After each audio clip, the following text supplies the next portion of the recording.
Hello, Mr. Goh. Hey, hello, Mr. Talk. Good to have Talk you. show. Yeah, so I think today is just a very simple conversation. I didn't prepare any questions, but I have some broad ideas in mind that I wanted to discuss with you. So when I started this podcast, right, when I relaunched this podcast earlier in February, I really wanted this podcast to be a platform for alternative voices. So my inspiration, one of my biggest inspiration in the US really is Joe Rogan. Okay. So, he runs the Joe Rogan Experience show, and he have always talking about the autonomy, and the freedom of independent content producer. You don't have the executives on top policing your content. Although he signed a very big deal with Spotify, and I think now he's a little bit more cautious about what he can say and cannot say. Yes. But there is that belief in the long-form content, and it's also that belief in the long-form content that we can dive deeper into a topic. Yes. I think we are very much, especially this era, this time frame where we have a COVID, and we are facing a lot of censorship and freedom of speech. Freedom of speech is a very wide thing that people don't really understand what it is for. But to me, it's a fundamental principle for humanity to progress. No matter what you say is right or wrong, ultimately time will tell, But to actually suppress certain freedom of speech, you're actually depriving people of getting their perspective wider, the consideration, and sometimes nobody can be always right, and nobody can be always wrong, So science itself, some people actually put forward to me, science is the truth. I said no. Truth is independent of science. Science is only the process and the methodology and the attempt to understand the truth. That means the nature of things happening, why this happens. And science can be wrong. And in fact, historically, if you look at all aspects of science, they have been proven wrong and they've been corrected.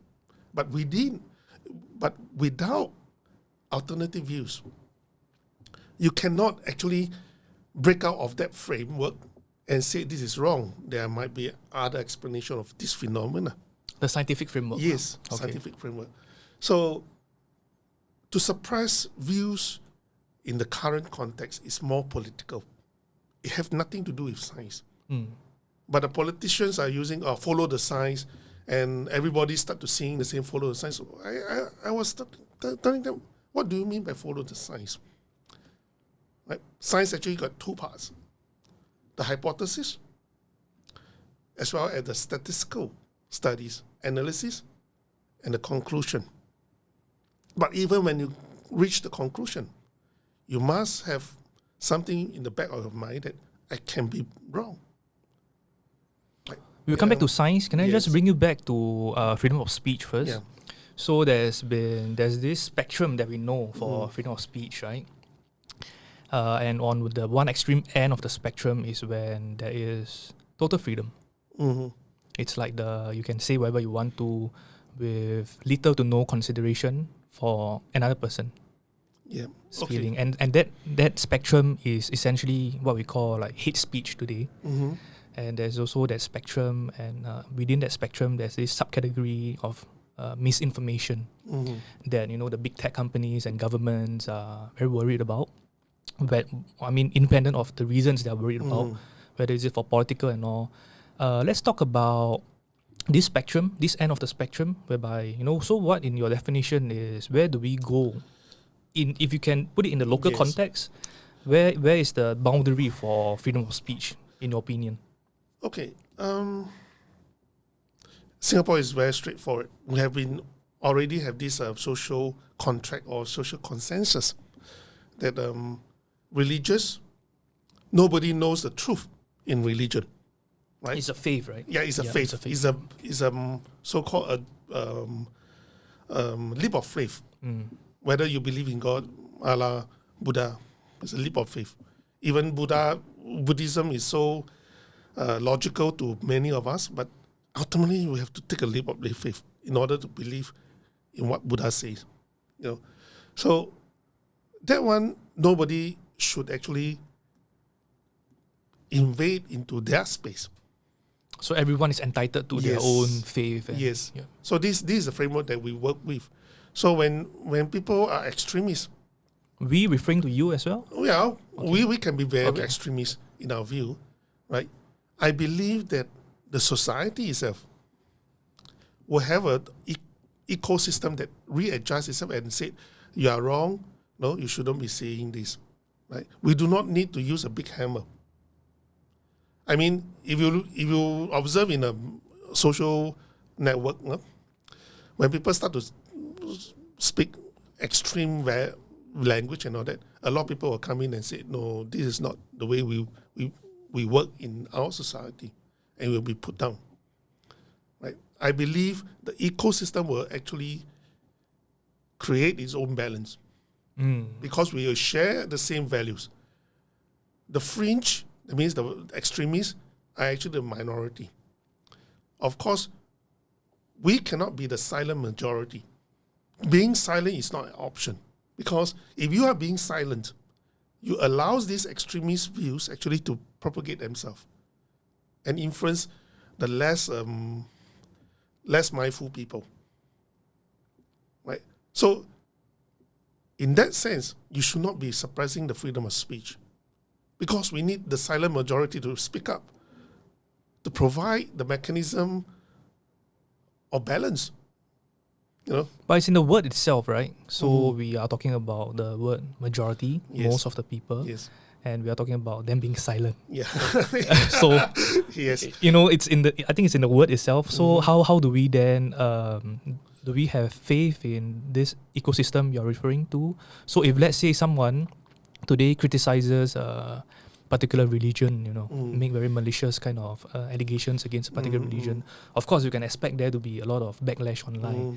But a lot of silent majority are just going to read it, and they're just going to feel bad about it and feel sore about it and unhappy about it. That's a problem with our society, not only Malaysia. And just all the society, right? All no, Asian society. Okay. The Amor is more vocal. They are more expressive of their views. They hold no barriers. But for the Asian society, we seems to cincai lah, don't bother and all that. I think that is actually not helpful at all to build a healthy ecosystem within our society. That's why we always rely on ISD agents and the government to come and to do their job. I think that we should actually promote people to speak up instead of using hammer to hammer those extremists, and in the process you actually frighten the majority of people not to speak up. So what's the stand? The stand is if someone speaks very malicious allegations about one particular religion, then in your ideal world, Singapore, how should it be dealt with? Okay, for example, that's how I have mutual understanding with my Malay colleagues in my political party. If they have something very concerned about their religion, their Malay aspects, they don't speak up. I will be the one who speak for them. So they speak to you? Yes, I will consider, and I will say, okay, I think it's unreasonable for certain things to be discriminated, right? For example, in the army, right? If they bring it up, they will be painted as extremists or chauvinists and all that. But if a Chinese speaking up for the Malays issue, can you say I'm a Malay chauvinist? I'm not a Malay. I'm speaking on a part of reasons. Right? Similarly, for the Chinese issues, they will defend me or defend certain issues that they say is unreasonable. So this is a rapport that I have, a mutual agreement that we have among our political colleagues, and it actually builds trust. So when race and religious perspective are concerned, you always have this 先入为主, right? Prejudice. Oh, because you are Malay, because you are Muslim, that's why you speak like that. But if I'm not a Malay, I'm not a Muslim, I speak like that. So I must be speaking on the foundation, on the platform of reasons. So that's how we work, you know. What about this place that we call the internet, though? You know, you spoke about your procedure or your process with your Malay colleague in a party. You know, it's a party, it's a controlled environment and all. What about the internet? Well, it's the same. Oh, of course, for the internet, for my party, it's very liberal. You can speak what you want, but you must be prepared to be responsible for your speech.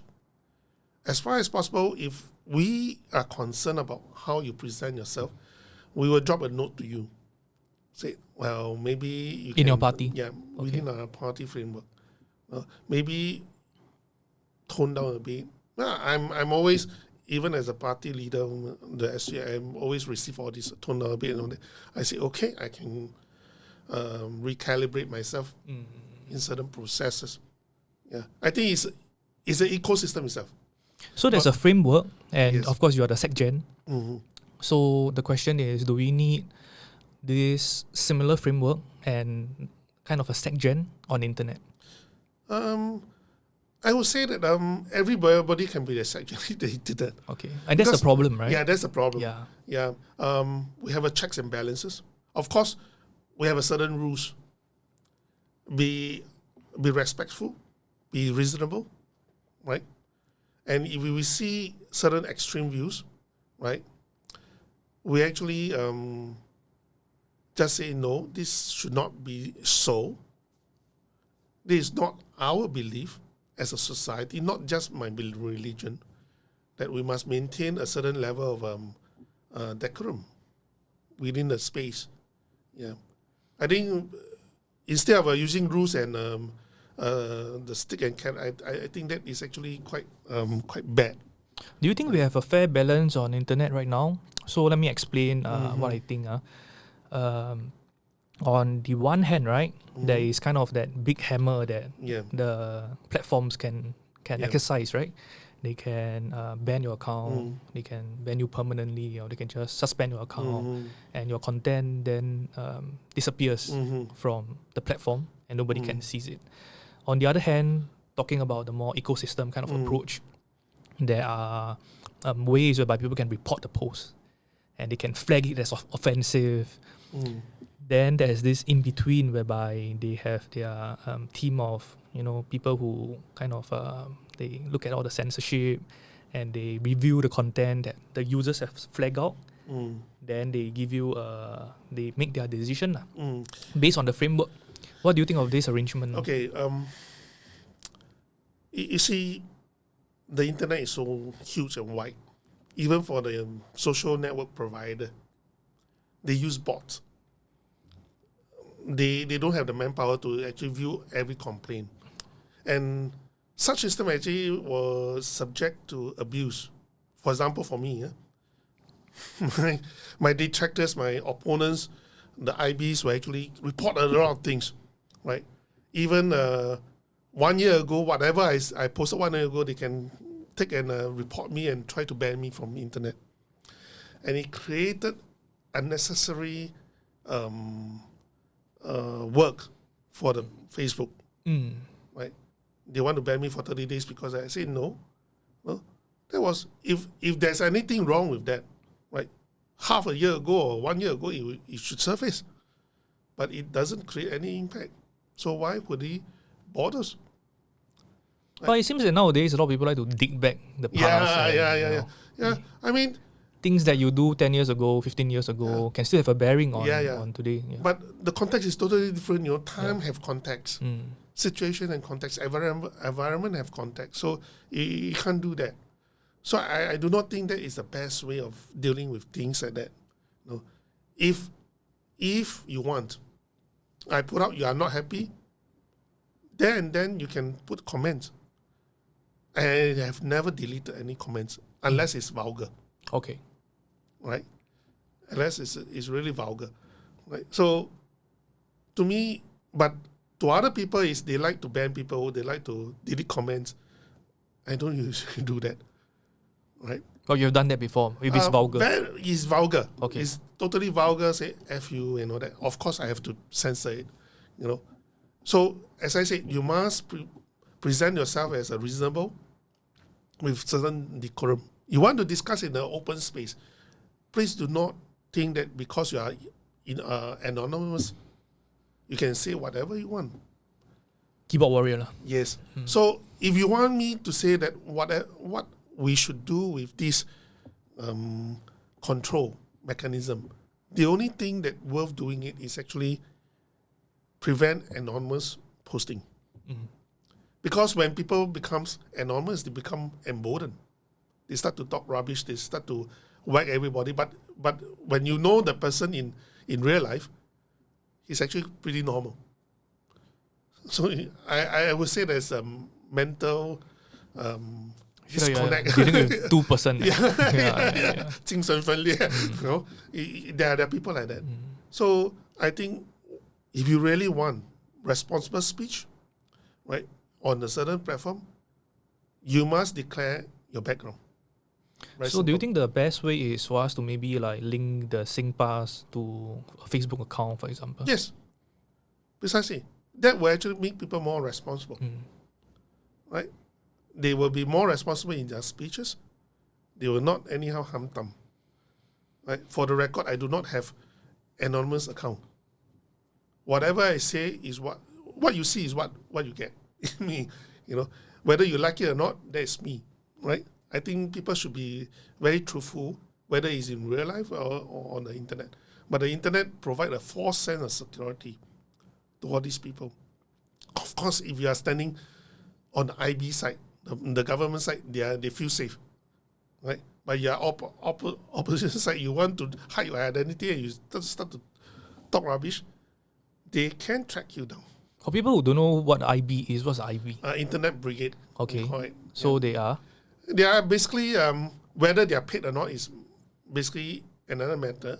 I think some of them are paid to do their patrolling of posts or stalking people, opposition influencer like me and other people, to create, there's a word that was used by Govt, extro-turfing, to create turfing, TURF, turf, okay. Yeah, so to create a false impression that a lot of people are against me and all that. Okay.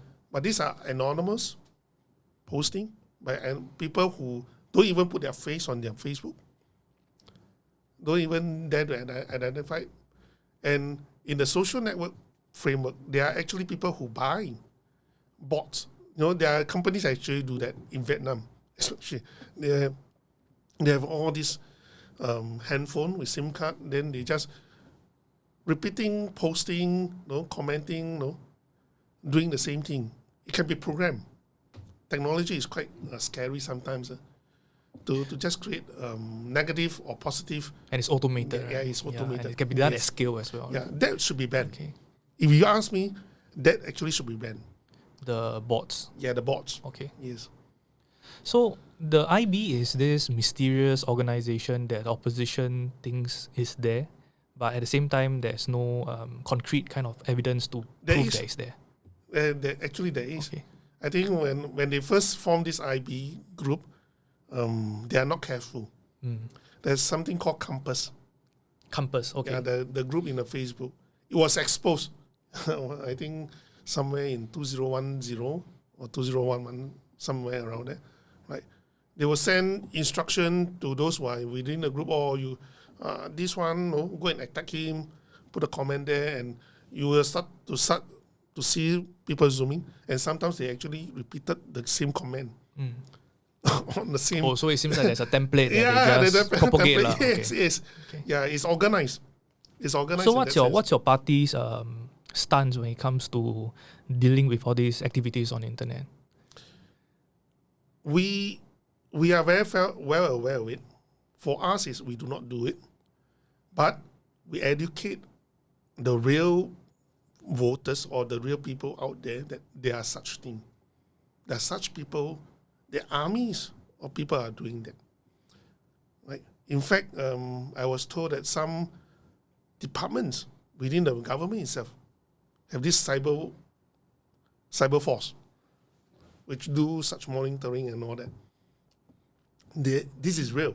It's like PR policing lah. Yeah, PR policing. You police like the PR aspect of Yes. someone say something bad, Yes. someone say something. In fact, I've tried it before. I've tested. When I put a post at night, right, immediately I took it down, but someone will actually screenshot it. If you are not stalking me, how can you be doing that, right? So it's only within 1 minute I took it down, right? And it was screenshot, it was propagate, right? I purposely did that. They fall for it. They thought they have something, wow, great. I said, you're a fool, you know. Okay. You are most active on Facebook now. Mostly on Facebook now. Are you on any other social platforms that you are active? Yeah, I used to be in forums and all that, but it's quite taxing. What's your experience with Facebook until now? I think because of COVID, the ideology or the foundation of freedom of speech that built Facebook actually is being destroyed. Right? Not that because I'm affected by it. I mean, if you think that I'm giving misinformation, but do you have the right information? What is facts, what is true? At some point of time, nobody really know the truth. Right? Fact checkers, in fact, in the American court, Facebook have basically said that fact checkers are only providing opinions. Then why are they calling themselves fact checkers? Opinions are not facts. It's just that we have a contrast in views. Well, you can have your say, I don't mind, but you should not be banning me for have a different say from you. So you think from the platform perspective, at least, while nobody is really sure, there should at least be the allowing of the diversity of views and let people make their own decisions. Yes. Okay. But they are actually closing that up. The strange part is this. There are a lot of conspiracy theories out there, right? Even talking about aliens, ancient aliens and that. These are not banned. But talking about life and death things like the vaccine, whether it's safe or not, we are being banned. And the truth is, when time, as I said, context of time is very important. At certain contexts, we do not know the truth because we do not have data. I'm very data driven. But the prelim data that shows me otherwise, then I will have to say that there are possibilities that it's not safe. But even saying that will actually invite banning or even POFMA, so-called. But when time goes by, actually it shows that, it's really, some aspects are unsafe. Then who is going to do justice to me? Right? A lot of thing about COVID, right? Because it's a new virus. If we just bring our memory back to SARS, it's similar. Essentially, it's the society is dealing with something that's deadly, something that's unknown, and something that, like you rightfully said, nobody essentially knows the truth. And from the politicians to the decision makers to the scientists, everybody is waiting for data to come in and before they can make decisions. So what do you think should be a good framework when there's so many unknown? Not only the virus is unknown, the vaccine is unknown. The vaccine technology is unknown, the impact. Right? The mRNA, I'm plainly saying the mRNA. And there are other vaccine technology which is relatively new also. Right? So there are a lot of unknowns. Now, when we are facing, is a concept, it's a social concept, sociology concept. When you are facing an unknown threat, the first thing of a human instinct is to be conservative. You want to play safe. What do you call that? Flight to safety kind of flight concept. to safety. Whatever decision you make, you must be very sure before you do it. Right? Now, for example, universal masking. When it first came, when the information started to trickle out of Wuhan, I was the very first one in Singapore that says we must put universal masking, because indication from Wuhan is airborne, or it can be transmitted to the air within a certain distance, right? We do not know exactly how it works, because the known science, as I said, we come back to science again, is that such thing cannot be airborne. If you do not have symptoms, it cannot pass, it cannot transmit. But that is what we know back then. Can it be different now? Can we be wrong in our understanding of how infectious disease transmit? But they presume that they know everything. They listen to the expert. Even when my friends who are in the scientific field start to say, yeah, it cannot be lah. Oh, what putting mask? Oh, you don't have symptoms, you don't put mask. It cannot be transmitted. I said, no. Studies, information have shown from Wuhan trickled out that it might be so. We do not know whether it's really true, but as a decision maker, you have to be taking the conservative approach. Well, it may not be, but we should put on mask. So coming to the masking issue, right? I mean, now we know in hindsight then that it's not just a conservative thing, right? As in the masking issue, now we know that there's not enough masks. That's the thing as well, right? Yes. So of course, I totally agree with you that in any conservative society, if everybody can have access to a surgical mask, everybody should take the precautions, and put on a mask.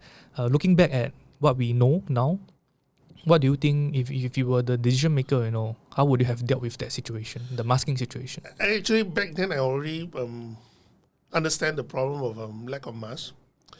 Now, if you ask people not to demand for masks, there will be no demand and there will be a pressure on the supply side. This is economics. If you don't ask people to demand. Yeah, if there's no demand and the price doesn't rise, you do not push up the supply. But Singaporeans are very kiasu and kiasi, right? Yeah, that's right. So back then I actually used this mask. I introduced this mask, cloth mask. It's better than nothing. People say, oh, because it cannot block this and that. No, because I believe that whether it can go through it is another matter. But it will actually deter the speed, the breakthrough speed, the distance that it can transfer. If it really transfers, still a barrier. There's a barrier. So it's better than nothing. So I actually ask people to do this. If you cannot get a surgical mask, get something to cover your mouth.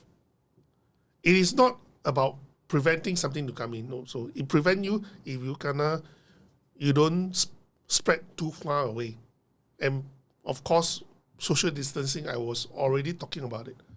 So during that point of time, we know that there was essentially a certain level of panic on the ground. Yes. If you go to any pharmacy, you will not find any masks. Yes. You will not find any hand sanitizer, hand wash, even disinfectants and all sold out. Yeah, all sold out. Yeah. What would you have done for the surgical mask situation? Do you agree with the decision to distribute 4 first, and then you work out the supply? Then we know that the government then went to, I think, Taiwan to bring back the machines to produce the masks, etc. I will ask people to do the cloth masks first, which was also being done as well. That time. Yes. We will do. Okay. I know how. From the studies that trigger out from Wuhan, we already know that the virus cannot survive under the sun. So there's no need to have masking under the sun.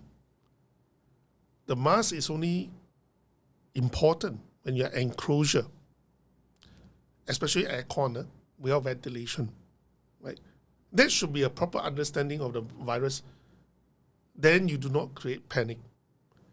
You will reduce the usage of the mask when you're outside, in the park and all that.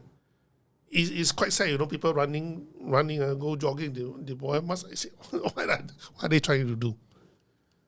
Right. So people must be empowered with a correct understanding of what the virus can do and what the virus cannot do. Right. In fact, when they start to say universal masking, even outside, I say that's rubbish. But I don't want to say anything because it will confuse everyone. Right? But what you do in excess, okay lah, kiasi a bit is okay. Right? But when you are doing not enough, then I will bring up. But at this point in time, I think they are correct. The balance should be, you only need masking when you are enclosure. That's very important. So that is something that they did not actually, they swing from one extreme to the other extreme. I think that's unhelpful. They did not actually empower people with a correct understanding. I would have done that, right? I would have done that. Because if we do not know, we always read what the front line is doing, what the Chinese is doing. The Chinese, although promote masking, but they say in the park you do not need masking. They refuse to listen. But outdoor, I suppose it's also very difficult to say that. So the park thing, so there was this thing about if you are doing strenuous exercise, then you can remove your mask.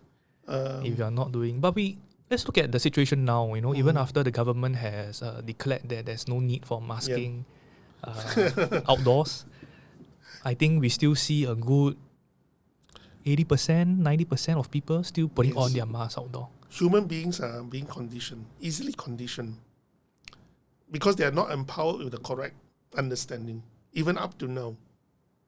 Right? Because nobody actually talks sense to them. We talk on the sideline, we are being considered a fringe. The government should actually do that. Do what? Explaining why you do not need a mask in an open space unless it's very crowded. Okay. Because you need social distancing to prevent direct transmission within that 15 seconds or 1 minute. So they did not educate people. They are very lazy in empowering people with knowledge. Actually, COVID aside, the thing about masking is that it's environmentally it's a disaster, right? Yes. Because we are just generating so much waste. Yeah. Can you imagine, like, each of us? I put on a new mask every day. Of course, there's always the option to use a cloth mask, which is a lot more environmentally, but I'm lazy lah. Yeah. So I think in terms of hygiene, I prefer to use like a one-time use surgical mask as well. So people, other than it being an environmental disaster, right? There are actually, even without COVID, there are benefits to people wearing a mask outdoors. We saw the flu cases coming down, So in terms of like personal hygiene and all, we can't, even COVID aside, we can't really, now that we talk about people being easily conditioned, it's actually not a bad thing as well, right? Because now people are more conditioned to know that. Last time we used to think that Japanese people are crazy, they put a mask outside on the trains and all. But now putting on a mask when you're sick and all is quite second nature. Yes. So that's the good part that there's a good come part. out of it. Right? But if you are not sick, then don't put on mask. There are always pros and cons. If you put on a mask for a long period of time, you actually reduce your oxygen intake. Right? It might have certain impact on your body, especially your brain. Right? So there are actually some compromise on your health also. We may not see it immediately, but we do not know the long term. As I said, we do not have a long term data on what is the impact of a long term masking protocol would do to our body. Let's talk about data. You have mentioned that you have also mentioned online that you are very data driven, right? How do you handle and how do you deal and how do you work with data? Now, normally I like to deal with raw data. Do you have any qualifications when it comes to handling data? I'm statistical trained. Okay, in university. Yeah, universities, because I take econs and stats as a major. right?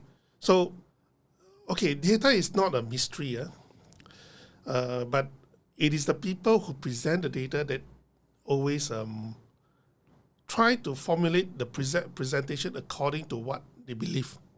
So data can be manipulated. Yes. Okay. We call massaging of data and all that, right?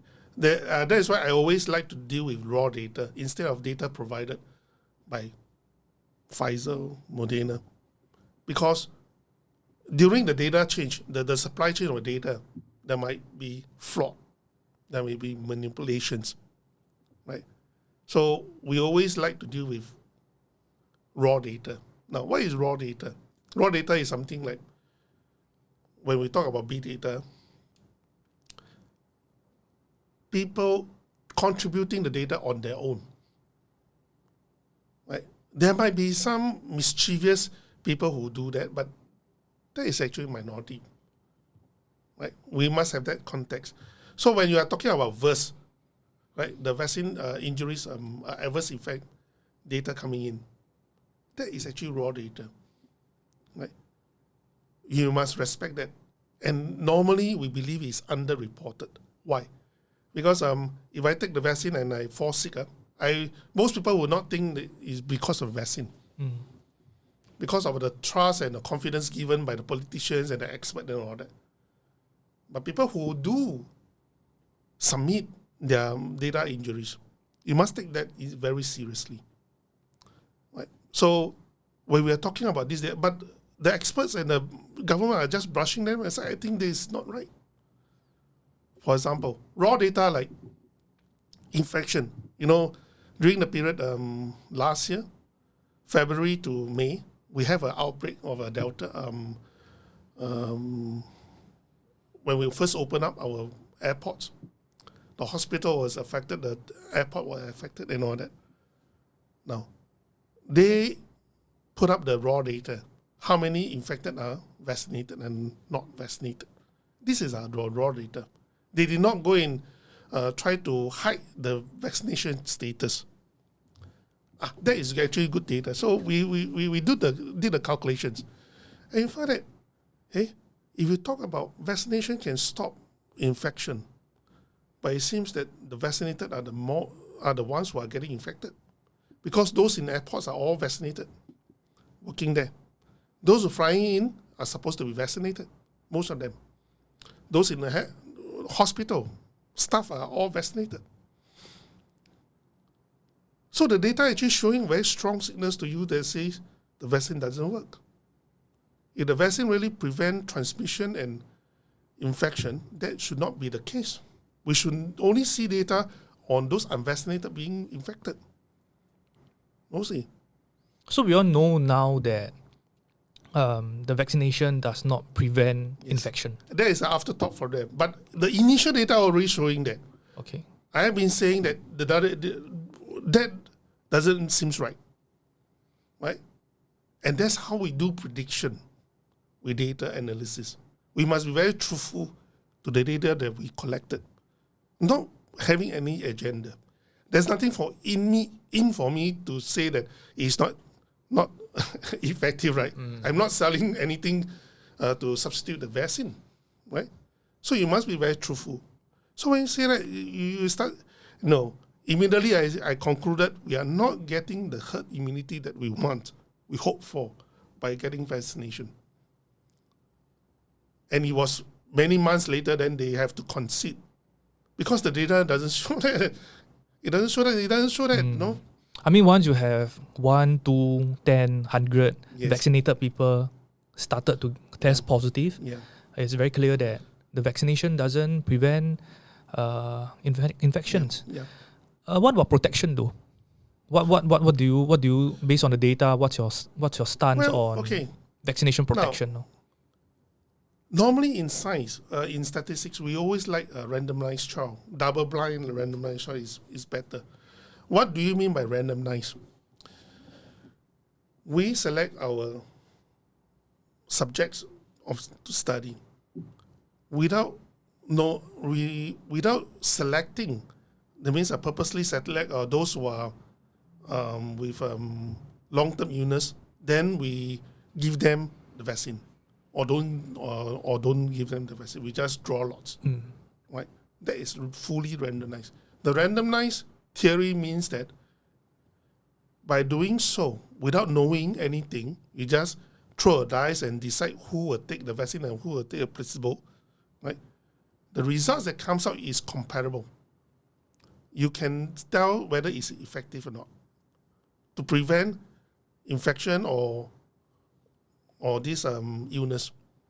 Now, when you do certain studies, you should not have conflict of interest. That's another concept. Ideally. But if the Pfizer is the one who is selling the vaccine and they are doing the trial, no, that is actually a discount. So such trial actually should be carried out by independent bodies, not only the scientists, but the statistician is important. Because he will know how to do proper randomized trial. Now, in the real world data, there's no randomized trial. If I have heart problems, I have hypertension, and I'm worried about taking the vaccines, I decided not to take the vaccines. This is called a selection bias. Right? So if I have heart problem and I'm worried about adverse effects, I do not take the vaccine. Yes. Then what happens? So when I get affected by the COVID, due to my pre-existing condition, I may be more jialat. Right? But on the data, you only shows, unvaxxed is more jialat. But you've forgotten the context. Why in the first place is unvaxxed? He's unvaxxed not because of a randomized decision. It's because he based his decision on his pre-existing condition. Yes. So can we trust that data? So based on all your studies now, right? Coming back to the question I asked you before this, do the vaccines confer protection based on the data now? Actually, frankly speaking, I do not know. Okay. But by looking at the data, if those who have taken the vaccine, they still fall ill, hospitalized and dead, then it actually tells something. Okay. This is definitely not foolproof. Yep. Right? That is a main conclusion that we can come to. It's not foolproof. And when we look at who died, whether vaxxed or unvaxxed or not, it seems that most 95 or 99% of them are all with pre-existing condition. So it actually shows that one very clear signal is if you have pre-existing condition, don't get infected. Or if you get infected, you must have early treatment. That is another part that was neglected, totally out of the mainstream narrative, early treatment. But the society's dilemma is that, preparing for the situation whereby the pandemic spreads like wildfire, then we have no choice whether we want to be infected. Of course, in the ideal world, no one wants to be infected. Right? Before the vaccine came in, the real world data, there's no unvaxxed and vaxxed. The death rate is about from 0.3% in Singapore to 0.6% in Israel to about 3% in US. Of course, the highest is actually China. It's about 5%. The most initial part. Most initial part. Period, but without vaccinations. Without vaccination. Yeah, okay. So you have to weigh your risk. Right? So, in fact, after vaccination came in and we have more infection, our fatality rate, death rate actually went up from 0.3 to 0.6. When Omicron came in, it drops to 0.4. These are the stats. So are you going to worry about a chance of 0.3, 0.6%, or even 3% of death by taking a vaccine? And you know that 95% of them are actually pre-existing condition. So are you going to worry if you are young and healthy of that death rate? And to take an experimental vaccine, which is new in technology, we come back to the problem of vaccine. And with so many adverse events reported, that has been brushed away, but we cannot ignore. So you have to weigh your risk. To me, every day I drive, I also got 1% chance of getting hit. You know, so what is 0.3%? So and therefore, I think the narrative has always been that the benefits of receiving the vaccination continues to outweigh the risks and the cons of it. That's always been the government narrative as well, right? What do you think is, so do you agree with that narrative? It depends on how you define the benefits. Okay. The benefits to individual benefits, or the benefits includes the social benefits, the political benefits. Shall we talk about the individual one first? Okay. If we are talking about individual ones, if I'm going to use this analysis here, I have only 1% or 2% of hospitalization rate, or even 5% possibility, and less than 1% of death rate, the risk is pretty low.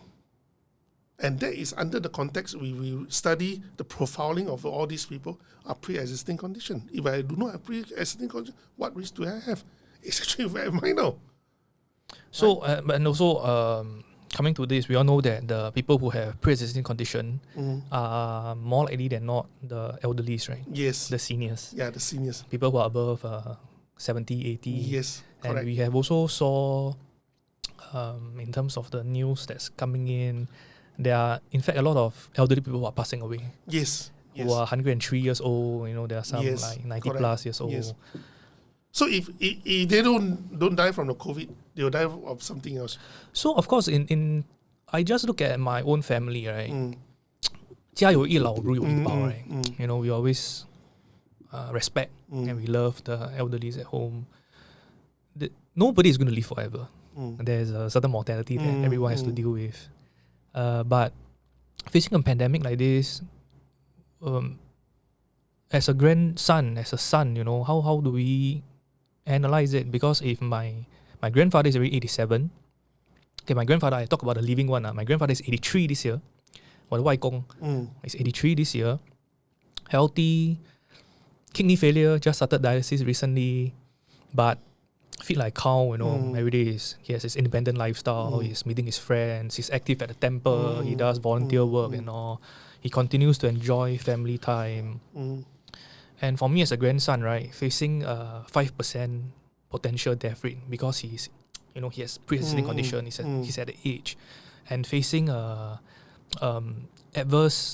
potential adverse vaccine effect, right, of what's the percentage in your opinion? Now, when it comes to vaccine, there's two things that is important. Safety first. Okay. The other one is efficacy. Okay, so as a grandson, have I made the right decision to encourage him to go for the vaccine? No. Considering what I just told you, my very real family kind of situation. I do not really advise people to take or not to take. 5% is a very high death rate, right? In terms of 5% death rate. It's not low. It's not low to them. For us, it's very low. For us, who is them? For older people. Oh, okay. With a pre-existing condition, right? But at the same time, your grandfather is your 100% at home. Yeah, correct. Yeah, that's the thing. So it's not just a 5% or... You must consider whether after taking a vaccine, there will be a adverse effect. Right? You must consider that risk also. So while you are thinking of 5% of death rate after you are infected, you must also consider after you take the vaccine, what's the percentage, the risk that you face of adverse effect. And sometimes the living in pain is more cruel than death itself. But at the same time, we all know that, okay, assuming that the vaccines confer some level of protection, we all know that even if you don't die from COVID, 5%, if you survive COVID, but you went through a period of very severe COVID, right? Whereby maybe you're in ICU, you're intubated, and your organs are injured, damaged. Yes. That is a very unwanted kind of scenario as Yes, well. that is provided that you believe the vaccine can prevent that, right? But does the data show that? What data? The data of those hospitalized in ICU show that none of those who are taken the vaccine will end up there. It doesn't. But there is the bell curve, right? Whereby people who bell curve. with very serious pre-existing condition, and of course maybe Yes. their immune system isn't. So my grandfather, this one I thought my white Gong I told you about, he was COVID positive maybe about 3 months ago, and surprisingly his symptoms were very, very mild. Yeah. Even compared to my aunt. My aunt and him, they stay together.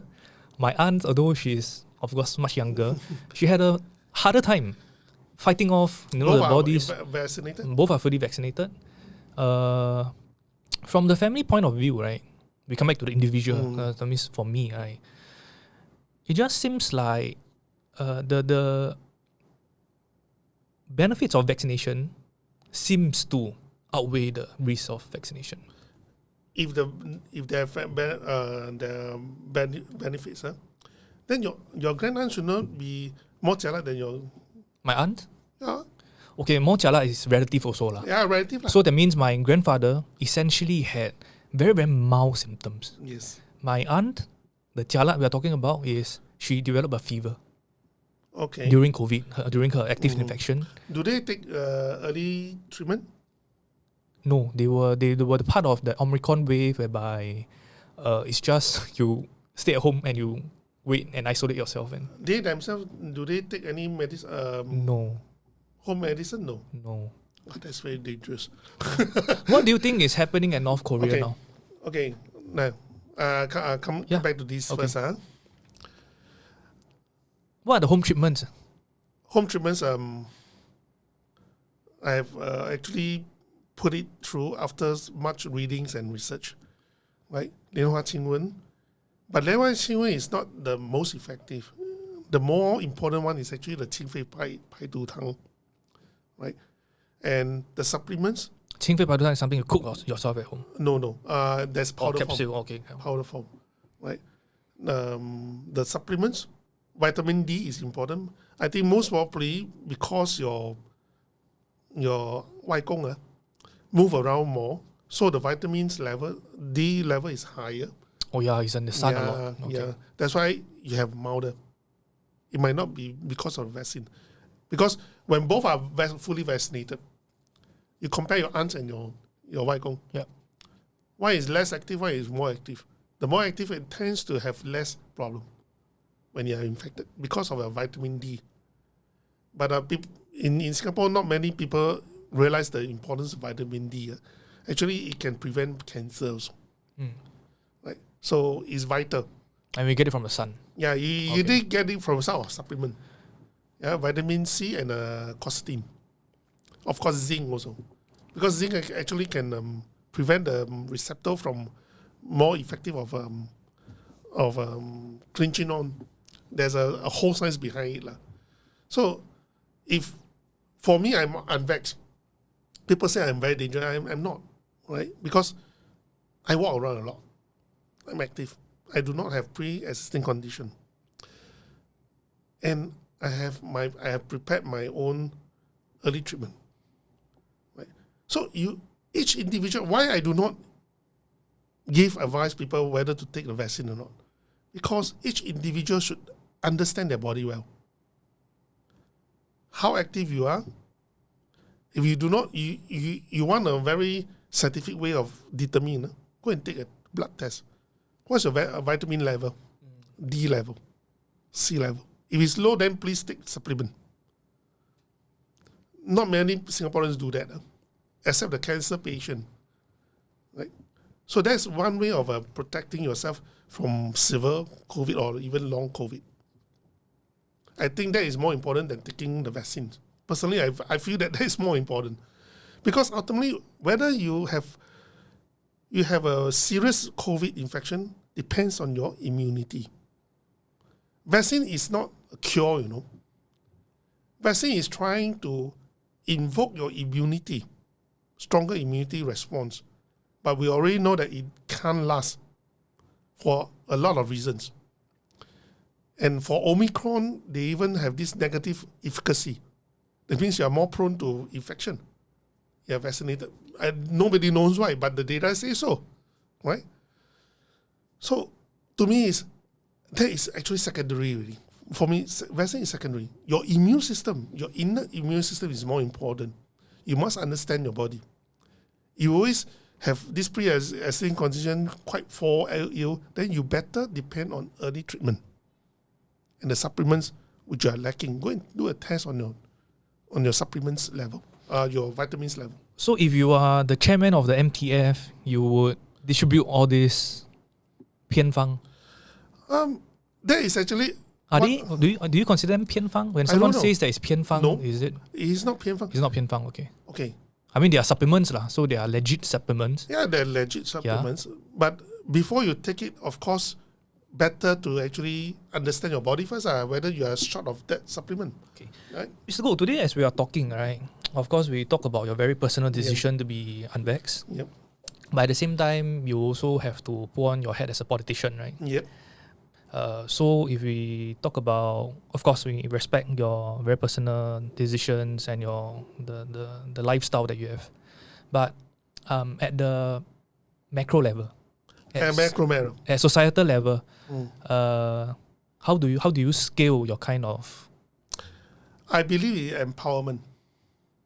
Okay. Right. As I say, each people have different constitution of bodies, understanding of their lifestyles. They know whether their immune system is strong or not. I empower them with the knowledge that this is more important. And if you feel that you are not right, you might decide not to take the vaccine. And therefore, the vaccination is also voluntary as well. Yes. Okay. Yes. That is what I do not like, the policymakers that trying to force everyone, although they say voluntary, but no jab, no job is actually evil. You're basically forcing everyone. You should allow them to make their decision. And how are they going to make their decision? You should actually empower them with the knowledge and understanding what is important in their life, healthy lifestyles, right? And you have a pre-existing condition, you might, the risks are actually quite balanced. And you might consider taking the vaccine for additional protection. But we do not really know. So if I'm healthy and I have an active lifestyle, I can consider taking the vaccine? You should not. No, I should not, okay. Yeah. If you feel that your immune system is weak because of a pre-existing condition, right, you should consider to take. That's totally different. Of course, you will face higher risk of adverse event, side effects, right? So you must actually consider that very important. But when you are healthy, you know that when you are infected, you are not going to be really affected. So why should you risk yourself from taking a vaccine? So for someone who is, I come back to my example again. I use myself as an example. My grandparents at home, right, who are quite healthy, seemingly healthy. Okay. They shouldn't take the vaccine. Let them decide. Okay, let them decide. Each person should know their body well. Not even the doctor will know your body better than you. So you're talking about a feeling that you have of your own body. For example, for me, if I'm sick, even I don't have fever, I know I'm actually very weak. Okay. I will not go and eat heaty stuff. But at the same time, because COVID is unknown, right? So we don't know how our body would react to COVID. Okay. I understand where you're coming from about how you know from your years of experience. So for example, I know my body's pattern as well. I know that I 偏燥热. 燥热. So if I people who are more 燥热 is more dangerous for COVID because 温病. Okay. Right, COVID actually 瘟疫 is a 温病. So people who are more heaty, if you have all this COVID and all that, you should 吃凉啦. But people who have 凉底, you may not be suitable for the TCM. Not suitable for TCM. Yes, because the TCM is quite 凉 one. Oh, that means all the supplements that you spoke about. Okay. So it's still best to know your body, consult a physician. Okay. Then 怎么办? From the policy point of view, how do we have so many customized kind of? It is supposed to be so because different people have different body constitution. There's no one size fit all. Okay. But people tend to think that the vaccine will fix everything, but it shows that it can't. People are still hospitalized. People are still dead because they do not understand their body. If we didn't have the vaccine at all, will the situation in the world be very different right now? What do you think? The only problem is fear. The only problem is fear. Okay. And ignorance. The fear created by the ignorance. Okay, what about the death rate? The death rate most probably will hover around 1 to 3%. Without the vaccine? Without the vaccine. Globally? But of course, then we are talking about... But we are talking about billions of people and 3% of everyone dying. No, that is without early treatment. Okay. If you factor in early treatment, I believe it can be much lower. Early treatment or early prevention? Early treatment, as well as prevention, of course. Okay. Social distancing and all that. But early treatment is important. In my perspective, 每个药都有3分毒, even vaccine. Yeah. Right. So early treatment is you only use it when you need it. Right? When you kinda infected, then you use it. The early treatment? Yes. Okay. Right. And it should be the main defense instead of vaccination. Because the vaccination have proven, there are people who say, like you, I have grandparents, I want to protect them, that's why I take a vaccine. But is that true? The vaccine doesn't prevent infection, doesn't prevent transmission. But it prevents severe COVID. But you still infect your grandparents. But if I infect them, then they are also less likely to get severe COVID. Is that true? Nobody knows because we're still seeing people hospitalized and dead. But generally, it seems to be quite effective, right? It depends. Really depends. I have seen people who are fully vaccinated have severe COVID. Of course. There's always that one. I think nobody can dispute the bell curve. But so far, those who have applied early treatment, almost 95% that I know, have no issue. But there's the early treatment framework you're talking about is very individualized. In a sense, it applies to most people in Singapore because Singapore is a 热带. So it's a climate that is actually conducive for the early treatment. So you are talking about most people are 体性属温属热燥热. Yes, 湿热. 湿热, okay. So actually, we are lucky in that sense that it can be applied to most people here. Then 那些凉的怎么办? Then you have to moderate. Okay. So it's a very difficult framework. So what will you do if you are MTF chair? I will still promote early treatment. I will put funds into research in early treatment. Okay. Right. They 后知后觉 They in fact they wanted to do it in 2020, but it did. Then it restarted recently. So will you purchase the vaccines for all Singaporeans? And make provisions for vaccines to be available for all Singaporeans? No. Okay. I do not think the vaccine should be for massive. First, we do not have long-term data. Long-term safety data. Secondly, we do not have long-term efficacy data. As now they have 后知后觉, they know that, after a few months, doesn't work anymore. Starts to wane down the efficacy, yes. Right. I would not have done that. I would actually focus on early treatment,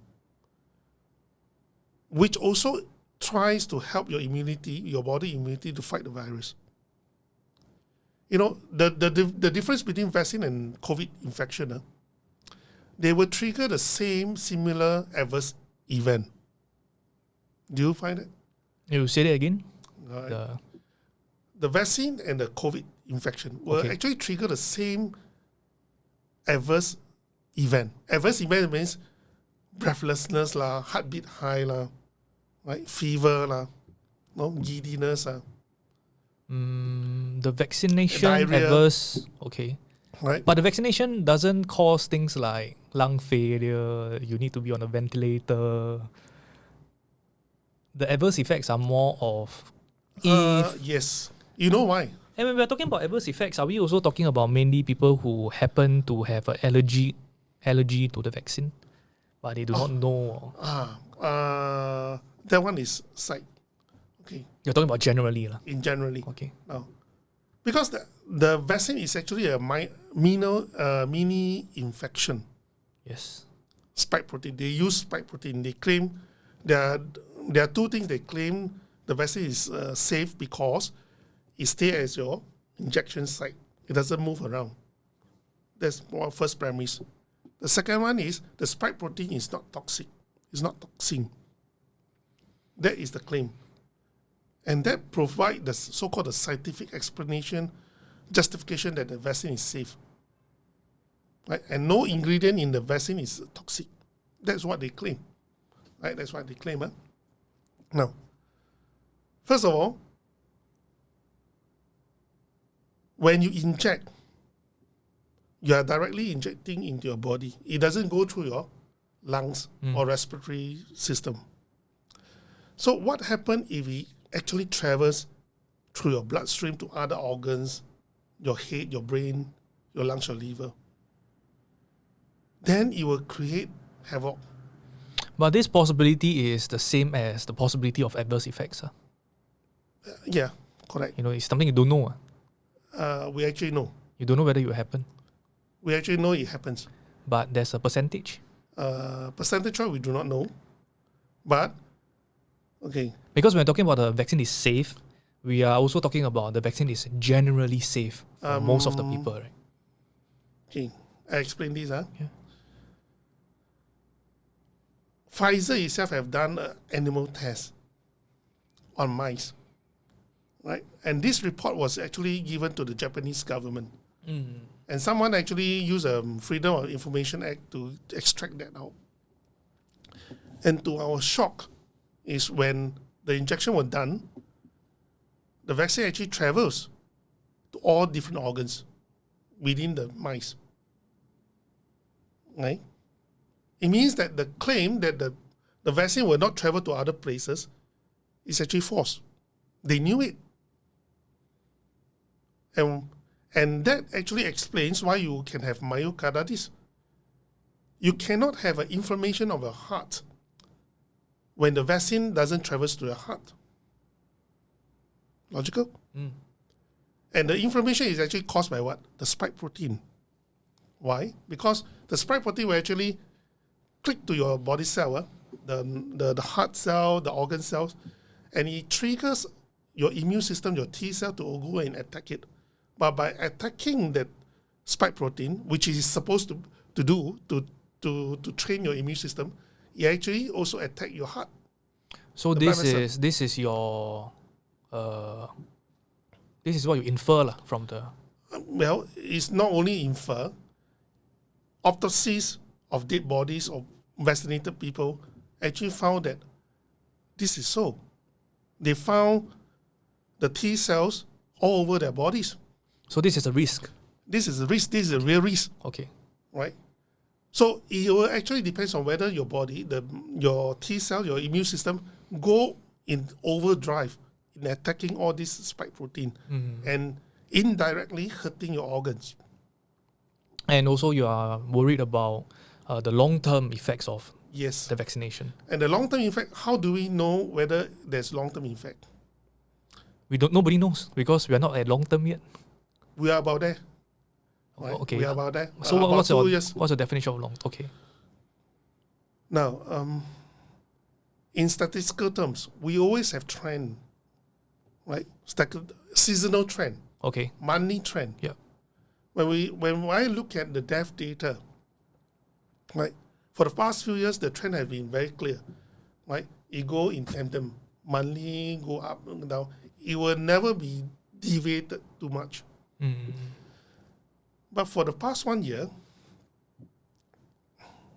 I noticed we are consistently higher than all the past months, all the past year's months. And it actually shot up the beginning of this quarter, this year's first quarter. That means when there is a deviation from the trend in the setting of a similar place, similar people, similar lifestyles, factors, environment factors, it means that there are certain factors that is affecting a deviation of that trend. Right? That's statistical inference. And for you, that Now, variant is the vaccination exercise. why I can conclusively come to this? Because in 2020, right, we have COVID also. Yeah. Then you can see that, during the first few months, we have a high death rate. The trend actually went up.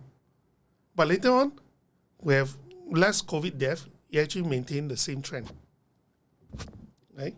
What trend? The death trend? Death trend. Death rate trend, okay. Right? But when it comes to 2021, after the introduction of vaccine in February, even when our death doesn't shoot up, it only showed up in I think in August or September. The trend had been consistently higher. If it's not due to COVID death, then what is this? There must be other factors that is affecting death numbers. Right? This is how statisticians actually try to predict things. Try to see that whether there are additional factors playing in the play. So at the same time, as a statistician, right, you would then conclusively conclude it's... Not yet. Because you mentioned conclusively just now. Okay, conclusively, there are other factors affecting the death numbers. Okay, what are they possibly? It means that the trend of death is much higher. Even when we discount by months, the number of deaths in months, right, is still out of trend. You have break away from the trend. There must be some factors. How much higher are we talking about? About 10 to 15%. The death rates? Yeah, I think this year we will be much higher. Okay, so that means talking about, in absolute numbers, how many more people are dying? Last year, the average we have is about 20 to 22,000 people dying every year. So right? 15% we are talking about 24,000 and more for last year. Okay. Last year alone. Right. For this year, if the trend persists, it actually shot up quite a lot. Right. We are looking at 30,000. My prediction is we are going to see around 30,000 deaths this year, as compared to the norm of 20 to 22,000. Now, the size of the population actually doesn't really affect. Why? Because most of the death we would expect from the elderly, right? Normal. Unless you are seeing more young people dying, then you will be a break away from the trend.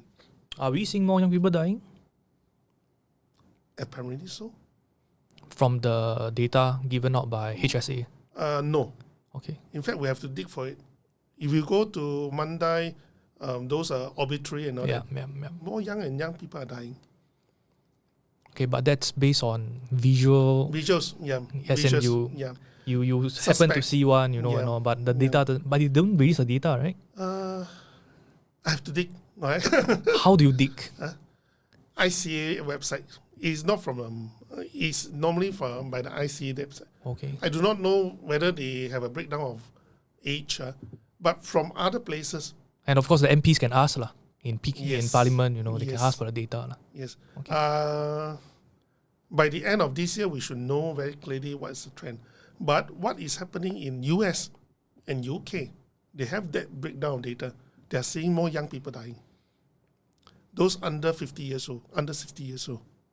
Oh, we're talking about that young. We are talking about that kind of age range. Yes. Okay.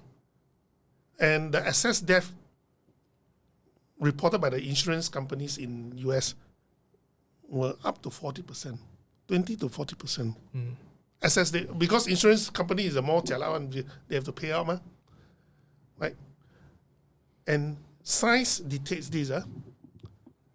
If different places have similar factors. And certain trend happens in that places, it should apply to all other places as well. That means if US have high vaccination rate and they are experiencing excess death rate like that, places like UK will experience it, Israel will experience it, we will experience it, Canada will experience it. That means the highly vaccinated countries will experience it. If all these highly vaccinated countries experience the same thing, then we can actually pretty well can conclude that the base factor is actually vaccination. Correct? If it deviates, then no say lah. But what we are saying, what we are seeing right now, if you live nearby a hospital, I do. Yeah, even I don't. The number of sightings of ambulance actually went up. Okay. Right? So what does that mean? It means that more patients, more people are utilizing the emergency service. Yes. And they are calling the ambulance. Yeah. And they are being sent to the A&E. Yes. Who are the ones who need ambulance services? You can drive there what? Emergency lah. What emergencies? Accidents. Heart attack. Stroke. Yes. Or even people who just immobilized. Immobilized. Yeah. Die at home. Yeah. Or you just feel so pain, so uncomfortable that you have to use the ambulance. We suspect is heart attack and strokes. Right? So, suspicion. Okay. Right. But then again, coming back to your role as a politician, right? Wait, I haven't finished yet. Okay. This is what happened in Singapore, we observed. And it was confirmed. The official actually confirmed that there are higher utilization of emergency services. Yeah. It also happened in Australia, Queensland.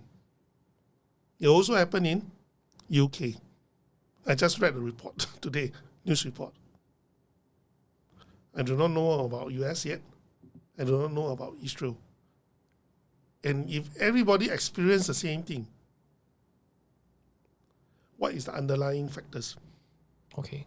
So what we know is more people are using emergency services. More people are dying. And more people are dying. And all these countries have a high vaccination rate. Yes. And therefore, we put all these three together to hypothesize that the high vaccination rate highly is correlated. Causing... No. Correlated. Correlated. Yeah. But what's the difference between correlation and... In statistical terms, in other words, saying causing. No. Yeah. Okay. In statistical terms, and we must find correlation first. Then you try and prove it. Yes. Then we try to explain it. And hypothesis, the scientists are the one who put up the hypothesis. It might be this, it might be that. Right? But if we have a control group, that means those low vaccinated countries, why aren't they seeing this? Seeing a high usage of... Yeah, and death, excess death. But it's also there are a lot of factors at play also, right? They are more underdeveloped. The healthcare infrastructure is not as robust. But dead body counts don't lie. Yeah, for sure. Okay. The trend of death, if their trend of death didn't deviate more than the COVID death, then you can see the difference. That is actually the control group. Low vax countries compared to high vax countries. And that's how statisticians actually should study. Right? I do not have the data, full data yet, but I believe there will be people who are interested to make such comparison. We will have to wait until the end of this year. Most of it will have more clarity. But there is a suspicion formed by all these happenings, the prelim data, we call it, the prelim data, to show a strong correlation. So your preliminary data is you are hearing a lot of ambulance on the road. Yes. And that's part of it. Not only that, it translates into higher death and the breaking of death trend from the previous years. Right? And that actually formed a very strong justified suspicion. It's the same.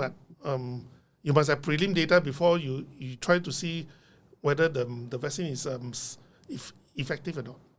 If your prelim data actually show you the suspicion is not, then you can actually simply do a projection and wait for the long-term data to prove it.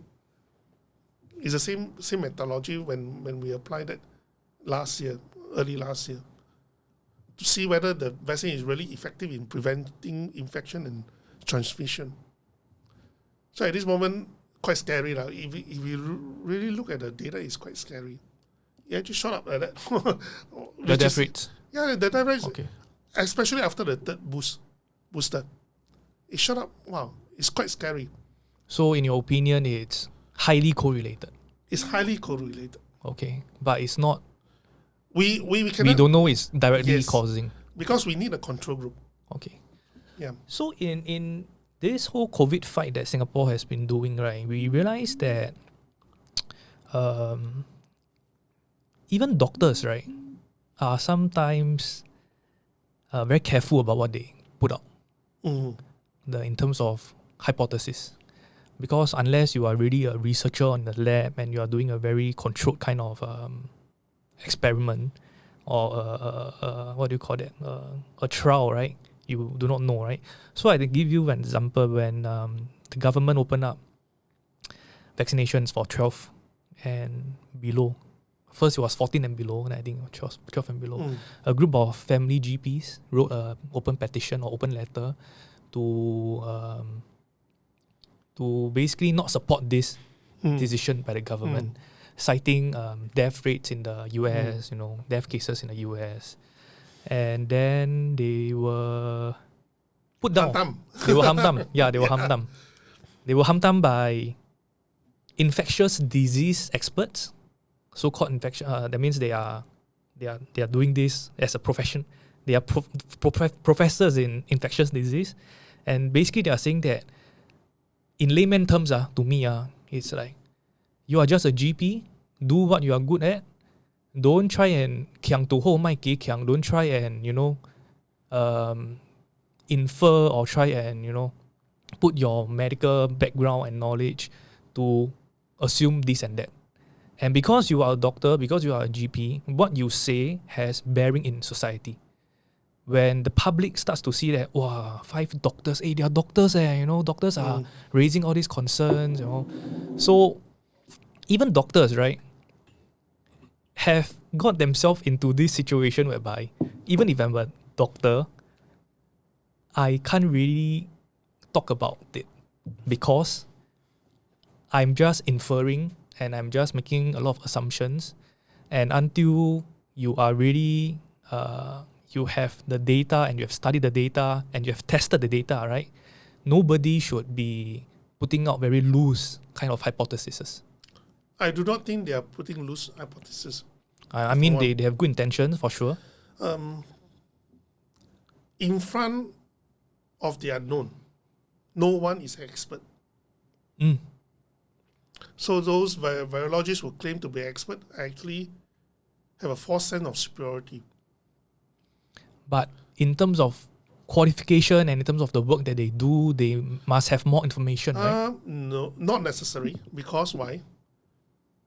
If you do not have long-term data, you do not have long-term data. Whether you have an expert or not, you still do not have long-term data. What about this sample group theory, whereby you infer from a sample group?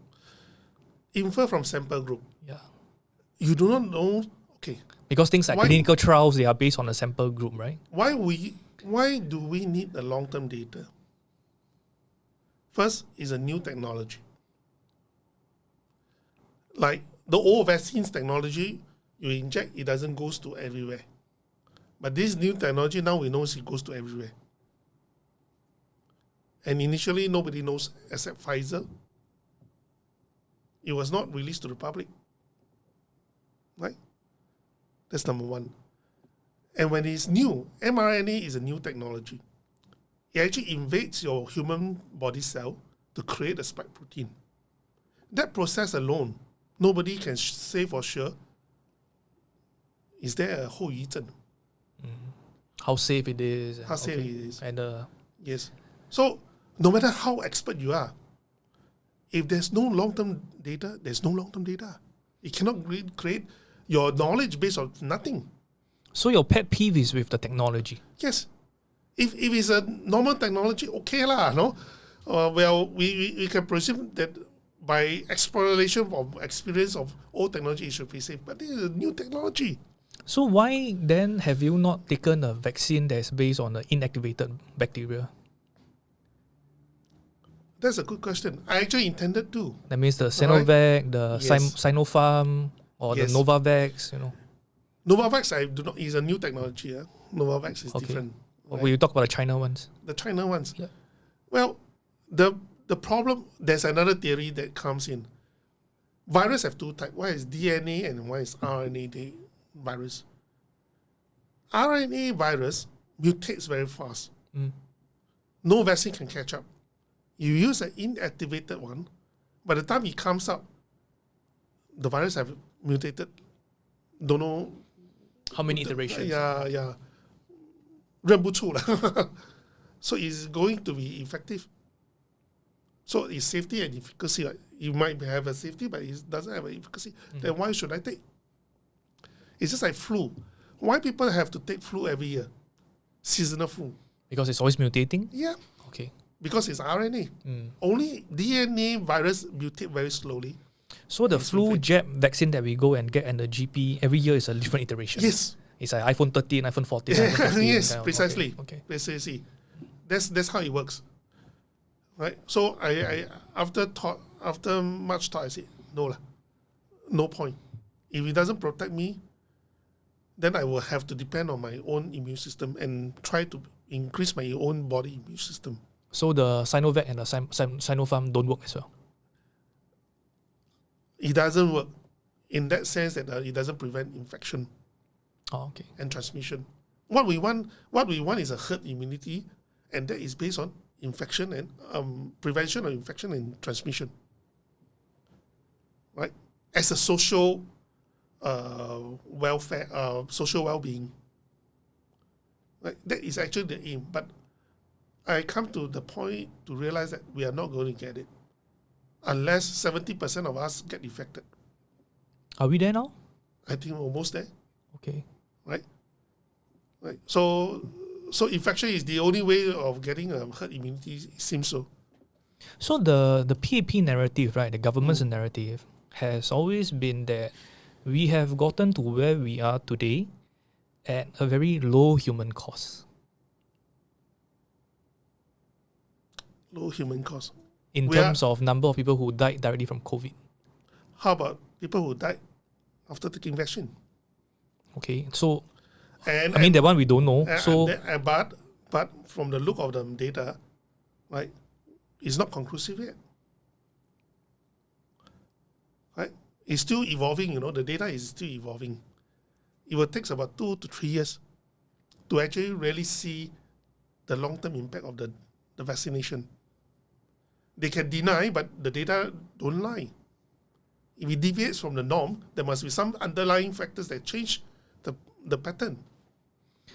Is it possible that we'll never know? Because unless every body there's autopsy and all, if not on the death certificate. As I said, you need a control group. Okay. The low vaccinated countries data you compare. Then most likely you can. But the control group should ideally be in Singapore lah. That means we have. Yeah, but that is not perfect lah. But there are other countries who are very low vaccinated. No, as in we take people who are not vaccinated in Singapore. No. People who are vaccinated in Singapore. No, this control group is in the sense that highly vaccinated countries against low vaccinated countries. The countries who are lowly vaccinated, right, are likely to be of a certain category as well. Yeah, like North Korea. Yeah. What do you think is happening in North Korea now? It's interesting. North Korea becomes the important control group that we're looking at. Right? Apparently, I think if their data can be trusted, the death rate is not that high. And they are actually promoting early treatment, whatever early treatment they have. The data which nobody knows what data that is. Because, you will never get accurate data from North Korea. If we can get accurate data, And it will actually benefit the scientific community in the sense that, as I said, science always recorrect itself on the way. We It's will always learn more. Iteration. Yes. Okay. So North Korea becomes a very interesting and important place where we can do comparison as a control group. But we can't. So what about, let's look at India when Delta was, destroying India, right? Yeah. And we in the news, right? We see all these Yeah. horrible scenes. Yeah. Because Hindus, most of them, they do cremation and they Yes. run out of firewoods to cremate the body. The hospital is literally like living hell, Interesting point is, even you say that, you look at the death rate, What's the death rate? I think it's below 5%. Okay. I think it's about 3%. So what is Singapore's death rate now for COVID? I believe it's about 0.4, 0.5. Yeah, because Omicron have a lower death rate. So once again, we come back to that statement that government has put out, that the benefits continue to outweigh the risks. If we look at the numbers, right? I mean, we put aside the vaccine theory for now. 0.4% death rate as compared to a 3 to 5% death rate. As a politician, what do you read of those numbers? On a superficial level, of course, it's great. Saving lives is always great, right? But we must look at things in totality. As I said, what is the assessed death and suffering? Okay, but we are not conclusive yet. We are not conclusive. As I said, at the end of the day, we will see whether, in conclusion, this strategy is good or not. no, we have already concluded the big waves of COVID, right? So The death wave is not. and that's why I said we put the vaccine. We put the vaccines Yeah. aside. I'm because talking about last 2 years, No. the 0.4% versus the 5%. no, you cannot just look at the COVID death, because you claim that because of vaccine you have low COVID death, but because of vaccine you might have higher death rate also. So it's not conclusive. So if you want to take a look whether the vaccine strategy works, you must take in totality. You cannot just see one part. Correct? So is it possible you come to a place whereby the total death rate, excess death rate and all, outweighs the 5%? And we do not know. It might be. Okay. But beside that, Singapore have one small group of Singapore vaccine injury group. The people who are paralyzed, Informal group. Okay. Yeah. People who are suffering strokes, heart damage, will actually compromise their quality of life. Can't even work. That is very difficult to quantify. And they can apply for the vaccine injury. And They are being rejected because the public narrative, they do not want people to feel that the vaccine is dangerous and all that. No? Rejected. But there's no explanation to their healthy people become like that after vaccination. Right? So these are the people that cannot be brushed away. Mr. Goh, let me tell you the story of my yeye. My yeye, right? He passed away last year. I can't remember the English date because I remember the Chinese date. The Chinese date is he passed away in 农历9月14. Okay. October. Yeah, about October. Maybe end October. Okay. So what happened to him, right? He passed away of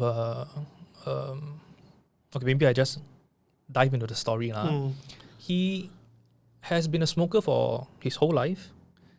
Then he's been a drinker and a smoker, and at the age of maybe 55, he passed away at the age of 87. At the age of maybe early 50s, right, he had a open heart bypass. Okay. Then thereafter, he quit smoking and he quit drinking and he exercised every day. He doesn't have any pre-existing condition except high blood pressure. Okay, in fact, he doesn't even have high blood pressure. But because of the open heart bypass, right, he is on a lifetime chronic medication. He's on chronic medication. So he has, after 30 years after his bypass, right, he has always felt that, recently I don't feel very well, I think inside got choked again. He always had that. And but at the same time, he is perfectly healthy. When the vaccination exercise came along, he is above 80. He's one of the first to be eligible. Initially, he didn't want to get vaccinated. Then afterwards, old people also, they go exercise at the park. Afterwards, they sit down for coffee and all. And afterwards, he decided to get vaccination. I'm the main caregiver for him. So I'm the person who sends him for errands and all that kind of thing. So he said he wants to get vaccinated. I said, yeah, okay, sure. I will send you for a vaccination. He got his vaccinations. Then last year, he passed away about late October, right? In September, he feels like he's not well. But he's been complaining about that for a long time already, for the last for the last quite some time. So he has this regular appointment that he goes to at Tan Tock Seng Cardiac Clinic. They did the ECG on him. They think that the ECG doesn't look very normal. They decided to ward him. And on the second day that he's warded, right, he fainted. He blacked out. And his heart stopped. So there's this very eager-eyed nurse, right, that realized that something is wrong with him. Went to him and realized that he is unconscious. Then there was a code blue situation. So they resuscitated him. He woke up. He was sent to ICU. ICU, he was there for about 2 weeks, intubated and everything. And they found out that his heart function is very weak. Then he was well enough to get out of ICU. He went to a normal ward. He further recuperated at a normal ward. Then they sent him to Renci to recuperate at the community hospital. And the plan, right, was that he will need to go back to put a pacemaker. So if the heart stops again, there can be they can shock him to restart the heart again. We hired a helper for him. He went home. Then one morning, right, after brushing his teeth, he collapsed again. Then he passed away that morning. Because the helper didn't know how to do CPR. The helper didn't do CPR. And and he passed away that day. So look at this situation, right? This is my own story. As a citizen, right? Of course, there are two ways that I can look at it, right? One is to consider my grandfather's medical history, entire medical history, and knowing that he has this very chronic heart disease for 3 decades and more. He passed away of a heart condition, which is what's on the death cert as well. Which I think is what everybody accepted. Yes. Nobody raised not a single person raised another alternative view to that narrative. That he passed away due to his chronic heart disease, and his heart hasn't been doing well for 30 years, and especially the last 2-3 years, he has been mentioning that. On the other hand, right, we can also say that he passed away of a possible vaccine injury because he received the vaccination recently in the last 1-2 years. I talk about his booster shot. His booster, right, actually happened after he discharged and he went home. Goodness. So because he is one of the first to get the vaccine, if I'm not wrong, if I don't remember wrongly, that means in February of 2021. That's when the 80-year-old, the start of the year, they went to get the vaccination, right? When he was discharged, the family's discussion was that there will be inevitably a lot of family members and relatives will be wanting to come and see him, and we should get him boosted before people come and see him. Understand. So after he was discharged, I brought him to the community center, and we got him boosted. So he has really fainted once, right? After, before his first episode in the hospital, where the eager-eye nurse spotted him. If the nurse didn't spot him, right, he would have died that day. Yeah. So that happened after 10 months after the vaccination, 2 doses. The second episode happened 2 weeks after the booster. So, how should I interpret this story, this episode that my grandfather went through? At this moment, for your solace, just take it easy. Right. If you really want to find out the truth, the correct thing to do is autopsies. Back then. But now it's impossible. It will always be a mystery to you. But for policymakers, and for statisticians, and even the expert, this is an individual isolated case. But the big data will tell a more trend coming up. We will understand whether heart attacks occurrence actually spikes. Which nobody knows now. We do not actually. There are people who knows, but data are hidden. So you feel that the trend is emerging? Yes, emerging. But the government's narrative has played down. Okay. All right. Even strokes also.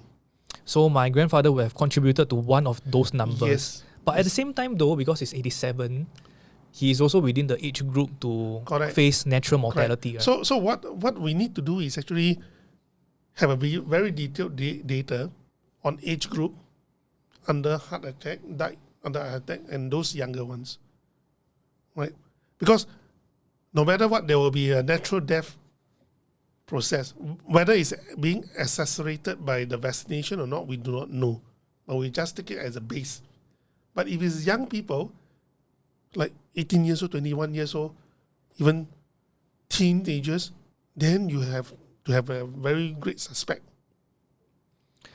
Every year in the MOH website, right, they publish the top 10 principal causes of death. Heart attack is always one of the top. The top is always been cancer. Yes, then heart attack. Yeah. Then it's the heart disease. Heart disease and... then it's usually pneumonia. Yeah, pneumonia. Yep. But pneumonia normally it's old people. Yeah, we know that usually it's because of due to old age, the lungs and all, 积水 and all that. So that means cancer, if I'm not wrong, right, is always by quite a far, it's about 40%. Okay, cancer also 30 to 40%. Got different cancers. So they will break down also. You know? Yeah. So lung cancer is one of the highest. You know. So, cancer is one of them. But although it's a top, but we want to study the trend. In statistics, time series data is very important to us. Because if something break off the trend, you can be sure that there's some factors that have initiated that change in trending. Then we will try to look for what are the possible factors. That's how science evolved, by looking statistics. Researchers cannot be detached from statistics trending, time series analysis and all that. You know, so although cancer is top, heart attack is also one of the top, we still want to do a trending study. Especially monthly is very important because we know exactly when we started the booster shot. We know exactly when we started the vaccination program. Then, by looking at monthly trending, we will have a clearer picture whether that is a factor. But these data are not forthcoming, of course. Right? But I hope, I'm not trying to, as a politician, of course, people will say, you want to oppose Brazil. It's not. It's for a scientific interest, the well-being of the people, that we want to know more about this mRNA. We might have sacrificed a lot of lives over this, but we want to know whether this is safe. And in future, whether we should carry on use this technology. That is more important. You see? So we also know that for COVID, right, other than the life and death story, other than it being a health issue, it also is a economic issue and a social issue as well. Yes. So, if you talk about the risk of the vaccination, right, but if you talk to the family man who has not seen his family back in Malaysia for 3 years, who has not seen his daughter, seen his son for 3 years, these are factors that we can't take out of the equation as well. It is because this is not due to COVID. This is due to policymakers. Okay. The closing of the borders. And, yes. And by doing so, of course, there are certain justification, but there are also not very justified reasons. For example, no jab, no job. No, if we understand that vaccination itself, the efficacy actually wane, right? And there's no difference between unvaxxed and vaxxed in transmission and infection. Right? Why should you discriminate? Why should you discriminate unvaxxed to cross a border? Oh, so they can't cross the border. Okay, yeah. Correct. If they are of similar chances of getting infected and transmitting the virus, there's no reason. Countries are doing that though. Yeah, but some countries have actually released, like UK, like Denmark and all that. They understand it because they study the data. They say there's no differences. Then there's no logic of preventing the unvaxxed to come in. I think they are probably satisfied with their herd immunity status. Yeah, maybe. Also, right? Yeah. So to me, if you want to prevent unvaxxed for traveling, there must be a very good reasons. Are you saying that they are more infectious? That's not true. Yeah, saying that the vaccinated will not be transmitting the virus. That's not true. But it's true that they are more likely to get severe disease, and they might overwhelm your healthcare system. That is debatable because, as I explained, selection bias. So until now, you still don't feel that the vaccines can prevent severe COVID? That is unknown. That's unknown. But what I do know is early treatment can prevent severe COVID infection. That is the thing. That is based on your research. Yeah. I mean, people who have taken TCM or the supplements, hardly anybody I hear will have severe COVID infection or even long COVID. So it's not a scientific framework? It's not a scientific framework, but the scientific framework, if you believe, is a Chinese studies. So it's a 偏方 lah. It's not a 偏方. Okay, 偏方 is something that is not in the main domain of the TCM. 偏方 is a 主方 lah. So it's an alternative treatment. It's an alternative treatment that they provide. They have proven that with certain TCM herbs, it actually effective in reducing the number of days of infection, right? Reducing of 炎症, 就是严重的症状. But we also talk about there's also consideration like the body nature, knowing whether you're 属凉 or 属热. Yeah, of course. But in the face of a severe threat, this one we put away first. Normally that, unless it have a very serious adverse effect. But if you are the chair of the MTF? I will really seriously study the Chinese researchers, research, because according to them, using 清肺排毒汤, 99% actually did not develop serious COVID. Right? Chinese researchers? Yes, Chinese researchers. So if I'm the policymakers, I care whether it's Western medicine or Chinese medicine or traditional medicine. If it works, I'm interested. I will do my own research. If I don't trust them. Yeah. That's why I wanted to ask you as well. So when someone comes up and say that the vaccine is effective, obviously they have done some research as well. Yeah. And when the Chinese researcher come up and say that this certain 清肺排毒汤 is 90%, 95% effective in reducing symptoms and infectious period and all, how do you choose which one to believe in? No. So you take your body as an experiment and you do it yourself?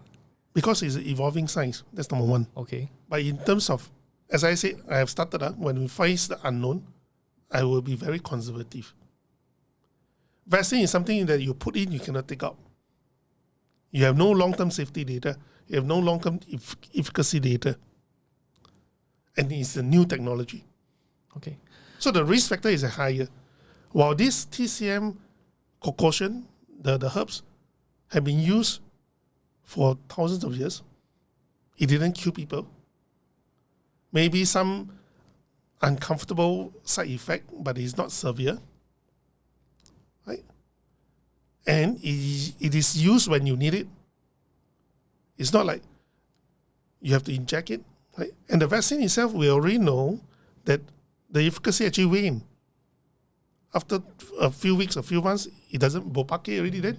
Why do you think China is not doing it? China is actually using it. But they are very concerned about their COVID situation. Because they believe, this is off the record, Yeah. they believe the virus is a bioweapon. Okay. They believe the spike proteins and the virus itself will have a long-term impact on the body. This is what they believe. But if you, unfortunately, you cannot, the 清肺白乳汤 can actually solve the problem. Now, even when we have a spike in China right now, where is the death rate? It's actually very low, you know. So why is China not pushing out 清肺白毒汤 to everybody? Oh, 药有三分毒嘛, you cannot always eat. Okay. And when in the crisis like that, you only limited resources, you only focus the resources to those who are really need. So is vaccine a better alternative? Not so. It's irreversible with unknown impact. Correct? So the better way is to let nature take its course. Yes. Okay. Virus normally mutates because it wants to survive. If the virus kills the host, it cannot survive. Right? Living things are all like that. 我们要生存，我们要繁殖嘛。 Yeah. Correct? So, in general, but there are exceptions. In general, virus will mutate to be milder, and it become endemic. It's just like a Spanish flu. It took 3 years or even 4 years before it become mild, and it doesn't really kill more. But in the initial stages, we have to deal with the deaths. Yes. So Omicron, as we see it, the death rate actually went down. Hospitalization also went down. It's a nature. So if you really believe in historically how living things and virus evolve, you must believe that eventually after a time period, the context of time is important again. The virus will actually mutate itself until it's mild. It will survive with us in our body and it's mild. Unless you believe it's a bioweapon. So has the government did the right thing to buy all these vaccines and I think okay, right or wrong is it doesn't matter now. Because 94% of us already have it. Right? But you must believe that they have done it with a good intention. No, although my perspective is the wrong judgment. So you recognize the correct intention? Yeah, of course. I mean, nobody want to kill everybody, right? But it's a wrong judgment. It's a wrong thing to do. Yeah, it's a wrong judgment because the technology is new. So if you are the MTF chair or if you are the Prime Minister, most of us will still be unvaccinated. And I will most probably conclude my research on alternative early treatment. Okay, so all of us you will try and source out 清肺白毒汤 for everybody. When the virus burns through the population, yes, people who need 清肺白毒汤 can get access to it, but we will not be vaccinated. Only maybe for those who really want it. I will not prevent people to take the risk of vaccination. If they want it, they pay for it. Oh, so they can buy a commercial. Yes. So you will allow some of these medical institutions, hospitals, and all to set a price to it, and they can buy. That is the basis of EUA, Emergency Use Authorization. Right? It's not supposed to be confirmed for mass consumption, mass usage. So I do not know why they come overdrive in wanting everyone to take it. I do not know why. When you provide an EUA, it means that you are actually not sure whether it's safe or not. But it's an emergency, we'll make it available. That's a concept, right? So I do not know why they do that, but I have to presume that it's with a good intention, or out of desperation, they want the economy to be back on up. That's why the social cost, weighs heavily on the government as well. Yeah. The economic cost and the social cost. Yeah. I think that actually justify them of pushing the risk of the individuals aside. Yeah. So you are talking about India, right? India have a very low death rate now. Yeah. Then, during Delta? Now, even during Delta time, some states, it's a very, very interesting case study. Some states actually provide what you say, provide everyone with ivermectin. Some states ban. Okay. And we actually can see the contrast because roughly the vaccination rate is very low throughout, right?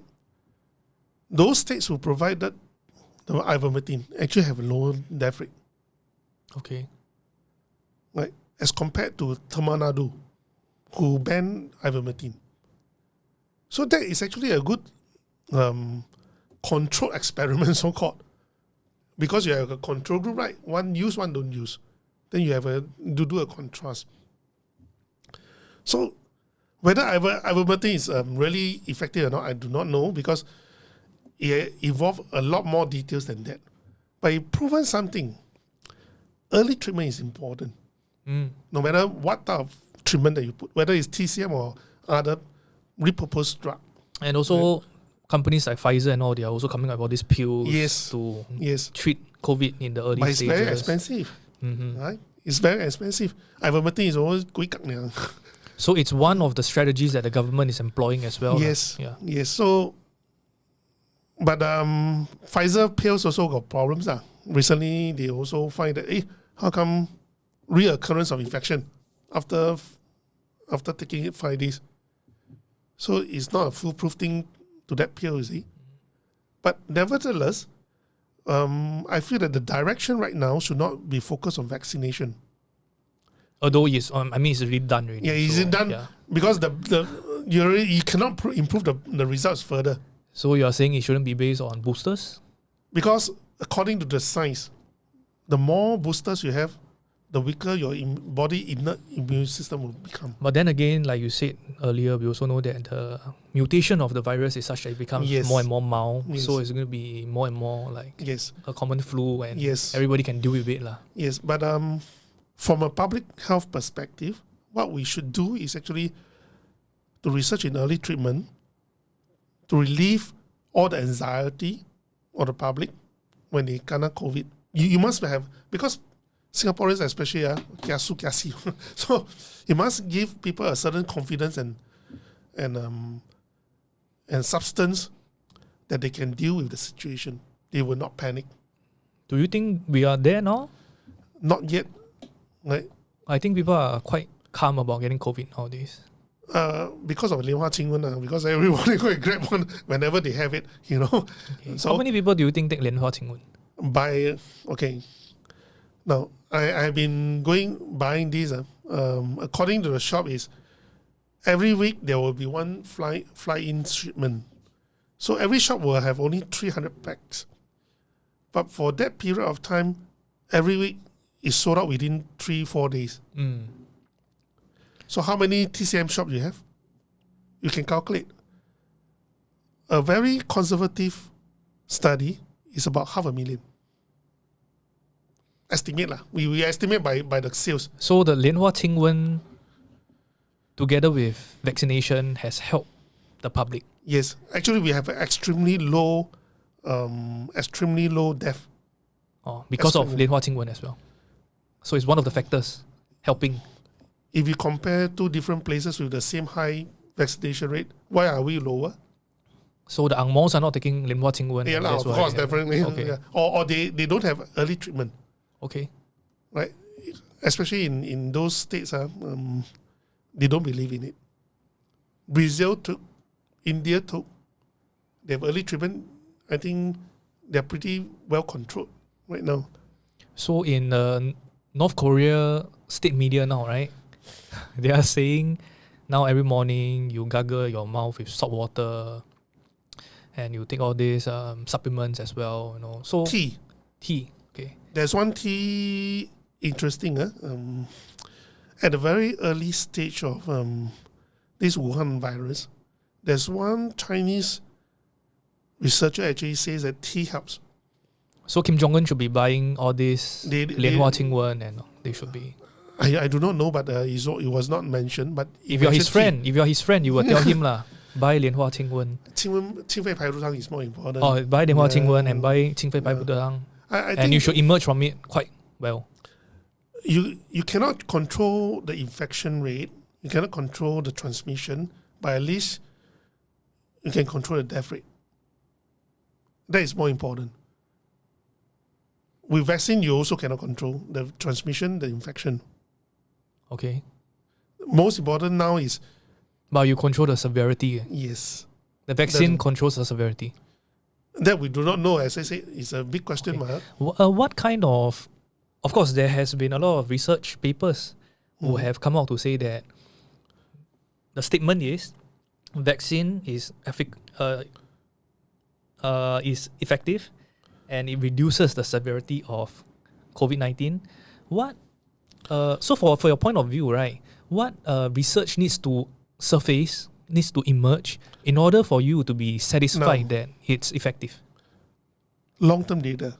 Most of this research are done over a short-term period. Is there an arbitrary number of years you're looking at? 10 years, 20 years? For effective vaccines, normally it takes at least 4 years. Or people are even saying at least 10 years. Yes, some took 10 years. We took 8 months. The world took 8 months. I think 6 months, they already push it out. Yeah. They are already doing the trials and all. Yeah. Okay. So, can you trust it? And now, we start to say, it drops until 12% after 4 months. Booster. Because it's a messenger. Yeah, it's a messenger. It's a messenger, yeah. So, as the messenger... And they start to have research paper that says that the vaccine, just now I was reading the Israel news site. It says that the vaccine might have actually do more harm to the immune system. I was quite surprised when I read. It says because it's not producing the antibodies. It is actually not producing the right antibodies that can last longer, but it's suppressing the inert antibodies, the N cell, they call it the N cell, to do it. Because if you are vaccine naive, that means you are not vaccine free. What it did was your body will respond immediately and choose the best antibodies to deal with it. And there's a certain, because antibodies also got different types, right? There's one type is I think it's called an N cell, beside the T cell. That's more effective. But when you have a vaccine, it actually suppresses that. So do we really know the science? We do not know. It's only with time, they have a longer period of study, they start to find that, this might not be the best protocol.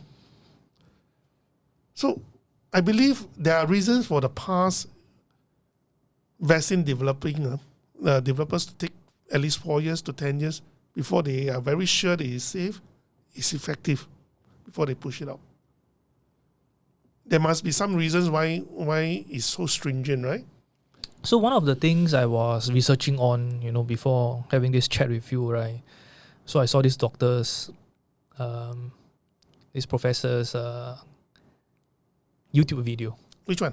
Can't remember this Ang Mo guy. So he was saying that a lot of people are concerned about the speed at which the vaccines have been formulated and rolled out.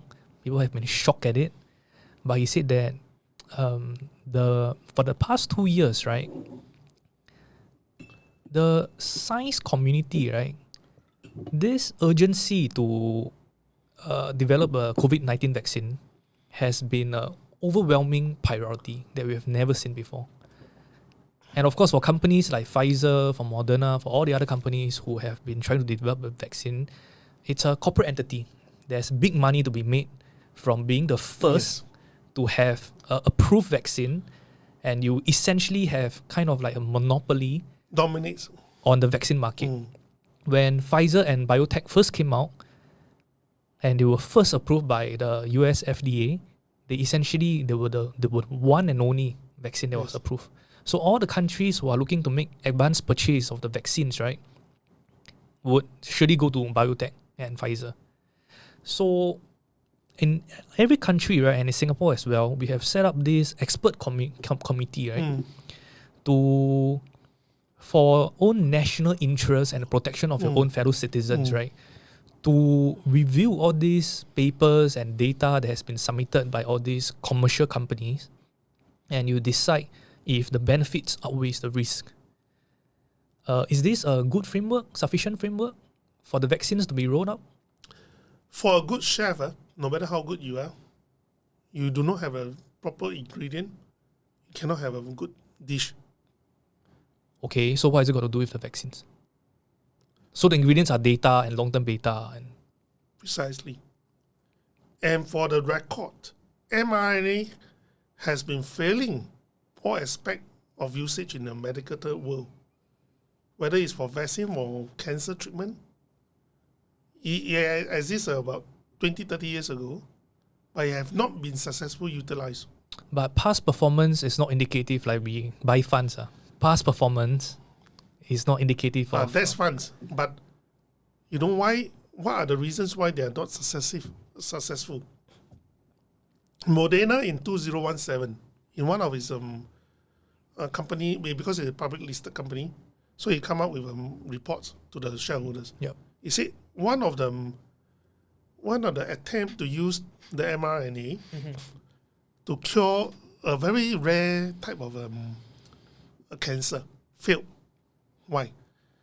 Because the transporter, the lipid nanoparticles, is toxic. The small buttery droplet. Okay. Right? It's toxic, okay. Yeah. And the human body can accept a certain toxicity of this, but not too much. Right? So when they try to balance it, if you put too less of this vaccine, it's not effective. If you put too much of it, it kills the people because of its toxic level. So the 三分毒 has become too much to bear. Yes. It becomes 9分毒, 8分半毒. No. So you have to ask, if that is the structure of the vaccine, of the technology, how could they be sure that we can strike the balance now within the 6 months? But then again, the scientists and the doctors have been satisfied with what they have put out, right? That's providing there's no fraud in the process of the trial. Okay, but at the same time, we see this very common acceptance and a broader community across countries. No, that's an overstatement. So for example, if let's say there's fraud, right?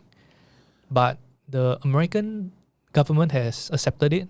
Their committee has accepted it. The French have accepted it. The UK, Singapore, and all, everybody has accepted it. So there must be more than a few doctors or a few people working on it or studying it. As I said, when in the face of unknown, everybody is no expert. Right? That's number one. They did the best to their ability. Best. The Pfizer document that was released since March, I think. Right? First, Pfizer document itself stated 1,291 serious adverse side effects of concern. Do they take that into account? Right. This is by Pfizer itself. Right. Secondly, it was found that maybe you're not in these. The recruitment of subjects is flawed. There's fraud, potential fraud in it. Why? Before all this, there was a whistleblower that said that the way they manage the data, record the data, is flawed because they just record the result what they want. Right? And in the Pfizer report itself, it was said that within 2 or 3 weeks, They recruited over 1,000 or few thousand people for the program. Now, people who are not in this trade may not know how difficult it is to recruit people. I was in market research for pharmaceutical companies, doing market research, right? For people to ask questions, not even to take any medicine, to ask questions. For 3 weeks, we hardly can recruit 100 people. But for that recruitment speed, without people existing, that means subcontractors to go and recruit people to take a jab. Because taking a jab, people will be new jab, unknown, got risk. It's very difficult to recruit. So how do they actually get 1,000 over 2,000 people within 3 weeks? In the US. I do not know where is this place, but wherever you are, it's almost impossible task. It's not a lot, right? 1,000, 2,000 people. You try? No. As I'm talking about, No. I'm talking about in the face of a pandemic, and let's say this is done in the US, and we have 330 million population in the US, and you are trying to look for 2,000 people. No, it's constrained within a small place, a town, a city. Right? Because they want to do a decentralized recruitment. So the selection is fraud. That's your conclusion. It is almost impossible for people in this line, especially to take an unknown vaccine, to be involved in a study like that. Okay. Right? So I'm not saying it's definitely fraud, but it's very unlikely people to succeed in such a speed. Right? That's your point of view. Not only on my point of view, people who do such experiment, who are involved in such recruitment, market research, whether it's clinical research or market research recruitment, we know how difficult it is. But doesn't mean it can't be done, right? It cannot be done. It cannot be done. Why? It can be done. No. But it's difficult to get done. No. It cannot be done with the resources. Why? Because for every person that you recruit, because it's going to be an injection, you have to fill out a lot of forms. Yeah. What medical pass? To do that alone, you spend more than 3 weeks. Definitely. Right? The amount of data they need to collect, we call it screening. Right? When you recruit a subject, you must screen, because there will be a criteria given by your client. That means Pfizer. Who am I recruiting? How many of this age group? How many of that age group? No, shouldn't have a certain medical condition. You need to do screening. It's not that simple, So, in order to do that, 3 weeks is not enough. Right? And the most bizarre thing is, before the FDA starts to have these meetings over this trial, just 2 or 3 weeks before, they start recruiting another placebo group again for the data. So are you doing recruitment to satisfy your agenda? Select what we call bias form of data manipulation. So this actually was reviewed by the recent release of Pfizer document. So you feel that the scientific framework has been compromised? It is as good as the reliability of the processes that you put on. Okay. And you feel that they have not been robust? Yeah, they have not been. No. Okay. I'm not saying that everywhere is all fraud. There might be certain contractors that you engage. It's not that truthful. Mr. Goh, what do you see of this phenomena, right? Whereby government after government, I'm sure they would have read all these documents as well. Government after government, right? They have evaluated all this information on hand, and in the name of national interest, right? Most of them, all of them, have approved the vaccines for their people. Have all of them gone crazy and they are putting the lives of... They are not gone crazy. Or are they stupid or are they naive? They're taking risks And we come back to the risk outweighs, the benefits outweighs the risk. Now, for a person, when we decide whether to take the vaccine, what you should consider is what is the safety of the vaccine? What are the benefit I can take from taking a vaccine? That's all. From the government point of view, it's different. Right? There's the social, there's the economy, no, and hopeful of a herd immunity, but that is already debunked. Herd immunity is a very important benefit in the calculation. When you cannot achieve that, then what is the point? Yeah, I think the UK has been one of the first to come out and say that we want to achieve herd immunity, right? We will just let the virus run. Yes. Initially, people were like, "Wow, are you crazy?" You know.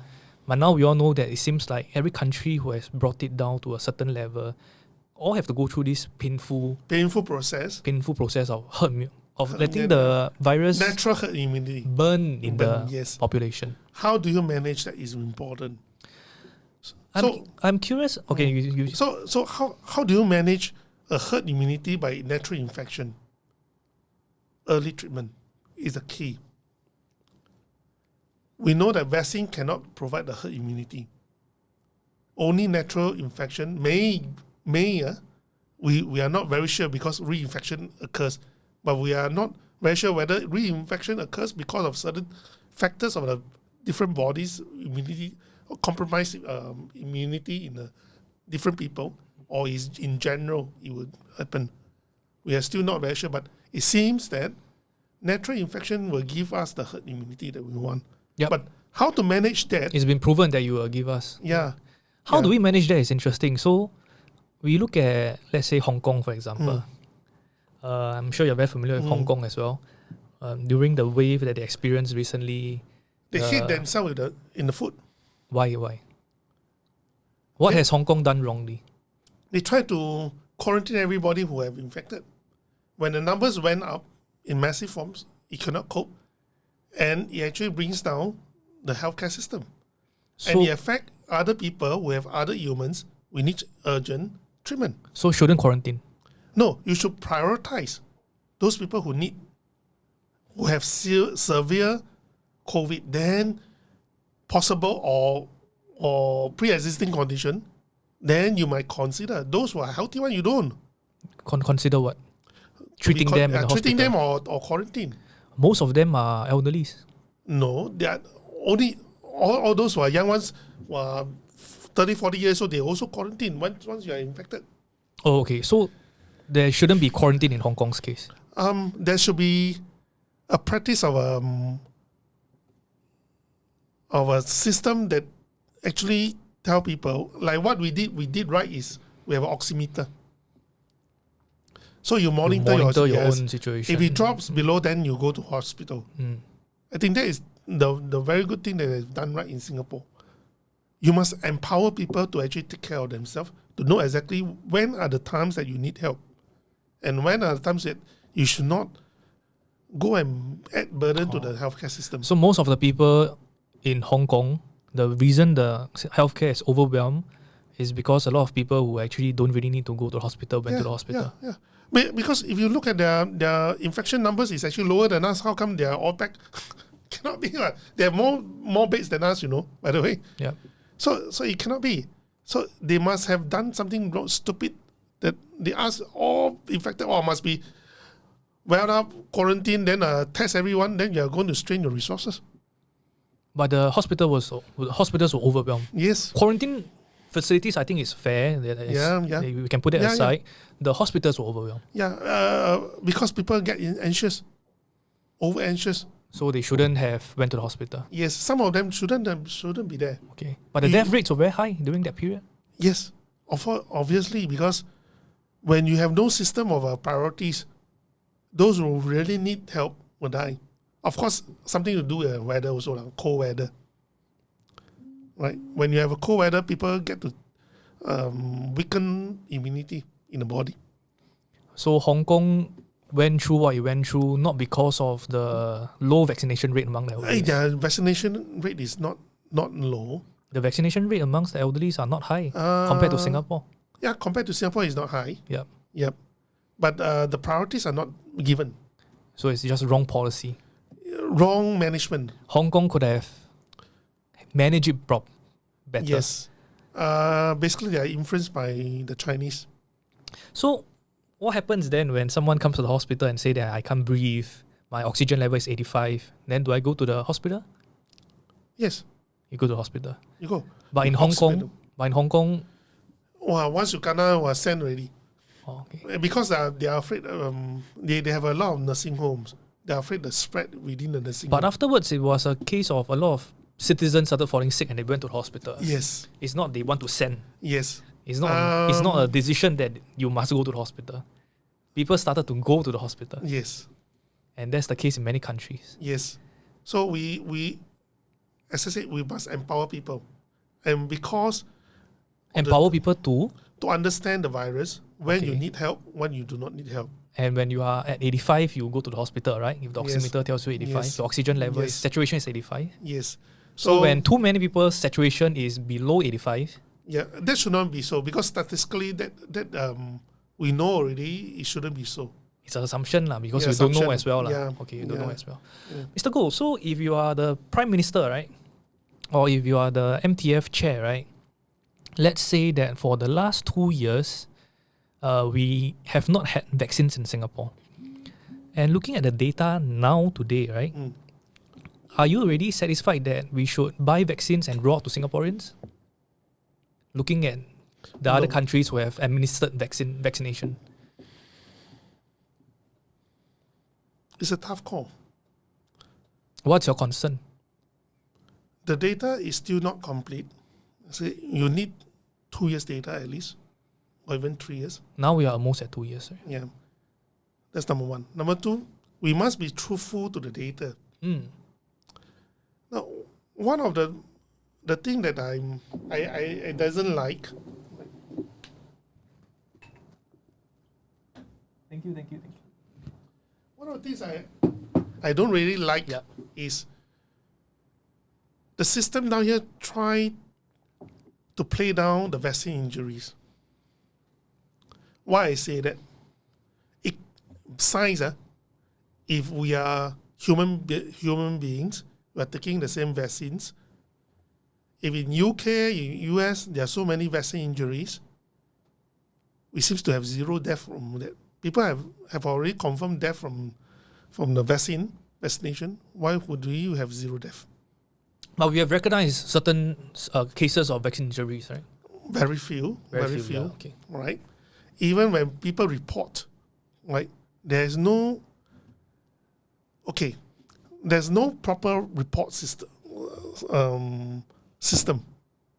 It's all opaque.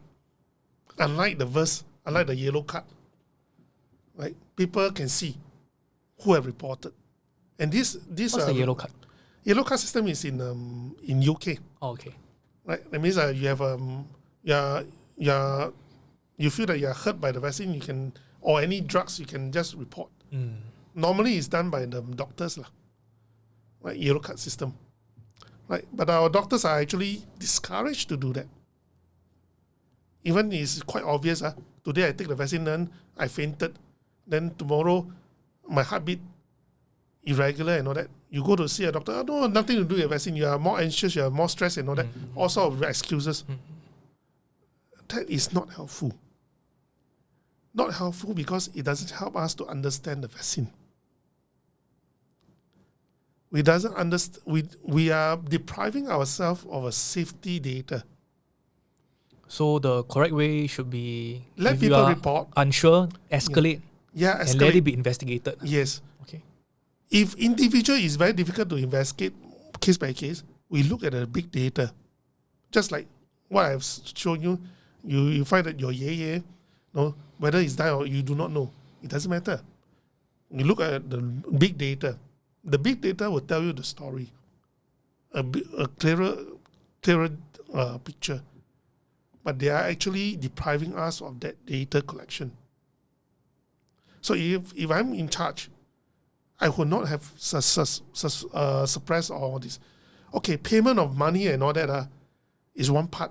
I think they make a promise so they do not want to overcommit. That's fine. But at least you must have that data. For the benefit of society. Yes, for the long term. In the name of public health. Yes, public health and a truthful investigation. A scientist must be prepared that he can be wrong. So if you are Kenneth Mark or if you are Lawrence Wong, you would mandate the setting up of a separate committee. Yes. Actually, a more dedicated committee, and you would mandate that. I would include statisticians in it.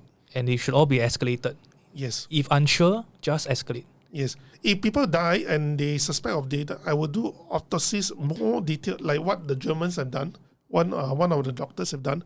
And in fact, 95% of them have been hurt by the spike protein, in the sense that it finds scars and the T cells were attacking tissues and all over the place. I think that is the way a scientist should. You must be open-minded. You must not be prejudiced. You do not set your narrative in front of, it's safe, then I must stick to it. That is what I think the problem with our current system. When you say it's safe, then you cannot prove yourself it's not safe. Why? Malu, right? But come on, we can understand because nobody really know the truth yet. Science is evolving, data is evolving, but at least you must be truthful. With all the data coming in, you do not brush away people who complain about all the side effects. I think that this is the important part that we're lacking. Right? So, in terms of, I'm not thinking right now, no, I'm thinking in the future, whether mRNA technology is reliable. And we are in the experiment. We have to admit that.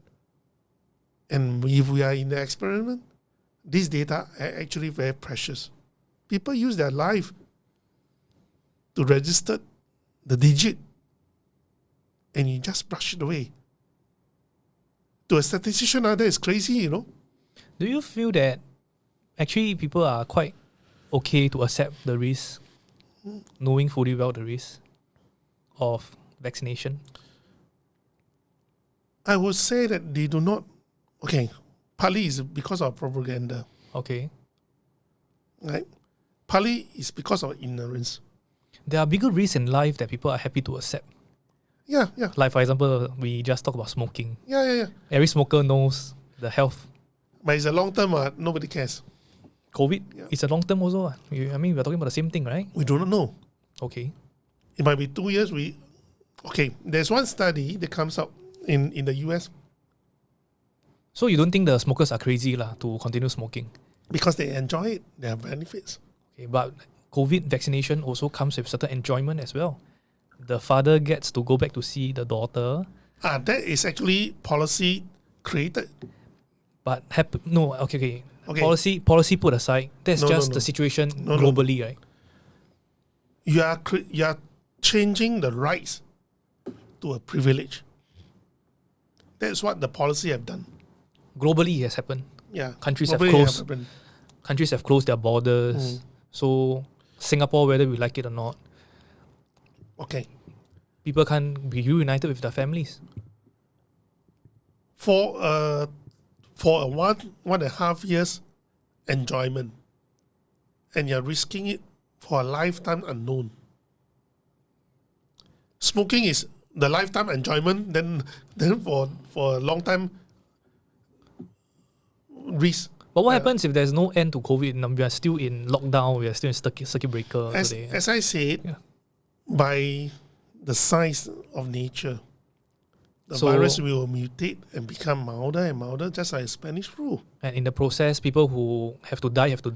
Yes. It's just part of nature, the cycle of nature. Yes, the cycle of nature. But what we can mitigate that is early treatment. Which is debatable.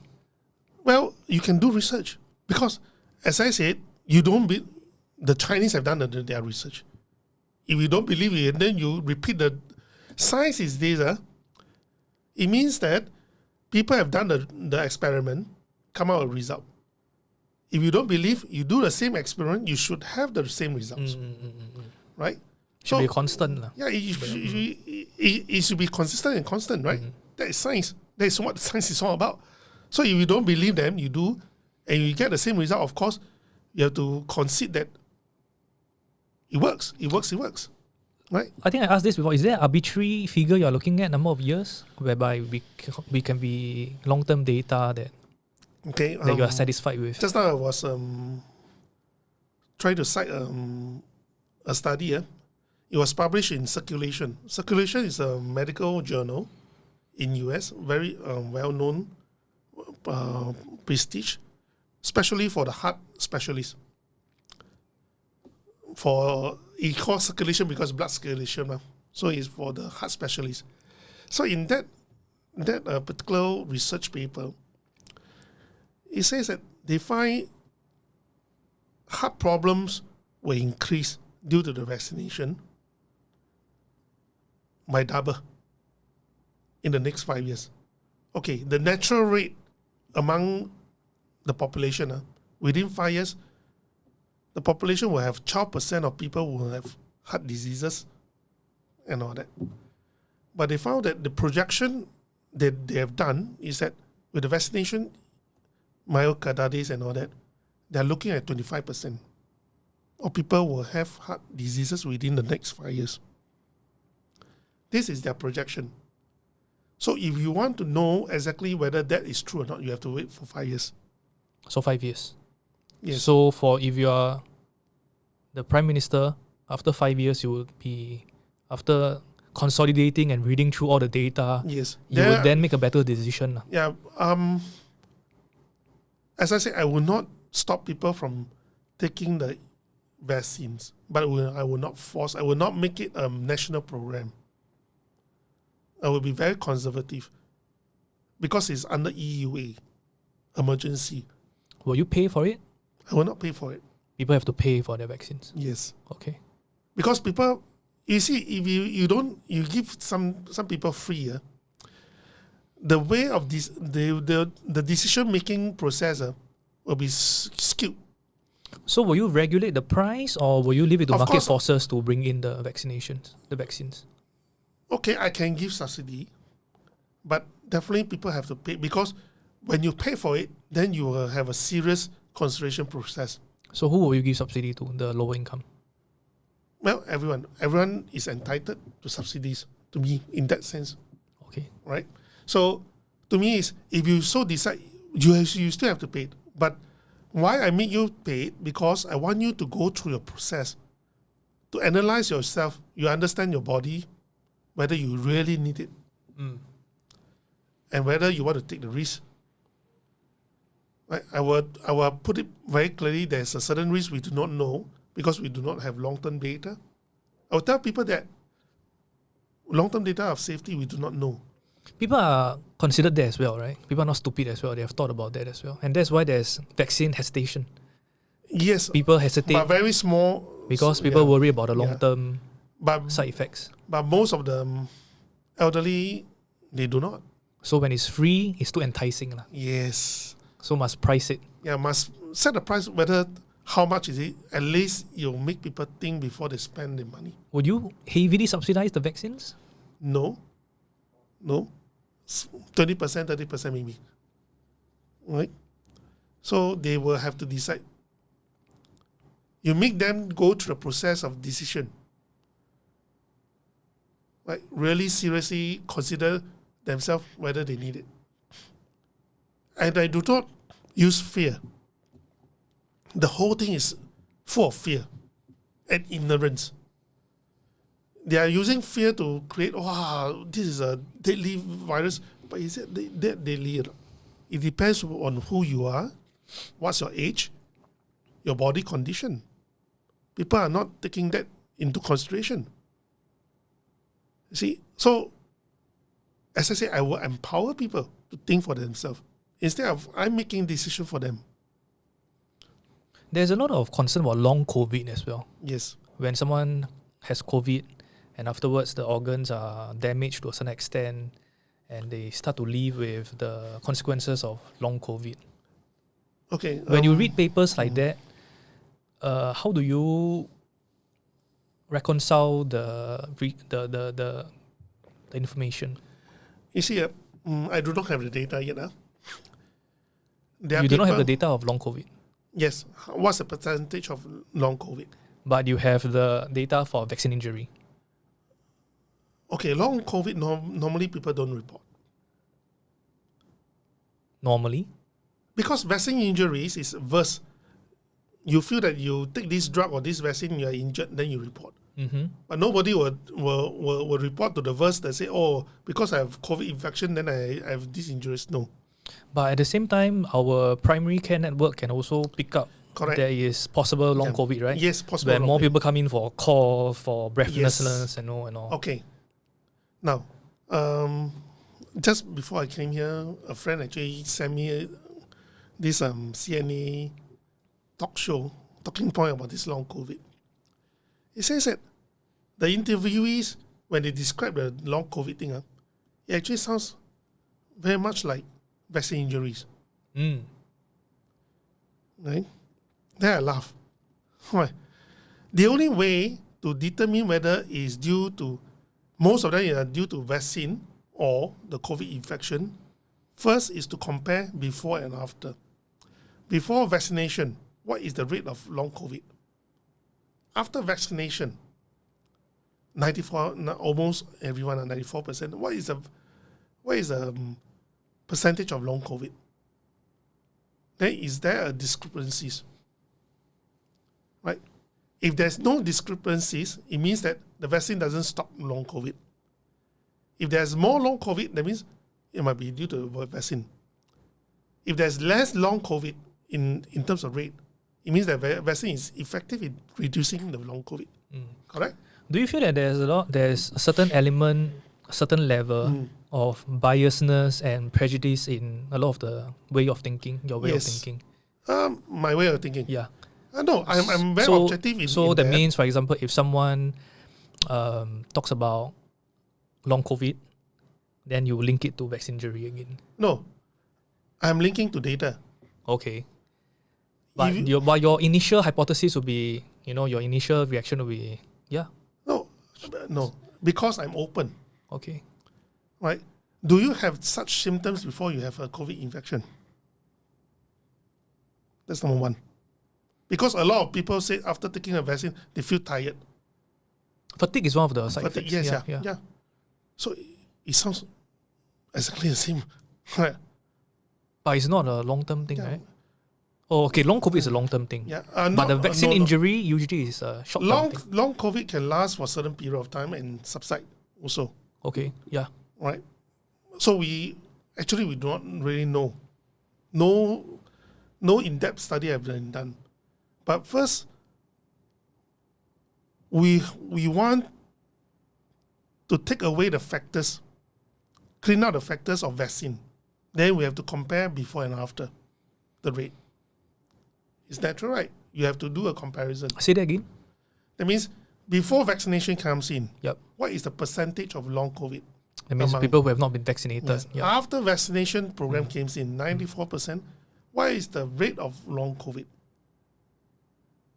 You have to do this study of comparison.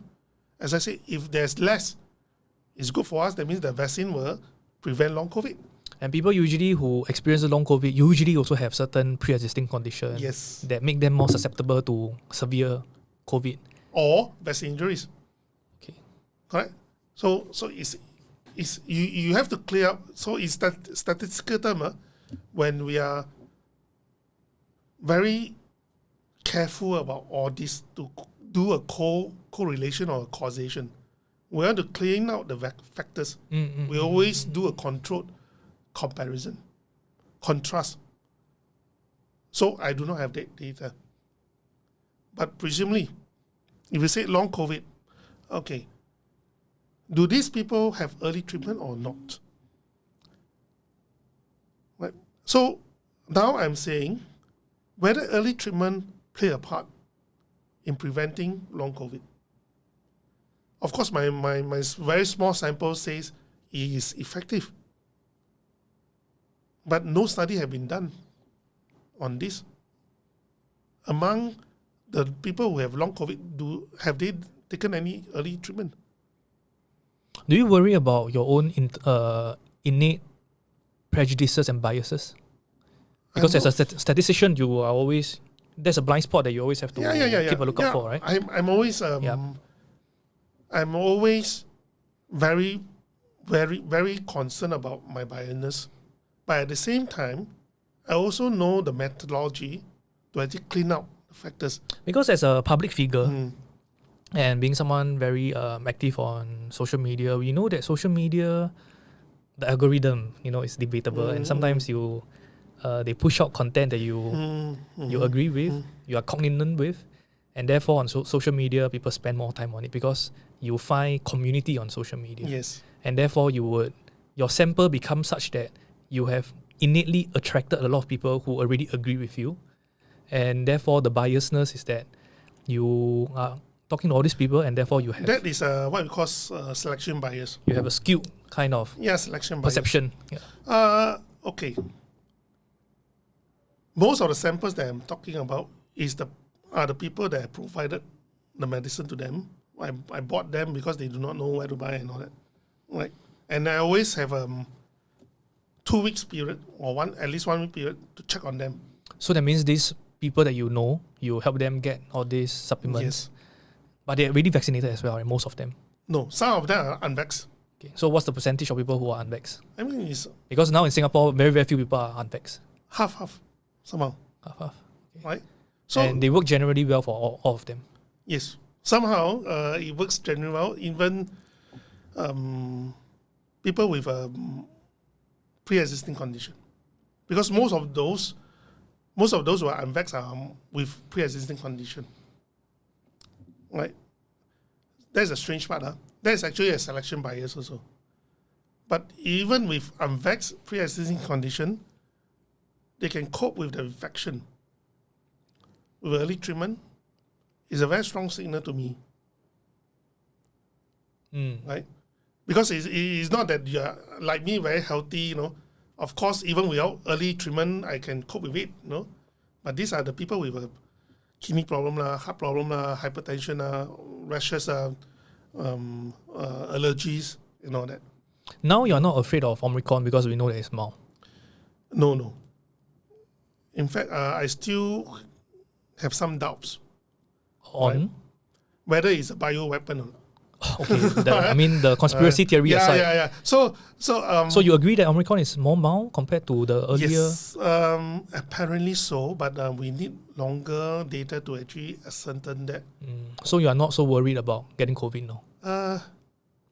I always say I want to get COVID because the so-called the privilege of dining in and travel and all that. But okay, however, we know that we have been through this process, right? From the alpha to theta to delta, then to Omicron. Has this mindset of yours evolved as the virus mutated? When it was delta, when it was supposedly more severe and more deadly, were you worried about getting COVID? Okay. When it first evolved at Wuhan, I'm very concerned because that is the unknown risk. We don't know whether it's as severe as SARS, as deadly as SARS, right? Yes. Yeah. As I said, I play on the safe side, conservative. And the reports that comes out from Wuhan seems to be quite scary. People dropping dead and all that, on the streets. And the way the transmission goes about, the study, the epidemic study that comes out, quite scary. And we went back to SARS, that kind of mindset. Yeah. So I am very, very concerned, right?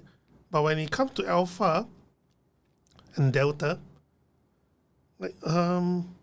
I will still cut down on my going around.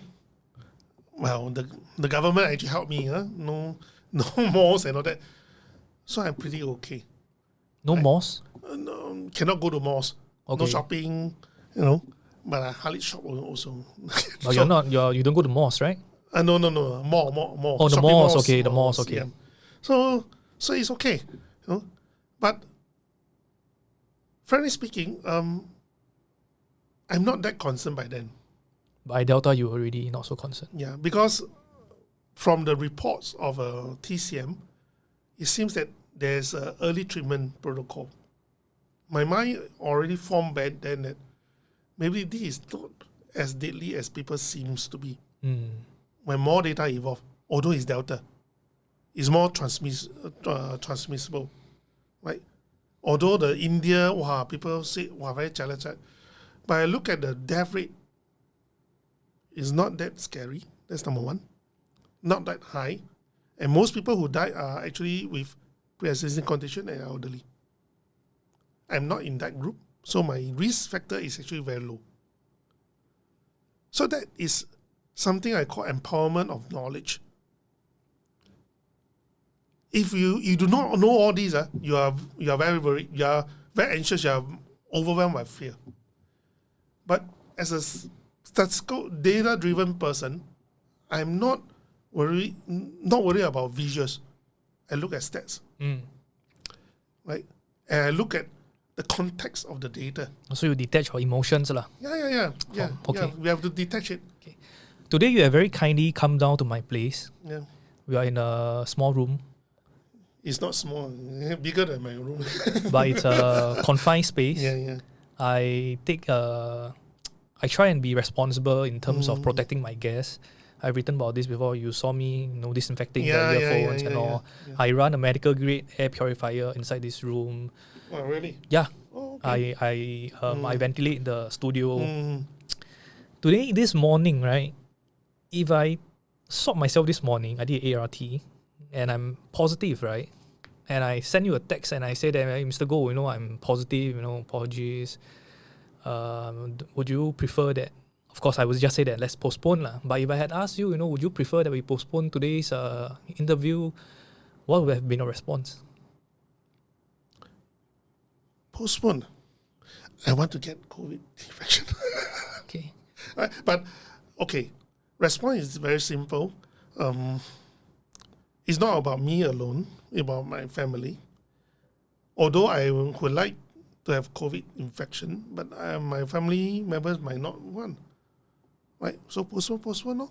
But your family, because you have the knowledge and you're empowered, you shouldn't be too worried about your family getting COVID not at as all. well, right? Not at all. Okay. The only worry at the back of the mind is whether it is a bioweapon. Okay, that aside. Yeah, that's so if I had told you that, Mr. Goh, I'm sorry, I just did the ART, I'm positive. If you don't mind, we can still continue with the interview because knowing that Omicron is quite mild. Please continue to make your way here. No. With that knowledge, I will not. Why? Because you want to get COVID, right? I want to get COVID. People around me don't want what. So that's number one. So you can't say that you want to get COVID, lah. Because on the back of your mind, there's this other consideration as well. Personally, I don't mind. Because when you say that I want to get COVID, someone who wants something will go out to get it, right? Now, if you come to my place, okay. Why? After the session, right, I lock myself up. But if I'm going to travel from your place back to my place, how many people will I meet? I do not know. That's irresponsible. Okay. Right? So that's beside my immediate family lah. So right? If you had went to your place, you would have quarantined yourself for how many days? Well, I do the test, Okay, and same see whether you got it. Yeah. Okay. Yeah. So earlier you mentioned about Hong Kong, they shouldn't be quarantined, but they should have quarantined lah. No. They should stay at home. They should quarantine themselves at home and not go to the hospital. Yes. Okay. Yep. So you find yourself not getting COVID, seemingly. Yes. That's strange. But have you been in close contact with, have you ever received the MOH, the health risk warning and all? No, not at all. So you haven't been in close contact with someone with COVID? Well, at times I do not bring my I do not have app. Trace Together, I do not have app. And you don't need because you're not eligible to. I only have the token Yep. to go certain places only. So I hardly traceable in that sense. Right. But I know that people that have been in contact have COVID before. Just one day before they tested positive. Right? But I'm still okay. Because I wear mask. I think mask and social distancing is important up to that point. So it's not a case of you are seemingly not getting COVID, but it's more of a case of you have been protecting yourself well against COVID. Yes. Because there are two different statements, right? Yes. But on top of that, at the back of my mind, I think I had COVID before. This is a suspicion. I cannot prove it. Because before the COVID... unless you do the, what do you call that? Yeah. Even do that after a few months, bopake one. But no, but if you do that, you will know that you have COVID before. Is it? Yeah. I was told that the antibodies can only last a few months and go off. No, I think they can find out. Yeah. Yeah, because in 2019, I went to Hong Kong. Before I go there, I was sick. I hardly sick. I was very sick. I have all the COVID symptoms, lao sai, high fever. In 2019? 2019, October. End of October, if I'm not wrong. Right? So you suspect that is COVID. You might have gotten COVID way back in 2019 October. Yep. My wife also. Because it can transmit. Okay. Right. So have the same problems. We took TCM because I don't usually go to the GP. Even for that, we thought that it was flu back. October 2019 COVID already surfaced already, right? I believe so. I mean, I need to get back to the dates again. Yeah. But you now, in hindsight, you think that you might have gotten COVID then? Back then. Okay. Yep. So that's why when I go around meeting people... And that's a very loose suspicion, right? But it's unusual for me to be seriously sick, that sick. I have never had such a bad flu. From time to time, people have a bad flu. I don't. Okay. I don't. And so that's COVID.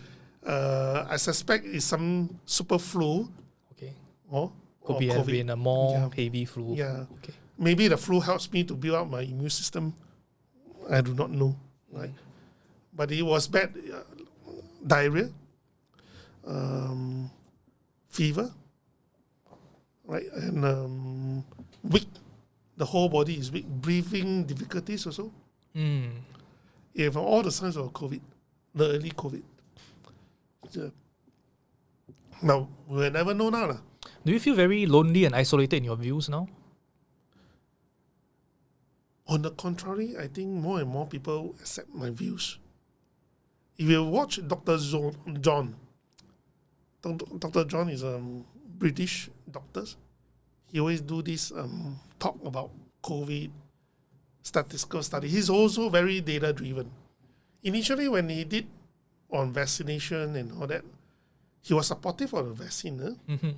Because by the data given by Pfizer and all that, no. But later on, when the Pfizer documents start to surface, he was shocked. And he started to be very skeptical. There was 1,291 adverse event and you keep it from the public.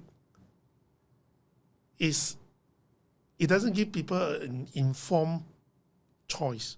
It doesn't empower people the knowledge to decide for themselves whether they want to take the risk. So you don't feel that people are accepting the risk? They are not making an informed vaccination choice? If they are being informed. Because these data were actually very early. In March last year, they already know. They did not inform the public of the possibilities. But then again, the belief is also that the benefits outweighs the risk. That is from the political point. No. Politics aside, we talk about the doctors who have evaluated independently, the expert committees. And I'm not just talking about Singapore, talking about across globally. Because I'm sure there has been some cross-referencing. For example, like Singapore, we look at Israel's data quite closely. Okay, if you say that, why would Denmark stop the vaccination program? Why would UK stop the vaccination program? Because Omicron is now mild enough for the vaccination program to be stopped. It's not. It's because of data. Okay. They start to change their perspective. They realize, even on the political front, we are not going to have herd immunity with this vaccination. the benefit actually drops. They already have herd immunity through infections. Yes. They realize only can get herd immunity through infections. And therefore, they can stop the vaccination. Yeah. So, the dynamics actually change. So because and they actually realize the vaccine injuries are real. And therefore, now the benefits is not outweighing the risk. Yes. And therefore, they have stopped. Yes, they have stopped. They are not even pushing for the third jab, the fourth jab to the mass. Only a certain people. Booster is still quite being pushed uniformly across the world, right? Have you been, if you follow the propaganda, the mainstream, when is the last time you heard people pushing for booster in Singapore, even in Singapore? When was the last time people pushed for a booster? The government has been pushing for boosters jab. Not in the mainstream. Yeah, hardly. You go and look. Have been encouraged. But the same evil methods are still being deployed, right? If you are not boosted, you will lose your fully vaccinated status. Well, yes, but the release, you can go shopping. But that's because we have reached a certain level now today in society today. Yeah. The booster is still being encouraged. And even when you lose your fully vaccinated status, you still can work. That's the most important thing. So who will care? So what's the point here? That means subtly they're actually not pushing for the booster. If they really pushing a booster, they will still insist of no jab, no job. Not fully vaccinated, you cannot be employed. So the inferment is that they are aware of the vaccine injury and therefore they actually hope that people don't really get a booster. Not that they are not, just like I say, you want to take a booster, is your puasa lah. Yeah. I mean, not just the booster, the first two jabs as well. Now cannot say already. Left only the booster. So I'm leaving you to decide for yourself. I'm not going to force you. That's actually basically my position. I'm not going to force anybody. I make it available. You got to decide on your own. I'm not going to say no jab, no job. So you like the booster kind of mentality? You prefer the booster kind of communication than the first two jabs? Yes, of course. That is evil. So it's more mild. Mild, yeah. But I would go a bit further. I will disclose what are the risks. Now that we know the Pfizer documents come out, I will actually make that known. This 1,200 plus that you have been talking about, what's this document about? Okay, in US, the FDA have a lot of documents feed from Pfizer from time to time, even after the vaccination was pushed out. Right, they have to do the tracking because it's still experimental. Yeah, it's still very unknown. Yeah. So they have a lot of documents. So a group of lawyers actually went to court and want the FDA to release this document. When was this? I think it's late last year. Okay. And the federal court actually judged FDA wanted to delay the release for 75 years. Right? Yeah, as good as don't release 75 years. Correct. Everybody died.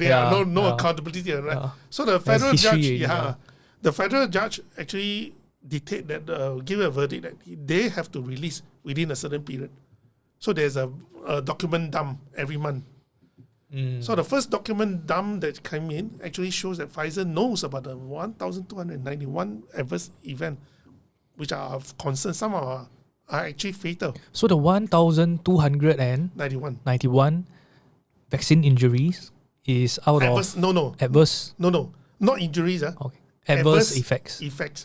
The number of injuries are a lot more. Okay, so 1,291 had adverse effects. Different types of injuries. Oh, different kinds of injuries. There were 1,291 types of injuries. So amongst these will be like fatigue, diarrhea, myocarditis. They already know. And no, I think that one is actually mild. Those serious one. So from big to small Adverse doesn't mean that it's not severe. It's adverse. Adverse simply. Fatigue can be adverse, can be considered adverse as well. Yeah, from the brain to the eyes to the lungs to the liver. So that means out of the millions of people who have received the vaccine, Now we know that there are potentially 1,291 different types of adverse effect that one can suffer yes. from the vaccination. Yes. But however, this 1,291 is in a concentrated percentage lah. Actually, we do not know. No, it must be the case, right? Um, Because let's say out of the 100% people who got a vaccination, certain number of people must have reported their adverse effects, right? For there to be a documentation of this 1,291. just like your yeye, Yeah. 2 weeks after taking a booster, he died. You don't report. Yeah, I don't report, so they don't know. Yeah. But I report, they will know. Yeah. And- no, they know. Okay, but no. But in the US, it's open. But it's part of the 1,291 lah. Yes. So if I report, Yes. then my yeye's condition, they might do some study into it, and then they will be put into the 1,291. Yes. Correct. That's how. If you know that, will you take the risk? But majority of the world's population have taken the risk. Unknowingly. And also we look at countries like Taiwan, when they had a... I like to follow Taiwanese news. Taiwan had this whole social debate whereby, because they had no vaccines, they had a slower roll of vaccines, the country wanted to develop its own vaccine. Support their own pharmaceutical industry. And then afterwards, when the wave came into Taiwan, there were a lot of grievances on the ground. And even organizations like 慈济, Guo Taiming, they started to, from the ground up, they started to look at ways to buy vaccine and bring vaccines into Taiwan. Yeah. So all these are... Have you been on the Facebook page that the Chinese Facebook page on vaccine injuries in Taiwan and Hong Kong? I recognize that there will be vaccine injuries everywhere. And that's a risk that people have to take.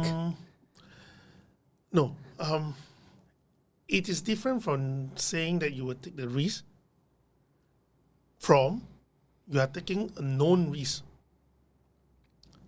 People may have very... What's the difference between a risk and a known risk? Okay. If you recognize it's a risk, then it's a known risk, right? You do not know how severe the risk is. You can die from it. If worst come to worst, you die from it. No. Worst come to worst, you don't die from it, but you become paralyzed. No. I'm talking about in terms of general worst come to worst, you die from vaccination. So, and that's why all the vaccination centers have doctors and nurses on standby, right? Okay, instant death from vaccination is rare.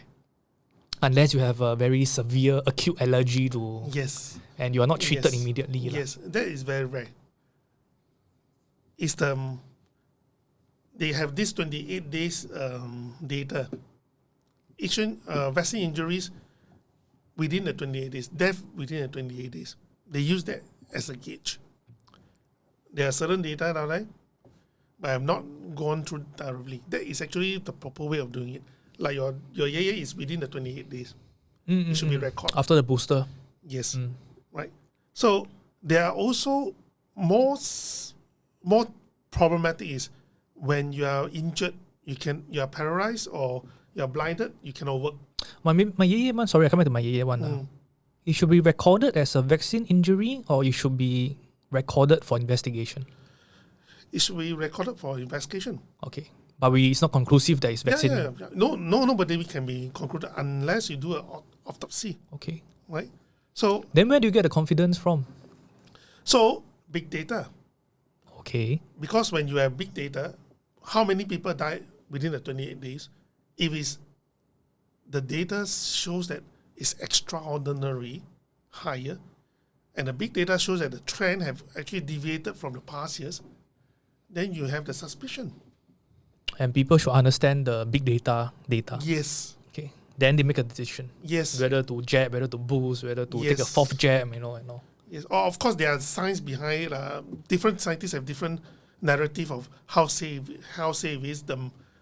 There's no consensus in the scientific field about the safety of the vaccines. They are still debating. So people must understand that the so-called safety is actually an unknown. As I said, there's no long-term data. right? So if they already know 1,291 type of different types, it must be disclosed. A non-disclosure that will be detrimental to your own decision process, right? If I tell you that, wow, you will take this drug, we have 1,209, and some can cause death, some can actually cause you severe paralysis. You cannot work, you are like a 废人 for the rest of your life, we will take. You might consider. Then from this data, you can say, oh, who are the ones more likely to kena this? Then you have more data to do assessment, whether your body can take it. Right? Earlier, I asked you whether you will feel isolated and lonely in your, persisting with your views, and you mentioned that you feel that more people are concurring with you now. What gives you the impression that more people are concurring with you now? The change in certain influencer minds, like Dr. John is a very prominent, his followers is quite huge, But for Dr. John, there's also the doctor who believes in vaccination and... Okay. So far... Who is Dr. John anyway? Singaporean? No. Okay. British. Okay, let's talk about the ground in Singapore. Do you feel that there are more people agreeing with what you say now? Initially, they will brush me off, but lately, I find that someone will say, well, maybe or maybe not, you're right, but we have just taken it, there's nothing else we can do. So more people have written to you. Yes. More even people before have that, talked to you. Yeah. Even before that, people are becoming more skeptic. Because, put it this way, I find that in this Singapore small community, almost every family or almost everyone have heard of another one dying after vaccination. It's just that they do not talk about it. Will you consider my Yeye's case one of it? Yes. That's your opinion, right? But Yep. in my family, nobody seems to have linked his death to vaccination though, and the booster. It is natural because of age. Right? And also he is very chronic kind of. Yes. Yeah. Yeah, but there are people who are young. Right? Sudden death. So you think most people have experienced or heard of it? Heard of it. Friends of friends, mother, and all that. I have not. You have not? I have not. You really have no friends? I have a lot of friends. Yeah. But I'll be very honest with you. I don't remember hearing that someone has... If it's not death, but some uncomfortable feelings after taking a vaccine, they feel that they are not the same anymore. I mean, of course, people have talked about, the first 2-3 days after you take the vaccine, you drink more coconut water, all these kind of things. But I don't... After that? No. 心悸. Heartbeat. Heartbeat. Heart palpitation. Yeah, palpitation? No, also. Yeah. But there are people that I know, strangers have actually known about that. And also, because you are the most prominent public figure. Well, yes. Yeah, so people come to people flock to you. Yeah, you're the most prominent public figure who has taken a very clear stand against vaccination. My stand actually not that clear. You have said that you are not against vaccination. You are against the technology and the speed of it and the... When the virus attack came in 2020, I made known that there are 3 things that we need before we walk out of this pandemic. Right? One is fast testing mechanism. Which is like the ART that we have now. Yes. One is vaccine. I believe in vaccine. And vaccination is always the gold standard for any illness. Yes. Yeah. Correct. If you can prevent it through vaccination. Yeah, for pandemic. Yeah. Right. And the third is? And the third is actually herd cure. immunity. Cure. Oh, okay. Cure. Or early treatment. These are the 3. Right.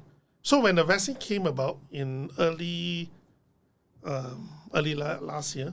Late 2020, early Yeah. last year. Actually, I'm okay, I said, wow, funny. But I have a caveat there. I say that the vaccine must be safe and effective. Of course, that must be the Yes, basis gold of it, right? Yep. And I also know that it will take time, at least 4 years, because the earliest vaccine that was developed in history was 4 years. Fastest, right? 4 years. It took them 4 years. But when this vaccine came out, I'm a bit skeptical. But that's not scientific, right? Huh? That's not scientific. What not scientific? So that means to say that the fastest is 4 years. If you make it within 8 months, it's not possible. Not that it's not possible, So it's possible. but it's a safety aspect. You don't have data, what? Okay. Huh? So you don't like it that it's put out in 8 months.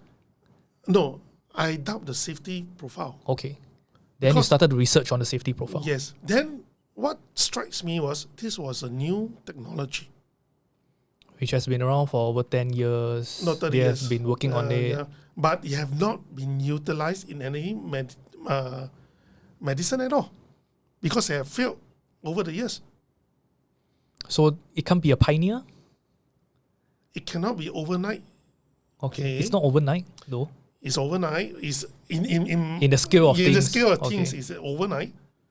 Right? Suddenly you say it's effective, it's safe. Okay, effective we do not know, huh? But safe, your safety record of this technology is not good. I've brought up Moderna actually says in 2017, right? There were problems with the lipid nanoparticles. Right? And the worst thing is, as the data, I say, where is your data? Your data is 6 months only. So you put on your data scientist hat. Yeah. I say, And okay, you can say how great it is, but nobody can outrun time on data. Right. Then subsequently, we found that Pfizer actually unbind their experiment. What do you mean by unbind? You're supposed to have control group, right? They go and give those people who are taking placebo, the real vaccine. What it means, you will no longer have a control group to do the contrast. Any serious statistical study of this magnitude will not do that. can we come back again to why do you not take the Sinovac vaccine? Then further study is this RNA virus. mRNA, yeah. No, the virus have RNA. RNA, okay. And it mutates faster than anybody else. Vaccine cannot catch up. And therefore you don't believe in the Sinovac one as well, Yes. because you don't think it will work against a very fast mutating Yes. virus. So what we left? 3 things. ART we have. The only is cure or early treatment. So you feel that everybody should go with the 清热排毒 Whatever. If you have a Western medicine, can use it. Okay. But of course you must do a study, research study. The Chinese have done it. You don't believe, you do it yourself, lah. You know? So it's weird that the governments are not doing it. Yeah, it's weird. It's totally weird. No, they actually showed interest in 2020, but it was scrapped. But the Chinese government, the Communist Party, and all, it's weird that they are still so worried about As I zero said, COVID. You must understand their perspective. I read what their expert says. He says, in China, we have 1.4 billion people. Even if 1% died, is huge. Even if 5% is being hospitalized, it's damn huge. But you also mentioned that these are just nature taking its course, right? No.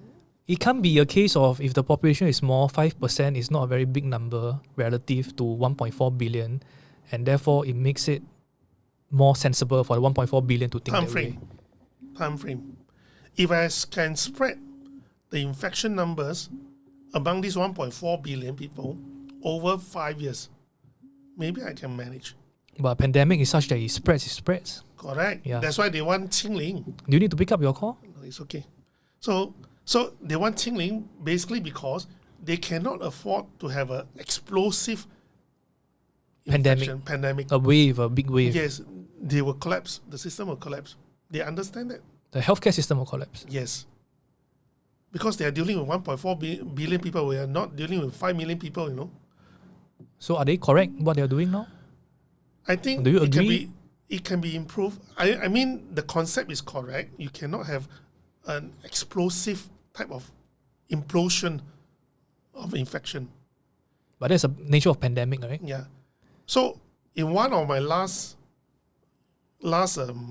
talk last year, I said maybe when the vaccine failed to have herd immunity, we might have to have controlled infection process. What do you mean by that?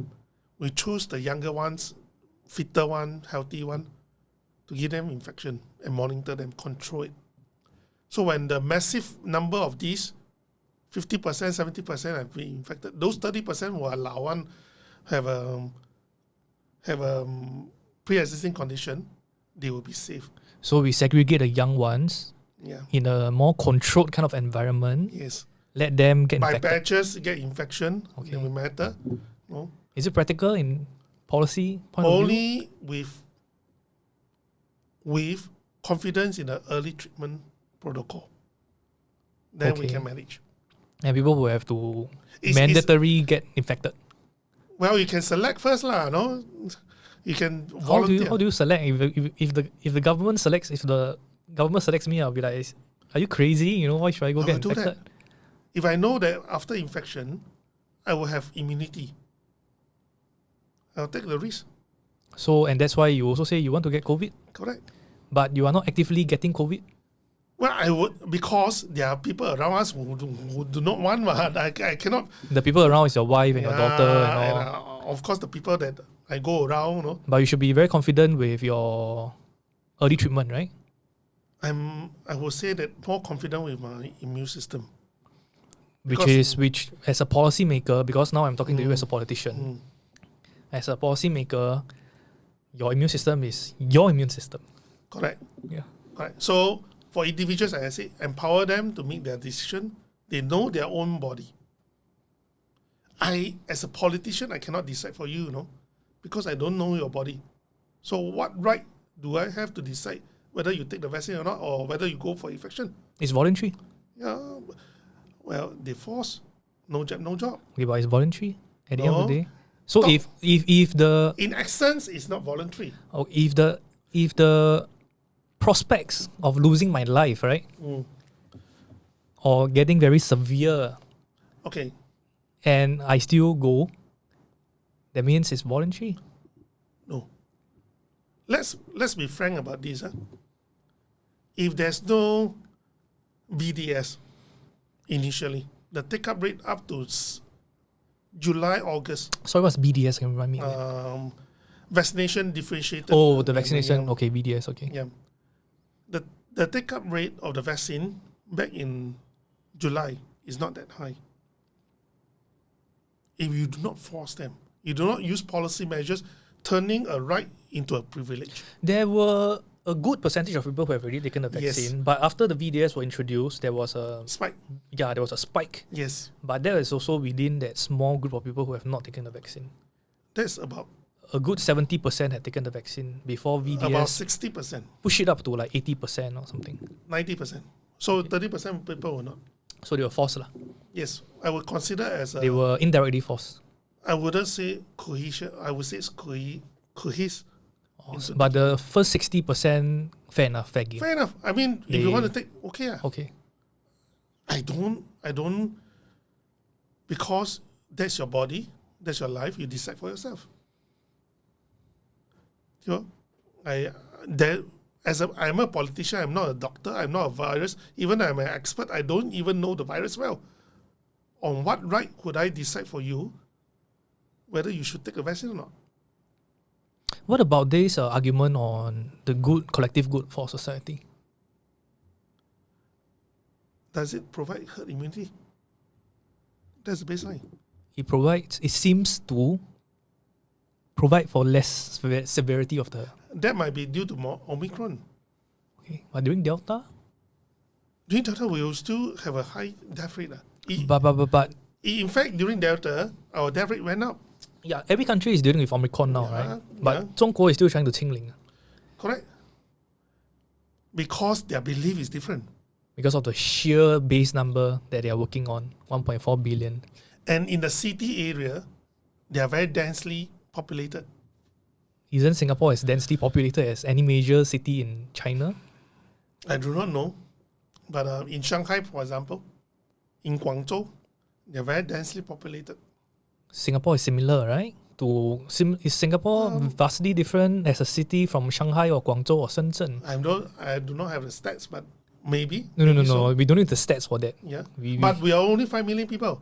Their one city can be 10 million, 20 million people. So it's okay for 5 million it's okay for 5% of 5 million to die, but it's not okay for 5% of 1.4 billion to die.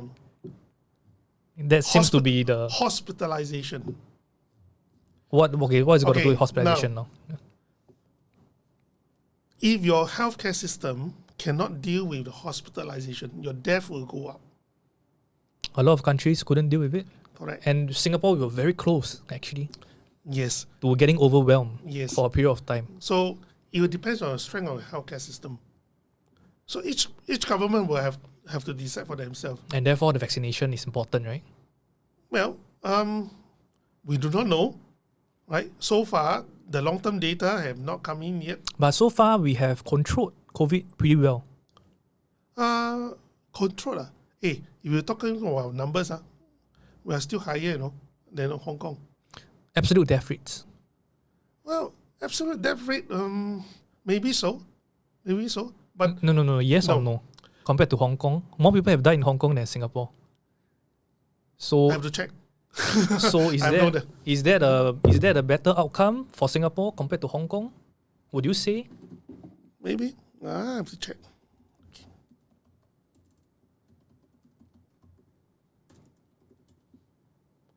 Hong Kong COVID.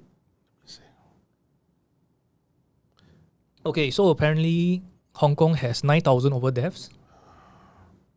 How many do you want? 1.21 million cases, right? Mm-hmm. And Singapore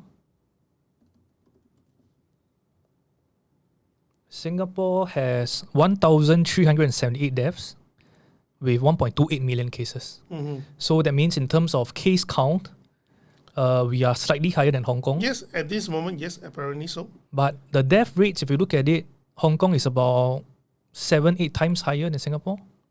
Okay. My wife is a Hong Konger, so he told me this.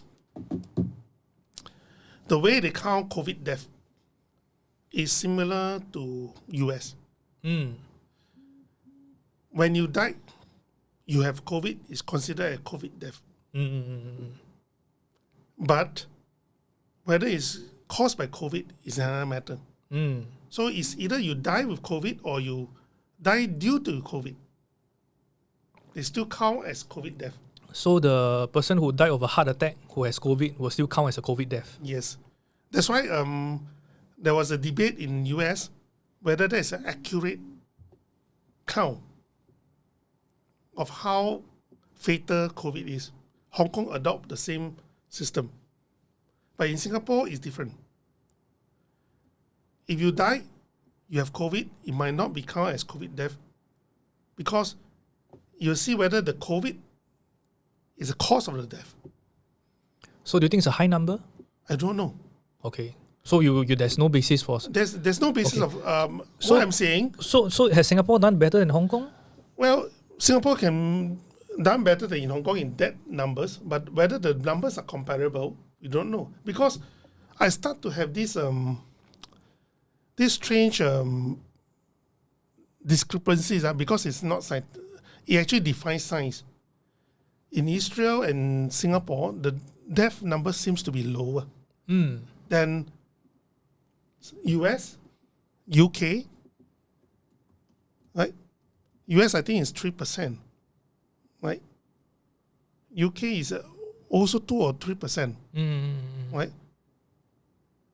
And the profile the population profile, aging population, that is almost the same. So if you look at Israel's number, right? Yeah. There are recorded. If you are talking about, we are quite similar in terms of Israel. Israel has 4.13 million cases, and they have 11,000 deaths, 10,833 lah. Correct. So have we done better than Israel? In numbers, yes. In numbers, yes. Okay. Yeah.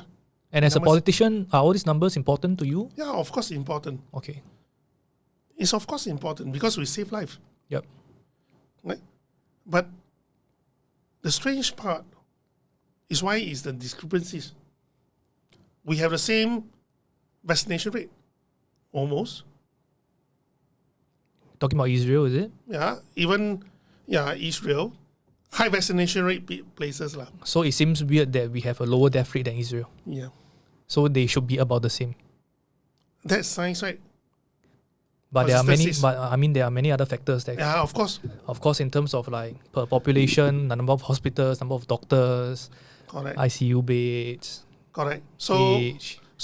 Yeah. if you want to attribute that to vaccine alone, I don't think you can do that. As I said just now, why I want to do a comparison, contrast, because we want to take out the factors. So it would be great if we can look at what North Korea, we have the raw and true data from North Korea. There's it will be very interesting.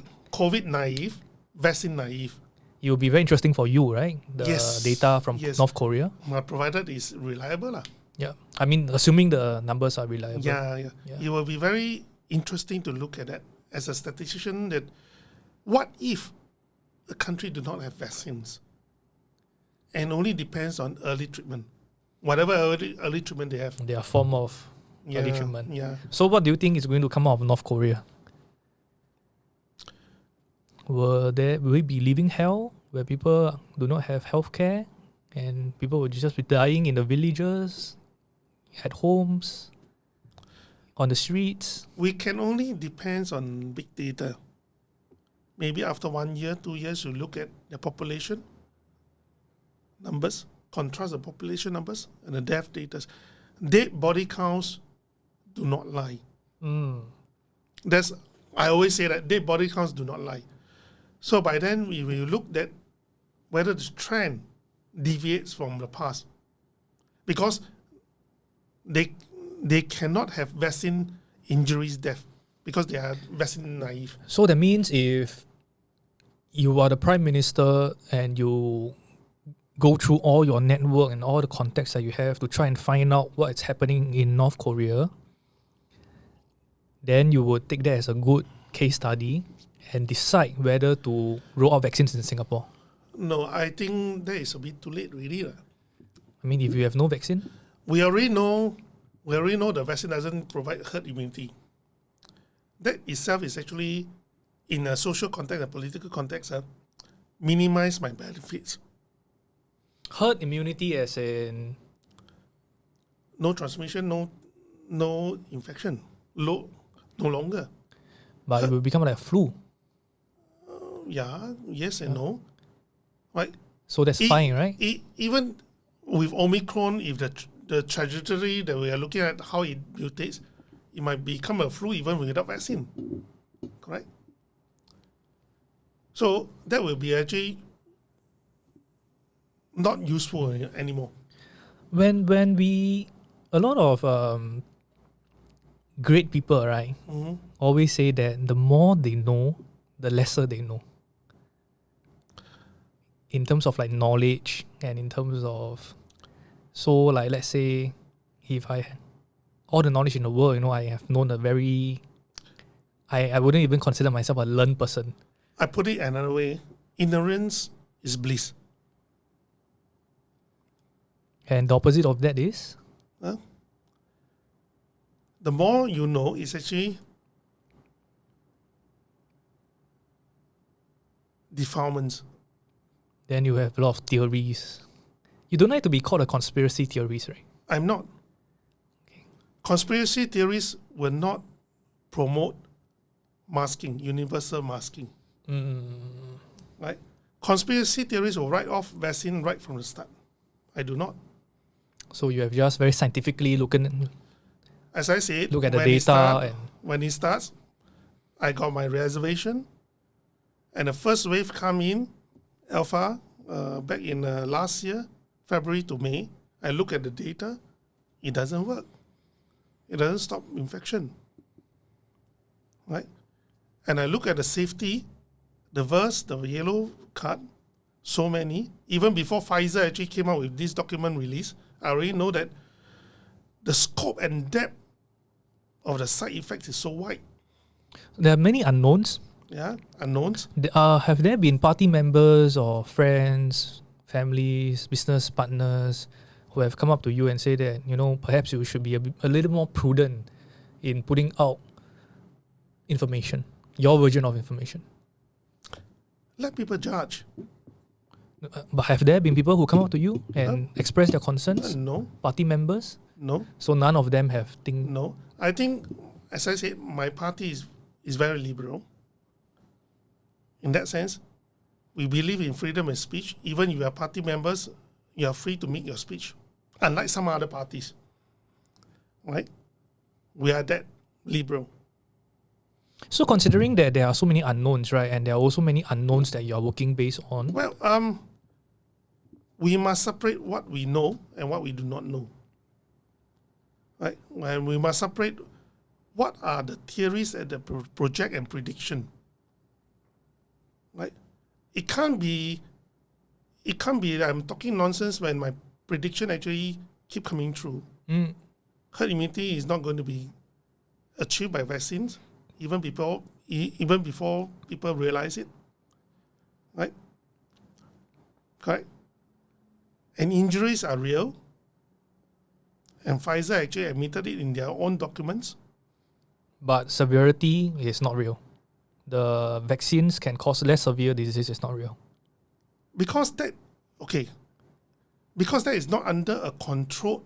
Because it seems like there's a lot of selective belief in certain things. When you have 100% people who are vaccinated, how do you actually study whether it works or not? I mean, based on our ICU rates and our hospitalization rate, it seems that we have controlled it pretty well, right? No. So it's not because of vaccine, it's just because Omicron is more mild. I'm not saying that. I'm saying if you want to have a very scientific statistical study, you have to have control group. Okay, never mind about that. Right. But have vaccines resulted in the majority of the population infected having less severe COVID? Why should you have an infection when you are vaccinated if it works? No, it's fine. I think people have recognized by now and accepted that if you are vaccinated, you can be infected. First, this is one part. Yeah. Negative efficacy. Okay, so the second part is if I'm vaccinated, you are more prone to be infected. But I'm infected. Am I likely to experience less severe COVID? Less severe COVID? Yes. Do you have data for that? There are many data that you can But you cannot prove that without vaccine you also have less severe COVID because it's Omicron. Earlier? Delta? No. In Africa. Okay, Mr. Goh. Okay. So basically you are saying that vaccination does not help in reducing the severity of COVID. No, we do not know. We do not know whether it's because of vaccination or because of the nature of the mutation due to the virus. Okay, so what if I send you 10 papers afterwards that says, then when do you look at a paper and be satisfied that, okay, it makes sense, or that it's a scientific paper? There are also 10 papers that put doubts in the efficacy of the vaccine. Surely. Because it depends on the time frame, as I explained. The vaccine efficacy actually wane. Okay. Right? With time. So which time frame are you studying the vaccination? But because of the time we have bought, the situation has evolved because it's like a blind race that we are touching our way in the black, right? Yeah. We don't know that today Omicron is going to be less severe than Delta. Yeah. When Delta came along, we had no idea there would be a Delta. No. by scientific projection, historical trend, we know that it will get worse before it gets better it will actually get better. over a period of time. Yes.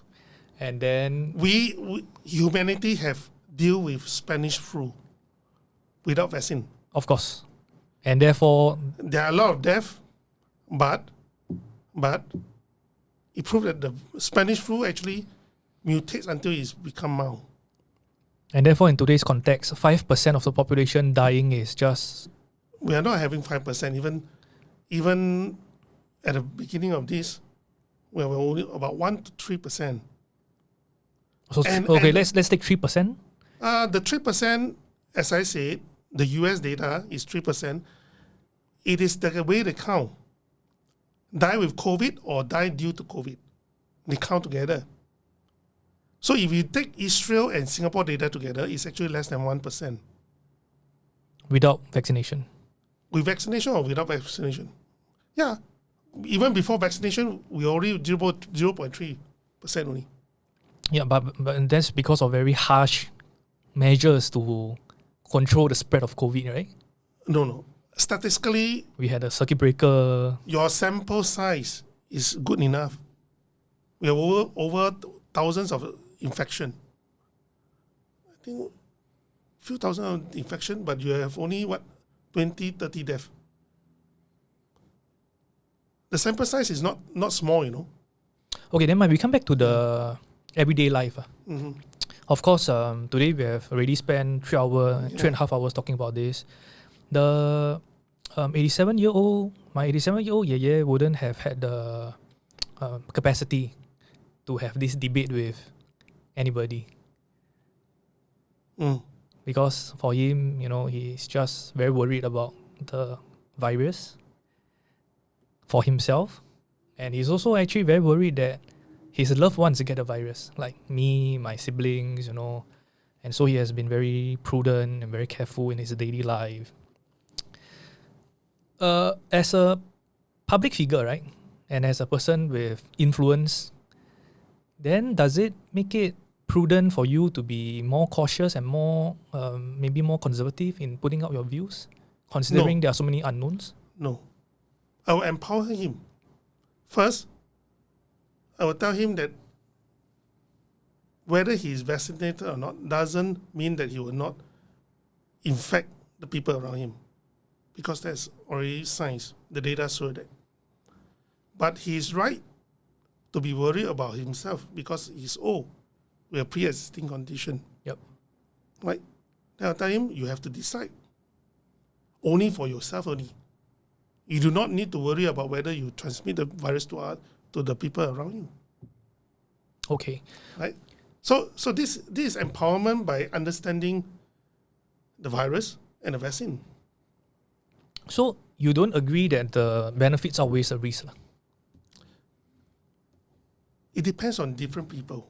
At the point of time, throughout the whole COVID fight that we had in the last 2 years, Because we don't even know the risk. as a society, We don't even know the risk. How do you measure? the risk is dying of No, COVID. The risk is also vaccine injuries can die from vaccine injuries. But the bigger risk is dying from COVID. No, that's only less than 1%. But like I said, the 1%, if my grandfather... Actually, it's 0.3%. My grandfather is my 100% at home. Yeah. But to him, individual, you have to decide what is your risk of dying. So as a Right? as a politician, as a policy maker, no to vaccines. This particular vaccine. No, I didn't say that. I said it will be under EUA. You want to take it, you decide, you pay for it. You will not encourage it. I will neither encourage it or discourage it because it's not for me to decide for you or tell you what to do. But you will make it available. Yes. That is the best way because I don't know what I don't know. I only know what I know. Right? As much as I can grade, this is a new technology. I do not know anything. Efficacy or safety. And it's no long-term safety data. How can I tell you that it's safe when I don't even not certain about it? There's no data to prove it. So actually, why are all these scientists saying that it's safe? How will I know? Okay, but there must have been a scientific framework to say that it's safe, right? No, Because as long as data is concerned, you don't have a long-term data. So we have all been lied to They are not prudent. because the PM has come out and said on public television that it's safe, right? He said it's safe. How sure is he? So that means Show me the data. So that means he lied to us. Right? He lied to us. Lying is a very strong word. He might not even know whether it's safe or not. Okay, so the PM has not been prudent enough. Yes, it's not prudent. To me, if you want to say that it's safe, you must prove that it's safe. You must have the data to back it up. But it's only 6 months, my dear. No one can outrun the time. Okay. That's what I always say. I will not say that it's safe, and neither will I say it's unsafe, but by the look of the verse and the yellow card and the European reporting system, there are so many reports, I will be very prudent. And it's not safe enough as well. Yeah, it's not safe enough because we don't have safety data for long term. So how could I, as a person... It's impossible to know the long term though. Because you only know the long term when the long term comes. Precisely. Yeah. So that means Singapore should have just sat on the fence and wait for the time to pass. We will provide EUA. For people to choose whether to take the vaccine. But my direction, priority, is early treatment. I have to find a cure. The three things, right? There's still two other things. The testing mechanism is done. It's good for that. But how about the third one? The cure. Yeah. Okay. Or the early treatment. So why are they neglecting that? They're also buying pills and all to treat early COVID and all. You cannot depend on other people to provide. You have to search for it. China is the front line. No, I'm sure in our labs and our scientists are also actively trying to search for a cure for treatment, right? You see, there are places that use ivermectin, there are places that use TCM. Efficacy-wise, it seems that the data suggests that it might have some impact, effective. When it comes to Singapore, when we do the ivermectin data testing, under those. China's at the forefront of this. Yeah, China is at the forefront of this. But they have not recognized them as treatment or cures. Yes, but the strange thing is China have managed to control it right from the start until recently. So why would you doubt their expertise in that? But they have controlled it using more the Draconian kind of measures, right? Very strict border controls. Yes. And if there is a case, the Qingling policy... Qingling policy, of course. ...is such that...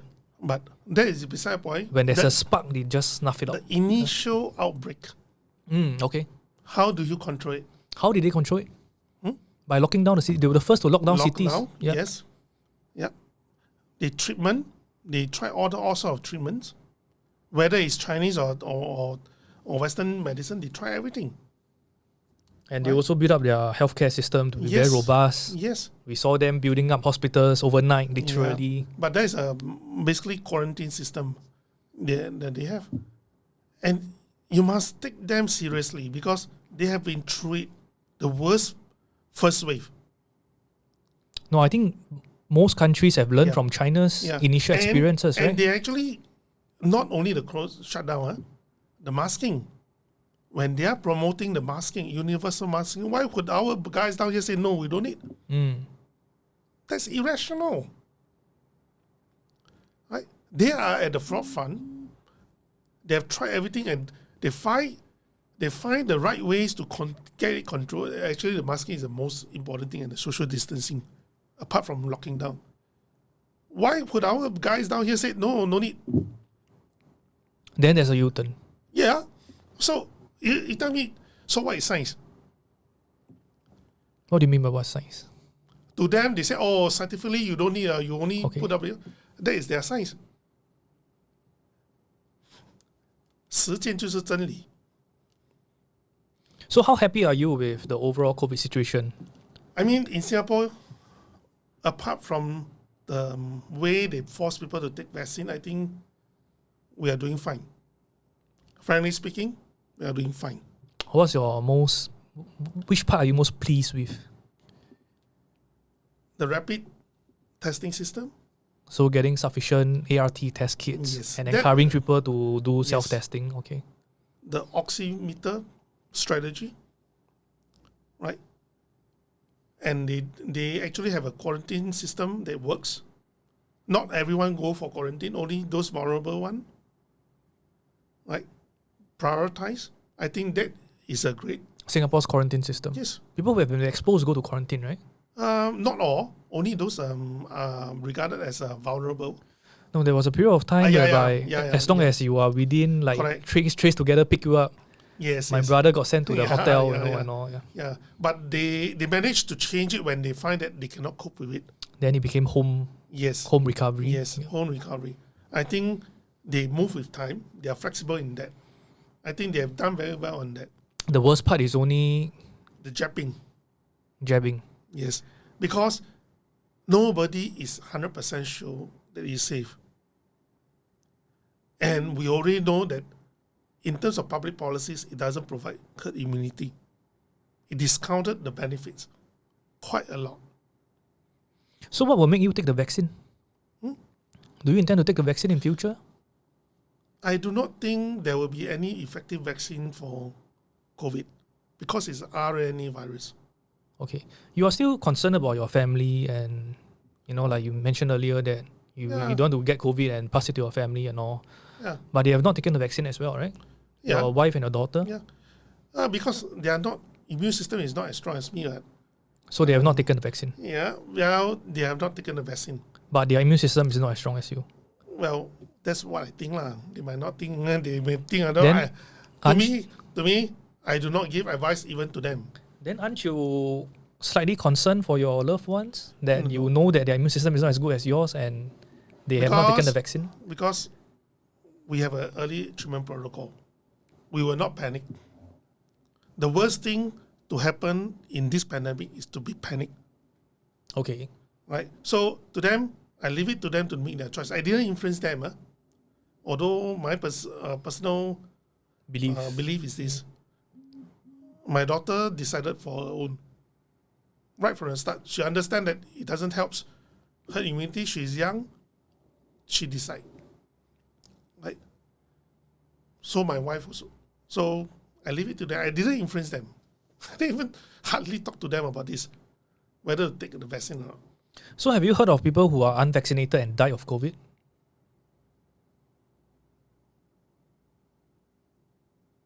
No. Not in my circle of friends. Okay, but in the media, the press releases, the statistics, the data show that there are people who have not been vaccinated and they die of COVID. Now you don't get it. Yeah, but previously we know for a fact that there are people who don't get vaccinated and die of COVID. That's the problem with PAP, this government. When it suits their narrative, they put up the data. But if you notice, when the data actually start to contradict the narrative, we have also more people who are vaccinated who are dying, plumbing. They stop the reporting or differential between those who are vaccinated or unvaccinated dying. You notice that? That is a bad thing.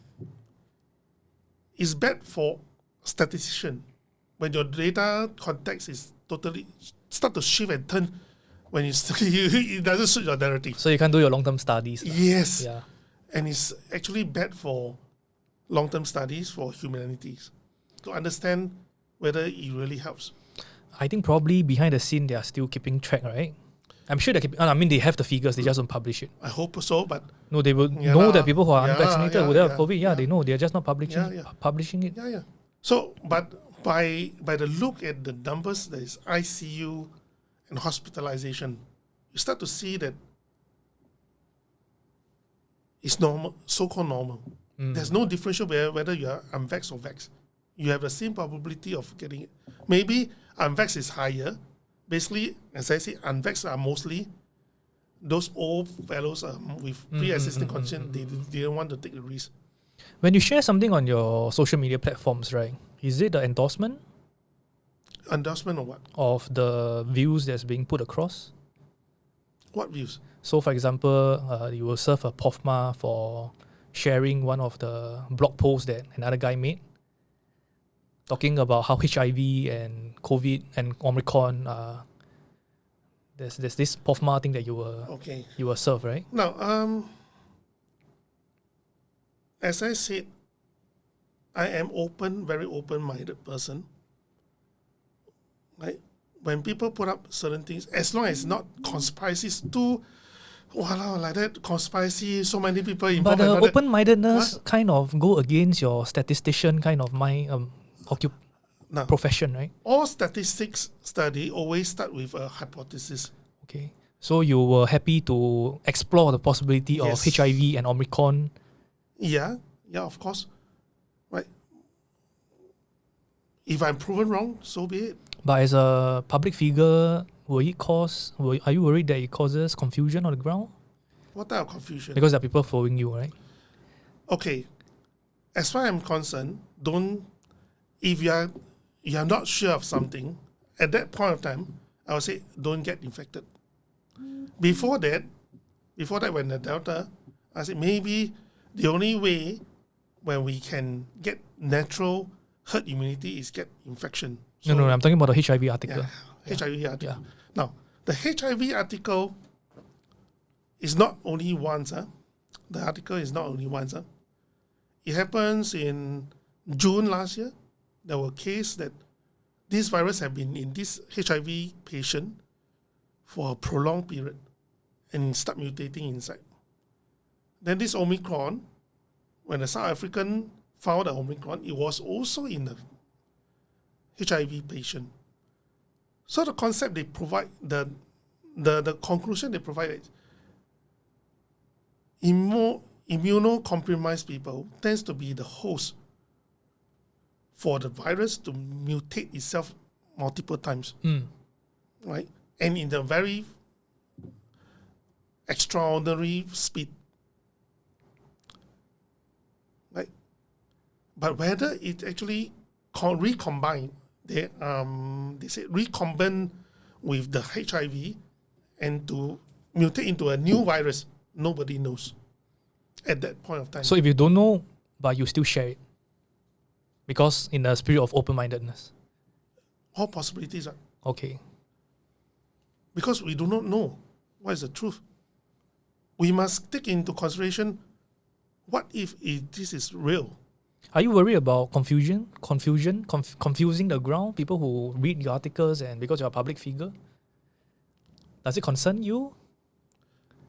At this moment, as I said, when you are unsure of what is the truth, it's better for people to be conservative. And confused? No. I don't think they will be confused. They will say, oh, there's a possibility. So there's a possibility that HIV can spread like COVID. Yes. So that was what you believed in? Yes. You entertained the possibility of that? Yes. That HIV can spread like COVID? Yeah. Or rather, the COVID might actually cause certain damage. So you were quite satisfied based on the research from Africa? No, that's actually not a research. That's actually a prelim findings. Okay. So you were worried that HIV can spread like COVID? Yeah. So I will tell people, look, we do not know why is this creature come about at the moment. So keep yourself safe. So you shared the article? Yeah. To let people know that there's this possibility? Yeah. Of course, I also say that most of the time, the mutation of the virus will become mild. That is the historical trend. But HIV, we know, is not mild, right? Once you get it, you get it. Actually, HIV can be controlled nowadays. Yeah, very well. Very well. But right? No, I'm just. Yeah, correct. Well, I was just wondering about your mindset. Mm-hmm. Just want to understand a bit more about it. Like when you're unsure about something, or when you entertain the possibility in the name of public interest and public, you share something, but at the same time knowing that you are a person of influence, right, public figure, whether you are concerned that it can spread confusion on the ground. No. You spread caution. Okay. But do you recognize that there might be confusion? Well, how could people be confused? That's number one. How about panic? We have been always under the panic button. Right? But if HIV is going to spread like COVID, there's going to be panic, right? Maybe. Yes or no? Why is it maybe? Because this is only a prelim. I always say it's only a prelim. It's not a definite. If it really happens, then we should panic. Okay, so right? then if it's not proven yet, it's only preliminary, then is it prudent? Is it prudent to put it out then, to endorse it? Caution. I did not endorse. I say I believe it might happen because such mutation actually can happen. I believe it can happen because mutation got two types. Mutate, that means mutate by error. The other mutation is recombine. Just like the Delta and the Omicron, actually recombine becomes the Delta or Omicron to a new virus. That's actually what happens recently. You follow. Are you concerned with fake news? If someone reads something on your, this charade game, right? Whereby you pass a message, you pass down, and the last person try and guess the message. Someone can possibly look at the message the article that you shared. Then, like a game of charade, it evolved to misinformation. I cannot control that. Right? That's not within my control. As a public figure, in the sense of public health interest, right, the right to know of what is coming, possibilities, people have to know. Just like the possibilities of vaccine injuries, what are the adverse effects, you have to let people know. You cannot say that, this will discourage people from taking vaccines, so I don't review. Mr. Goh, if I read the article, right, and I also am very concerned about whether HIV can spread like COVID, and I also I'm panicking. Oh, you're panicking? Well, let's say I'm panicking. Then if I know that for a fact that someone that you spoke with today actually has HIV, let's say someone today you spoke with has HIV, and I read this article that HIV can potentially spread like COVID, and I know that you've spoken to a HIV person, and I start telling people that be careful of Mr. Goh because he might be HIV or he might be, is it fair then for me to, as caution to people, start spreading news about you? No. I think you have mistaken or what you read. The characteristic of a HIV, the potential of this is when a virus mutate, recombine with HIV, if it happens, which is very, now that it's proven that it's safe because nobody actually talk about it anymore, right? It might take the characteristics of the HIV to spread through the virus, the Omicron. Which is then respiratory. Okay. Yeah. Actually, I'm not so concerned about that. I know that one is not true. Yeah, it's not true. I'm more concerned about when you put it out, are you concerned about confusion on the ground? So you have 100% faith in your audience that they are intellectual? Most of people who choose not to vaccinate, they have a critical mind. Which is your audience, mostly. Yes. And my audience is very small. Anyway, right, that's number one. But that's not all your audience. You also have audience before COVID. They have already followed you on Facebook. You have been a politician for 10 over years. But I can tell you, those who have decided to take the vaccine, they do not want any more information about possibility about vaccine injuries. Because there's no point, you've already taken already. Yes. Yeah. We only, as I have written recently, what we have done is basically, there's no point of talking about vaccine injuries anymore. If it happens, it happens. If it doesn't happen, it doesn't happen. If it has long-term impact, then we have to deal with it. Right? We have to prepare ourselves to deal with it. Like what you say, your mate doesn't know how to do our CPR. Yep. Then we have to equip ourselves with CPR skills. And we have to equip ourselves with knowledge the symptoms and signs of heart attack, strokes. If we are seeing data that this occurrence is actually abnormal. So these are prudent measures to Yes. take lah. We have to go forward because there's no point continue, because I'm not going to convince anybody not to take the vaccine they have already taken. Is it then antagonistic for you to term yourself pure blood now? Oh. Do you feel that it causes like unnecessary kind of animosity between groups and all? You do not feel antagonistic when the PAP first says that, oh, the unvaxxed are unsafe, they will spread the virus to you. No, don't stay with them. There are a lot of people who believe that, I feel offended. Right? You do not, because you are vaccinated. So pure blood? Is there a need You do not is there a need to call yourself pure blood? You do not feel antagonistic when the government actually discriminate against the unvaxxed by saying that no jab, no job. We are just telling the truth. We are pure blood. So pure blood means you have not have any vaccine. Yes. To us, it's very simple. The BCG vaccine and No. Not any the COVID vaccine. COVID vaccine, okay. Because as I said, to me, we have read through, spike protein is not non-toxic. Right? As I explained, spike protein is not as what they say is non-toxic. It can trigger certain reaction, like overdrive of your immune system to attack your organs. Then why don't you ban vaccine from Singapore? If you're the Prime Minister. Why would I want to ban? Because you are very convinced that it's harmful and you want to protect your citizens, right? But if people really think, that's what I think, right? If people really think the vaccine is useful for them because of their condition, their immune system is weak.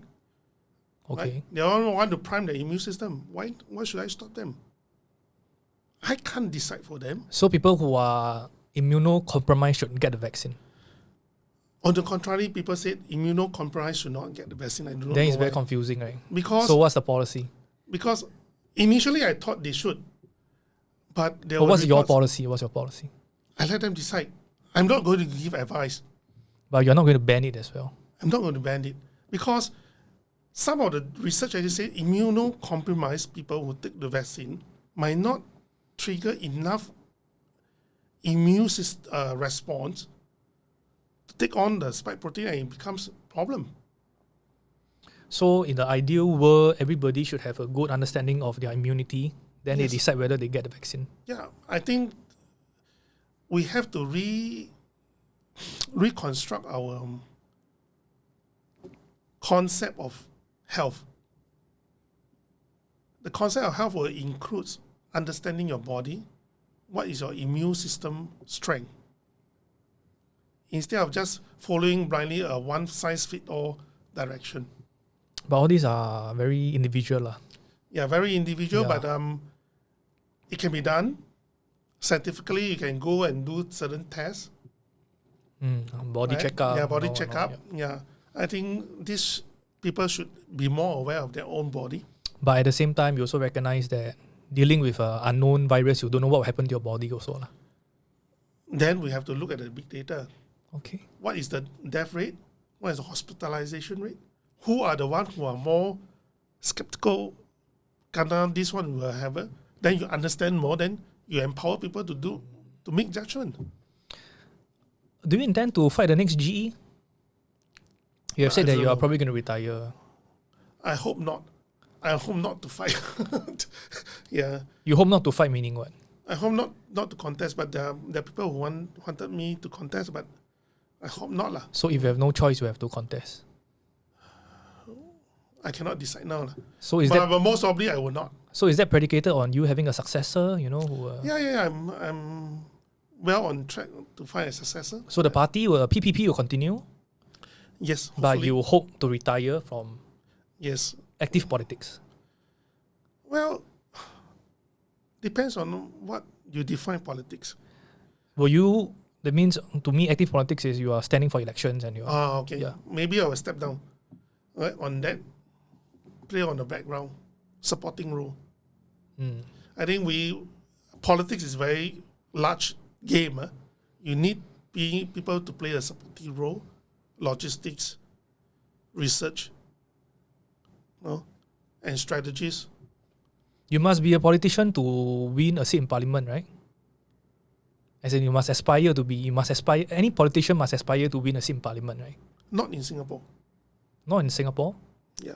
So then what do they aspire? Or they aspire to view out an alternative voice and all. Yes. But that must be the ultimate aspiration, right? To win a seat in parliament and to bring the debate to parliament. You do not need to go into parliament to speak up. Anybody can speak up then. Correct. Yep. But whether you influence the policy, that is more important. For example, HDB policies in 2011. If without a contest or bringing out that particular issues, there will be no awareness, there will be no heated debates, heated contentions, and eventually change the policy direction. There will be no well-being for our people, even though we did not win. So you might or might not stand for the next election. You might. I think chances are very low. Then the next question is, are you worried that your point of view with regards to the vaccine will harm your chances or your party's chances at the next election? No. In fact, the longer it drags, my view will be proven in time to come, because my view can only be proven with time because of long-term data. So you're confident that you'll be proven right? Yes. I mean, so far I'm not only wrong on one aspect. There is HIV and the Omicron thing. So that means you are confident that most people will regret their vaccination decision? I don't think people will regret. Okay. People will feel angry. Okay. Because it's a human nature. Right? Most people will be self-denial. Because no one in human nature, no one wants to admit that he have made a grave mistakes that affect his own health. But they are prepared to blame other people for that mistake. And they will blame the government. Yeah, some will do that. And that's an opportunity for you and your party. I do not see it as an opportunity. It's a sad ending to this whole thing. But we have really moved on from that. We are preparing how to deal with this, the aftermath of this pandemic. Teaching people how to deal with heart attack, strokes. I think Singaporeans generally quite naive, how to deal with sudden events like this. I think my next step is to promote how do you deal with heart attack, strokes, how to detect all this. So the hypothesis is that because most people have gotten the vaccination, a good percentage will get stroke and heart attack. That is in the next few years. That was based on a study done in circulation. Which you believe in? Which I believe, right? Like, there's nothing in for them to say all this, They are serious researchers. But they may or may not be right. Yeah, of course. Okay. Of course. But it's always good to be prepared. But you think that they are highly possible that they are right? The data show that. The prelim data that we are seeing. The emerging data shows that. Yeah, emerging data. The ambulance are non-stop. Mm-hmm. Whether in Singapore, Australia or UK, is showing. So we have to prepare. I think there's nothing to be gained to cry over spilled milk. There's nothing to be gained to give a joy over a disaster. But most people are just delusional now. I think some of them are having the main confusion comes in here. They are very confused now. Some of the victims that start to see their family members suffered here and there, they will be the ones who are really confused. What is happening? Confused about whether the vaccine has caused Yes. very adverse side effects. Yes. Okay. Why certain things are happening to young people, 20 years old, 30 years old? Just now, is in the most initial part of the interview, we spoke about the social media, and they have all these censors and all, and you feel that they are wasting resources and this kind of thing, right?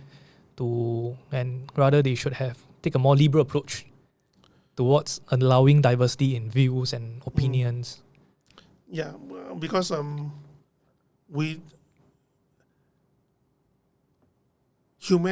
progress of humanity strives on the freedom of thoughts and expression and exploration of diverse views, sometimes totally extreme views. That's how we progress so far.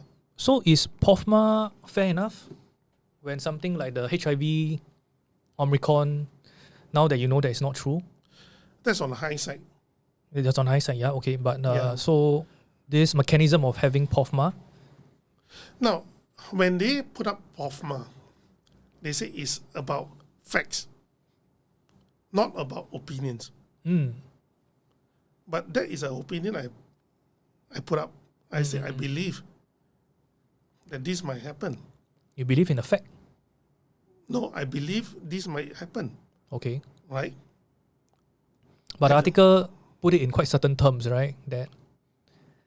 Well, the fact is, the Omicron actually evolved out of a immuno-compromised person, which is a HIV person. Okay. That is a fact. Okay. But whether Omicron is actually doing a mutation with a HIV virus is totally different. So we must be very clear about that. Okay? So that is a fact. It happens in a HIV patient. But whether the mutation between the recombinant mutation happens is a belief. It's not a fact. So after it's proven, then POFMA can come in. Well, yes, but I will actually stand corrected because that was what I believe. I didn't say it's a fact. But it causes confusion though, unfortunately.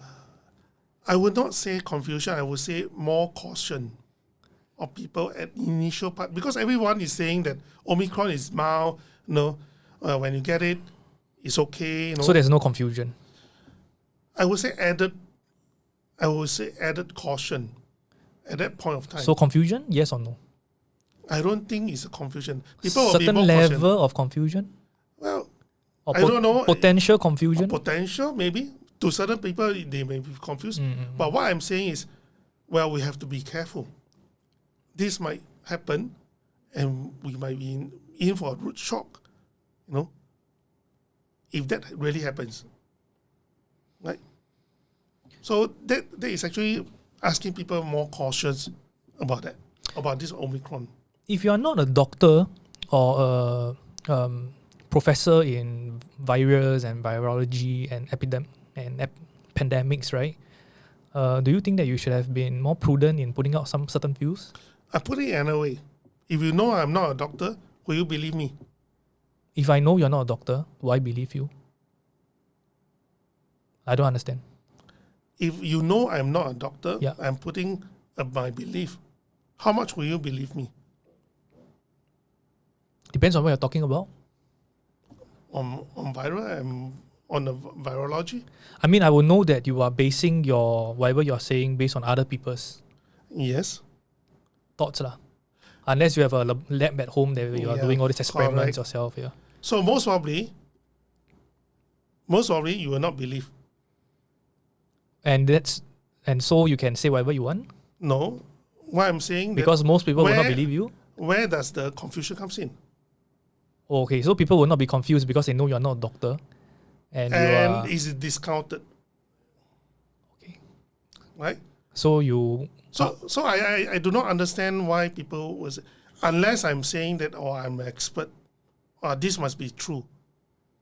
And then that will be worries. Correct?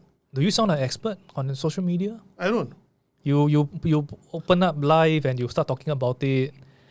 I am providing the information because people are very busy. They don't read enough. Okay. So you see yourself as a messenger. A messenger. As a medium. As a medium, I'm telling you, these are the research. There are alternative views.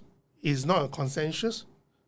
I can't even say it's safe because I do not really know. There's no long-term data. Whoever tell you it's safe at that point of time, they do not know what they're talking about. Correct? This is a caution. You have to give people, empower people with that knowledge and let them go and do their own decision. That's all I'm saying. Informed consent means that they must be informed fully of the pros and cons, the risks, the efficacy, right? But you are one statement say it's safe without any real backing of data. That's what I'm saying. And everyone you believe is quite intellectual and responsible enough to decipher what you have to say.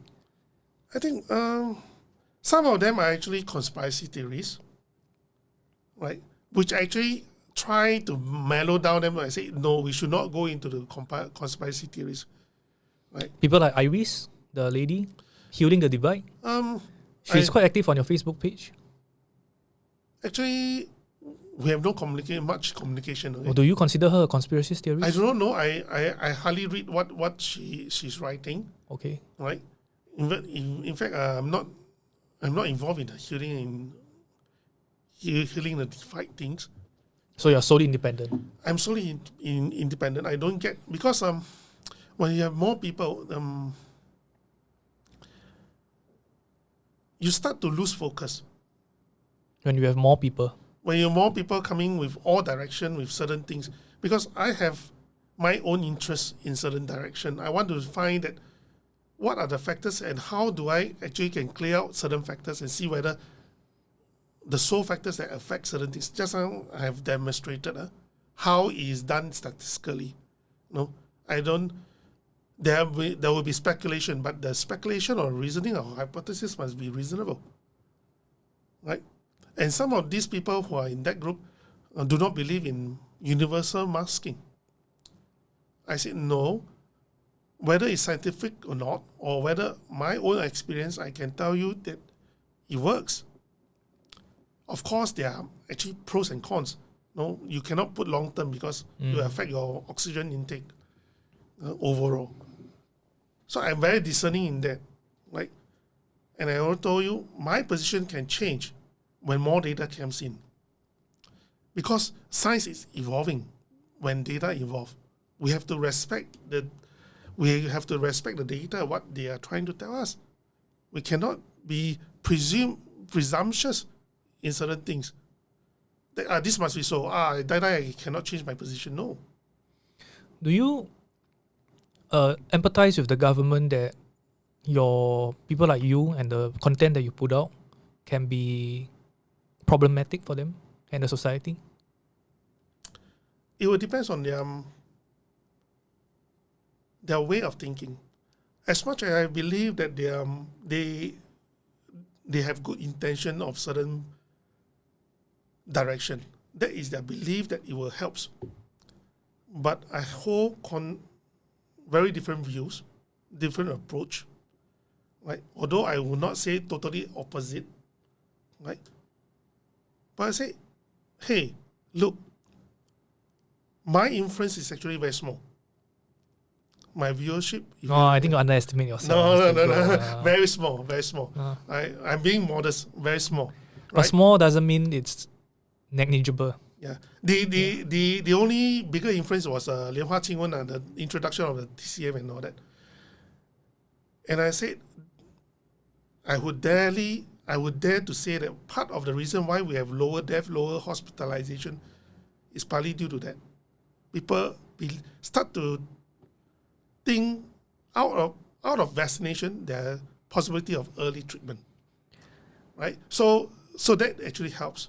But of course, to their position is they want all vaccination. They only have one direction. They only believe that only with all vaccinated, we can open up economy and all that. Even though they know that herd immunity is impossible,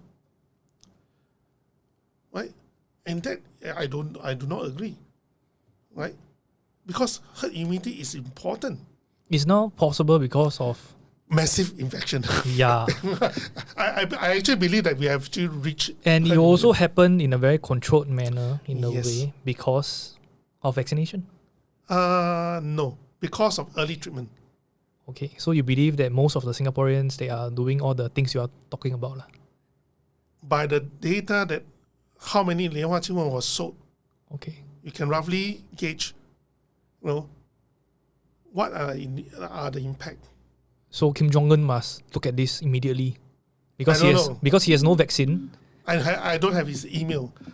Yeah, so he if he's watching this, he should be piling up and sourcing for all the he should be calling China for all the 莲花清瘟 that they have because there's a urgency in their country. No, I think they came up with another one which is close to 莲花清瘟 and 清肺排毒 is 金花清感冒颗粒.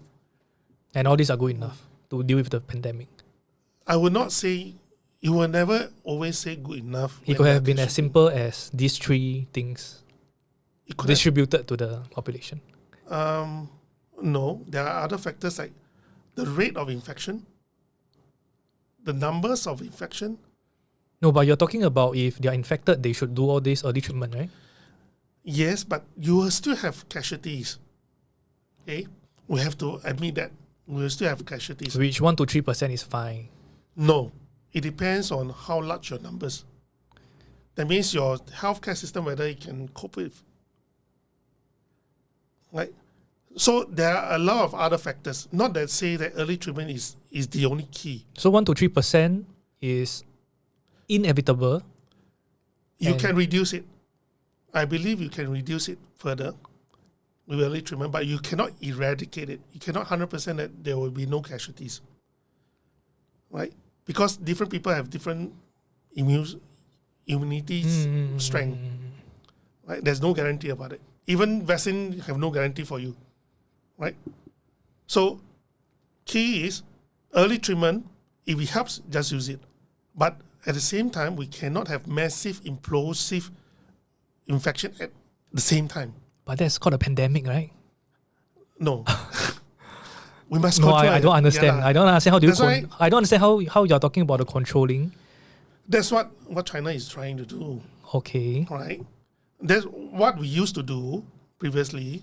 Social distancing, tell people don't gather and all that. That's what we try to do. Right? So it's a moderate thing. It's just like the idea, the very radical idea they have, controlled infection model. Getting the people like me to go and get infected first lah. 34-year-old, no pre-existing condition, healthy, perfectly healthy. Because you will provide the protection for those vulnerables. And you will volunteer your daughter as well? She will volunteer herself. Okay. If I tell her that if we are doing this, we are going to help to cut down the infection rate and the chances of infection to the more vulnerable people, I think she will do it. And with a certainty that early treatment with your health, your body constitution, you can take the infection. It's not that deadly as people perceive. Sometimes I find that it's overhyped. Right? Like what Donald Trump says. Yeah. I don't like him, but sometimes what he says sometimes makes sense. Mr. Goh, so if you have, you spoke about having a small audience, right? But if you have a bigger audience, in future, if you have a bigger audience, will you then change the way you talk?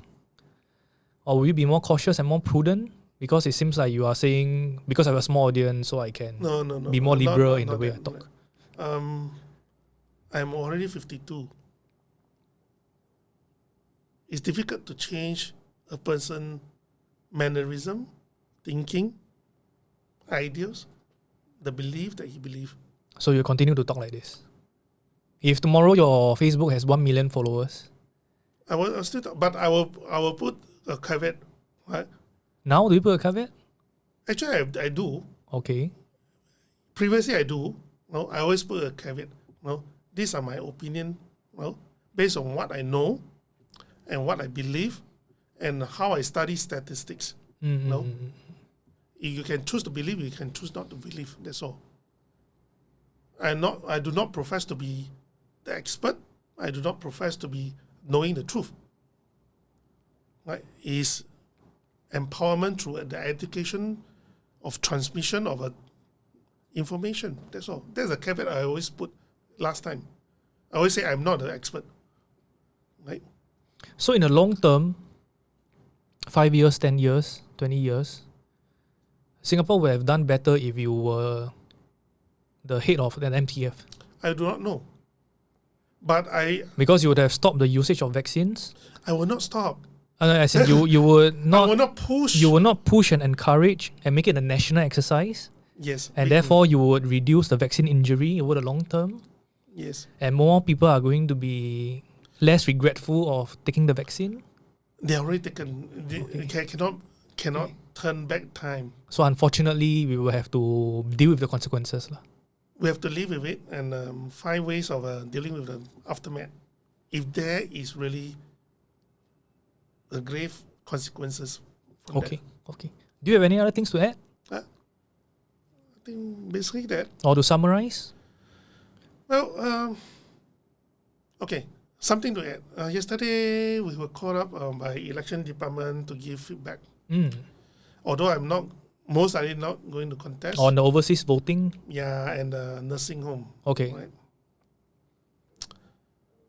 I do not think it's feasible by doing so without causing confusion, causing dispute. On the legitimacy of the votes? Yes, legitimacy. Now, nursing home. They were saying that, they can go to bed. Those bedridden, they can vote and all that. I asked him, do you know the profile of those people who are in nursing home? Dementia, stroke patient, people who cannot express clearly their choice. And voting is about choice. Making a clear choice. Right? How do you expect them to vote? So is it better to be status quo? Yes. Okay. So your point of view is, let's do it status quo. Yes, because they said logistically it is very difficult for them to send. Yeah. But okay, what about overseas voting? Also, there are technicalities, right? They say that they will use Singpass to log on and print out the vote. No, then you can send it back with a signature and all that. No. First, you might have a Singpass and print, but do you know who votes the votes? Someone, right? So the secrecy of the votes, because you have a signature behind the envelope, right? And this must match the previous. So it compromises the secrecy of the votes as well. Yes, right. And what about stuffing of votes? Right. How do we know that we have excess vote coming in? Right. And this is especially important when the contest is going to be very close. So the concern is with fraud? Yes, it's fraud. Right. And when it comes in, how could you be very sure during the process of coming in, nobody open up and change the votes? Okay. Yeah. Fair enough. So there are a lot of... so these have all been feedback to the ELD? Yes, correct. And obviously, in the past, even during this the norm that we have, they do not tell us clearly in these constituencies how many are overseas voters. Only after the voting starts and after the votes come in, then... I don't even know whether they have the data for that. They should. How many people are overseas in a certain Yishun, how many voters are overseas? So, that's precisely the point. And it's ever-changing also. Yeah, ever-changing. Yeah. So, how are you going to deal with this? So, the point of view is status quo is better. Yes. Don't troubles before troubles, or else you will have a lot of dispute, especially when the votes are so close. Very, very close. 100 votes, 200 votes, then you have a lot of disputes. Okay, Mr. Goh, I thank you for your time today. Yeah.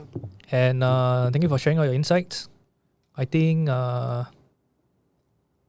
it's a long interview. Hopefully people who watch it, they can get context of what you are, where you come from. Yeah. And yeah, thank you so much for your time today. Yeah. Thank you. Thank you. Yep.